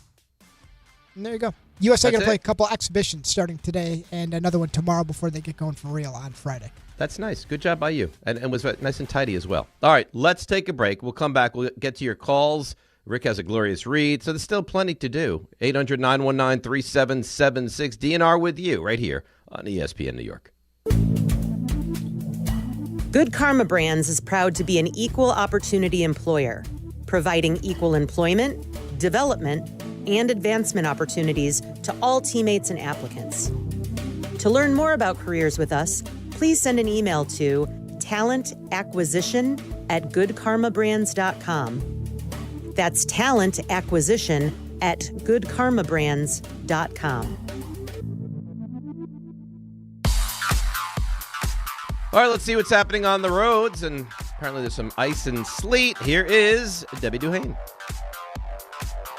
Hi, Dave. Hi, Rick. Hey, happy birthday, Nas. And hey, shout out to Grandma Ginny as well this morning. Guys, alternate side parking rules are suspended for Purim. Metered parking rules in effect. Inbound George Washington Bridge, a 20-minute delay. Lincoln 25, Holland, about an hour from 1 and 9. We're seeing delays right now on the Cross Island South at Northern Boulevard, a stalled vehicle. Southern State Parkway eastbound getting out toward Nassau Road. It's a disabled vehicle. 208 northbound slowing down Wyckoff up through Franklin Lakes with some ongoing construction. Traffic is sponsored by Positive Coaching Alliance. If you have questions about youth or high school sports, Positive Coaching Alliance can help. PCA develops better athletes and better people through youth and high school sports. Info at positivecoach.org. I'm Debbie Duhame, 880 ESPN New York. 25 a month, 5 whole years. Same sweet number in your ears. Check it in a year, check it in 5. This ain't my optimum 5, but price is still alive. 25 a month, 5 whole years. Same sweet number in your ears. Get Optimum famously fast fiber internet. Optimum.com/25 for 5. Or call 8884-OPTIMUM. Terms apply. See Optimum.com for details. At Uline, the prevailing opinion is, if you don't live it, you don't believe it. The people at Uline believe in hard work, and they live it by being there 24/7 to answer your call, having 41,000 items in stock, and offering same-day shipping from 12 locations across North America. Business owners, sellers, buyers, shippers, and packers believe it. Uline is the hard-working, dependable source for your shipping and industrial supplies. Visit uline.com. You remember what it feels like to move without thinking about pain? To get up, sit up, walk, work, or live without that constant ache? If neck pain, back pain, joint pain, or sciatica took that away from you, it's time to get it back. I'm Bart Scott. Dr. J. Shaw at Sandwell Pain is the guy you need. Ivy League trained, double board certified, no surgery, no scars, no long recovery, just precise, image-guided, non-surgical treatments designed to get you feeling strong again. With offices in Woodbridge, Livingston, and Inglewood, and most major insurances are accepted, there is no reason to wait. Go to SandwellPain.com. Relief is closer than you think. Hey, it's Alan Hahn. Rings End is your locally owned Benjamin Moore retailer. They're your store for quality with a full line of brilliant and durable Benjamin Moore paints. They're your store for inspiration with thousands of colors and a variety of sheens. And Rings End is your store for expertise with one-on-one advice for contractors and homeowners. Insist on Benjamin Moore paint from Rings End because the gorgeous color you love can't be matched in another brand of paint.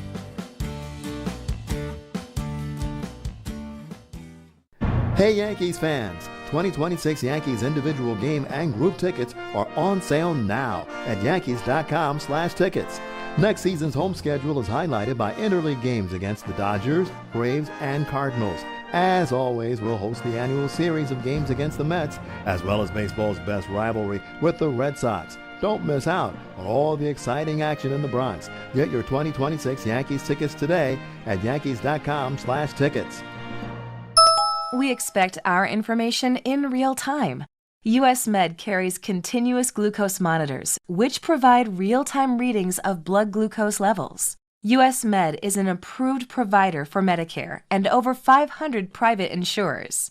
So call 888-665-0696 today for a free insurance and Medicare benefits check as easy as... That's 888-665-0696. I'm Boomer Esiason. My mom died from cancer. She was only 37 years old. She didn't have life insurance, and that was devastating for my family. That's why having life insurance is so important to me. Ethos makes it fast and easy. Get a quote in seconds, apply in minutes, and get same-day coverage. You can get up to $3 million in coverage with no medical exam. Get your free quote at ethos.com/play. That's ethos.com/play. Paid spokesperson. Time spent on application may vary. Online health questions required.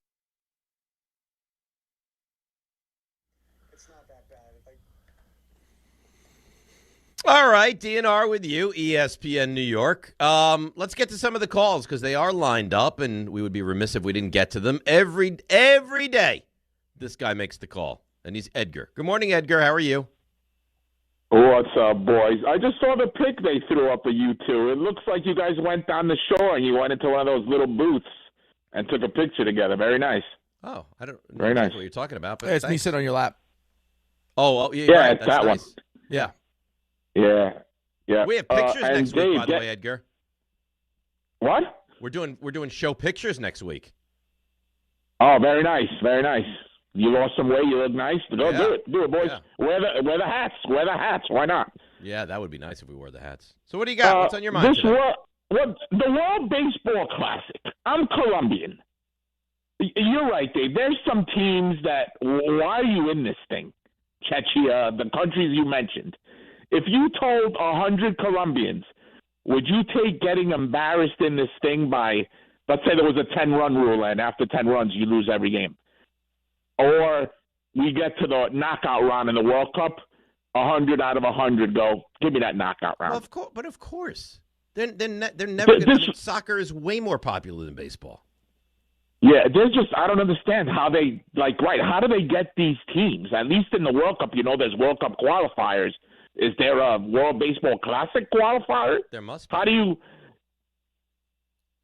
Yeah, I do think they have World Cup qualifying, World Baseball Classic qualifying.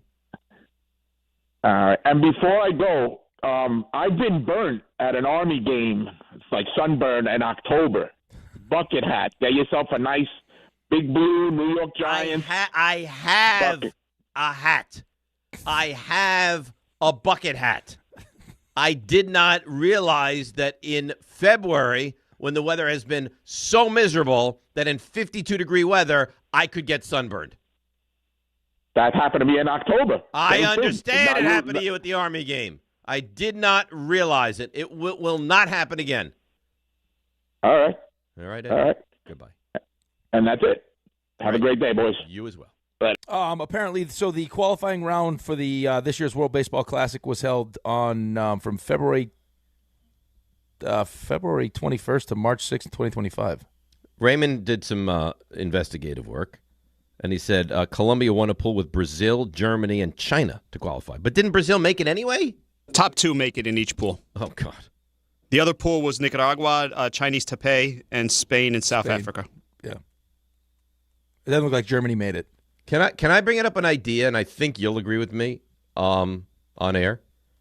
Yeah, I love ideas. So when we do pictures next week, I don't think it should just be me and you. I think Ray and RJ should be involved in the pictures. That's up to I'd love to have them in the photo. At least something of the two of them. Even if I agree. Some without us and then some with us. Well, I want them to use the pictures of them with us. Okay. They're RJ, how part do you of the feel show. about being photos next week? I don't think I should be in the photos. Why? People love you. John just said I don't think so either. John, we have our answer. We know. Yeah, there you go. Oh, There's our answer. There's your answer. I wish they felt about you guys the way we feel about you guys. Yeah. I don't like it. Well, if they we do said, not. hey, John, we want you in the picture, you'd be like, oh, no, yeah, no problem. That's right. He'd be like, oh, I could do the picture better than you guys. All right, of course. I'm so great in pictures. I don't want to upstage you in the pictures. Ask John if he wants to take the pictures. If he wants to John, take we'll let the you wear pictures? Disney. We'll let you wear Disney ears in the picture. Will you take it?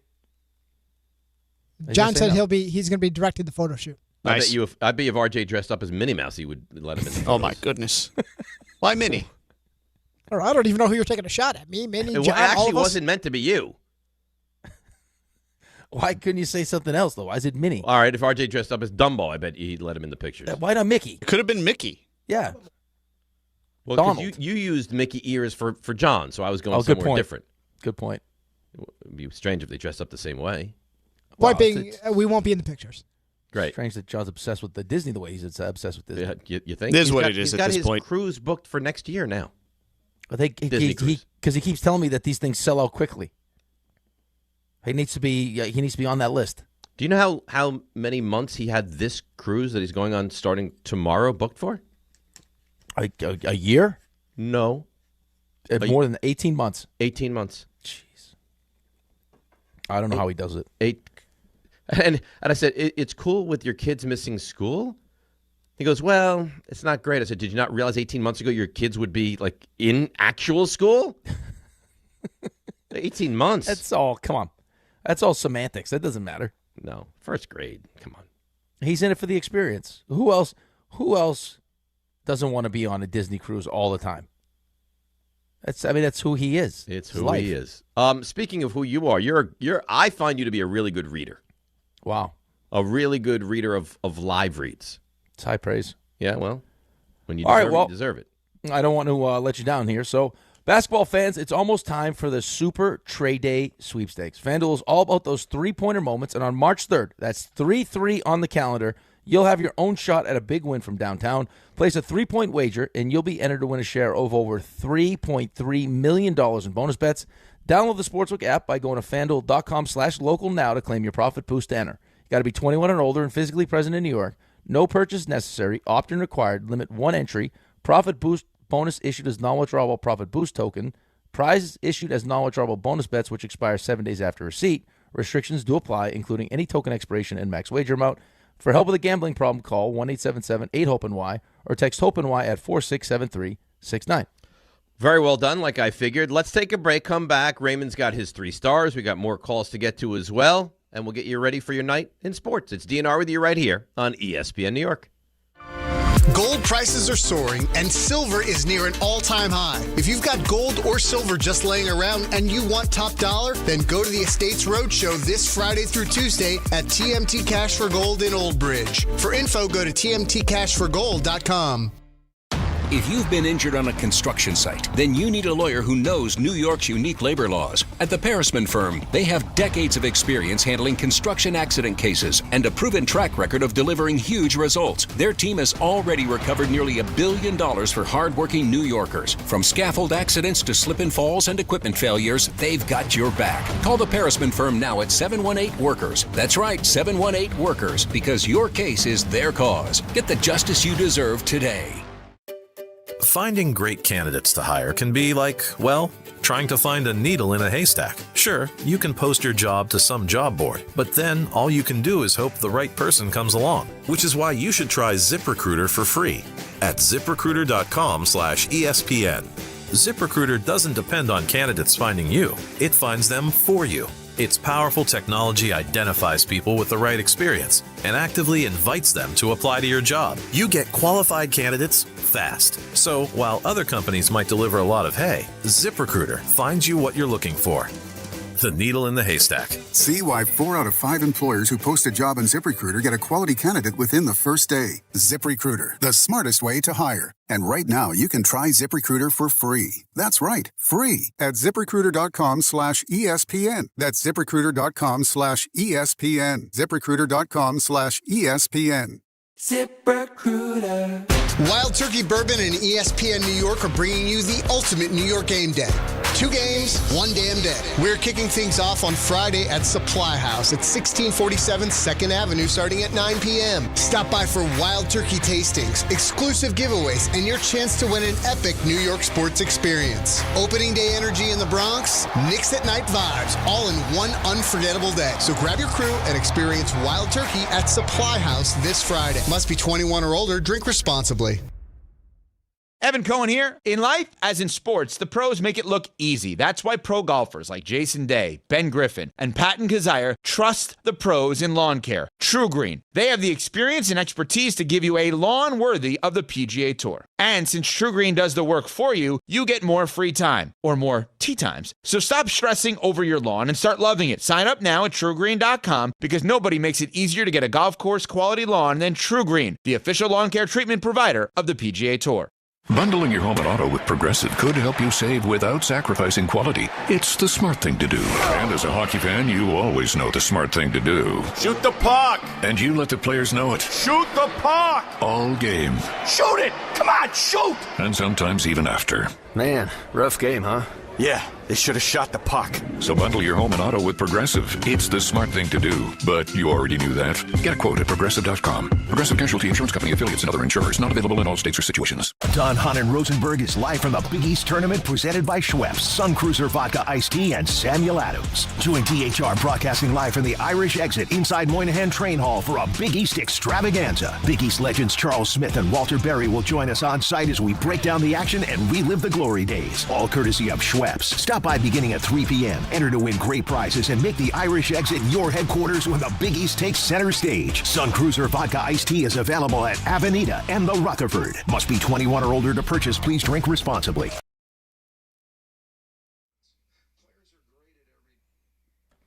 All right, DNR with you, ESPN New York. Game time brought to you by Tullamore Dew Irish Whiskey. When it's game time, it's Tully time. 7 o'clock, Devils welcome the Panthers to the Rock, and at 7 o'clock also, St. John's hosts Georgetown at the Garden. RJ wrote some nasty stuff about that. St. John's will probably win, yes. And 7:30, Knicks visit the Raptors, and the Nets are in Miami taking on the Heat. And that's Game Time, brought to you by Tullamore Dew, the original triple distilled, triple blended, triple cask matured Irish whiskey. Be sure to grab a Tullamore Dew or try the new Tullamore Dew Honey during today's action. Glasses up to enjoying Tullamore Dew responsibly. 800-919-3776. Let's go to Stephen. Is it Goshen or Goshen? Do you have any idea? I don't know. Goshen. Goshen. I'm told it's Goshen. Stephen Goshen. Hi, Steve. Yeah. I'm the guy who saw RJ at the restaurant and kind of stalked him. RJ, you were stalked by Stephen in Goshen. Oh, yeah, this was last year. Good guy. Hey, Steve. Yes, it was. Interesting. But go ahead, What's Steve. going on? All right, so I just got back from Mexico, and I was talking to some Toronto fans. So I'm a Yankee fan, and they obviously were busting my chops a bunch. But they had this take that I thought was insane, and I want your opinion on it. Mm-hmm. They said that anyone outside the New York market thinks that Aaron Judge is a whiny B. Is that not an insane Never heard take anything or what? like that. Right? A And whiny I'm B about and I'm what? like, about getting walked too much, like stuff like that. Now, listen, we're in the New Yeah, York this market. is just this is further proof of why I don't like Canada. I'm with you on Well, that you one. know what it is, Steve? They are competing with Aaron Judge, so they don't like him. But instead of just respecting him and saying we beat Aaron Judge and the Yankees, they have to take it to that. I haven't heard that. I You mean, guys we're based you in New hate the York, but I Yankees. haven't heard anything like that. Yeah. And you hate the Yankees and you respect him, though, right? I don't respect him. I love actually Aaron Judge. Enjoy Aaron. I mean, Judge. if anyone in the Yankees you could say is whiny, it's Boone. Yeah, you know what? If you ran into these people and they complained, if they said that I don't like the way Jazz Chisholm plays, I could get that. Aaron Boone being kind of a little bit whiny, I could understand that. Complainy certainly, but not Judge. Hey, I've never heard before you that let me before. go, Yeah. why don't you guys do like the Michael Kay show did back in the day, Drop Madness? Your drops are the Because best they drops do it, on can't steal it radio. from them. They do it on the afternoon show. Well, guys, your drops make people laugh out loud. It's embarrassing. I'm driving in my car laughing out loud, and people are like, what is this idiot laughing at? Best drops in sports radio. Oh, well, thank you. But we can't, and thanks for the call, we can't just steal their thing. They've Yeah, been doing that's that their for thing. years. Right. I mean, The we problem had with that is RJ brought it to them.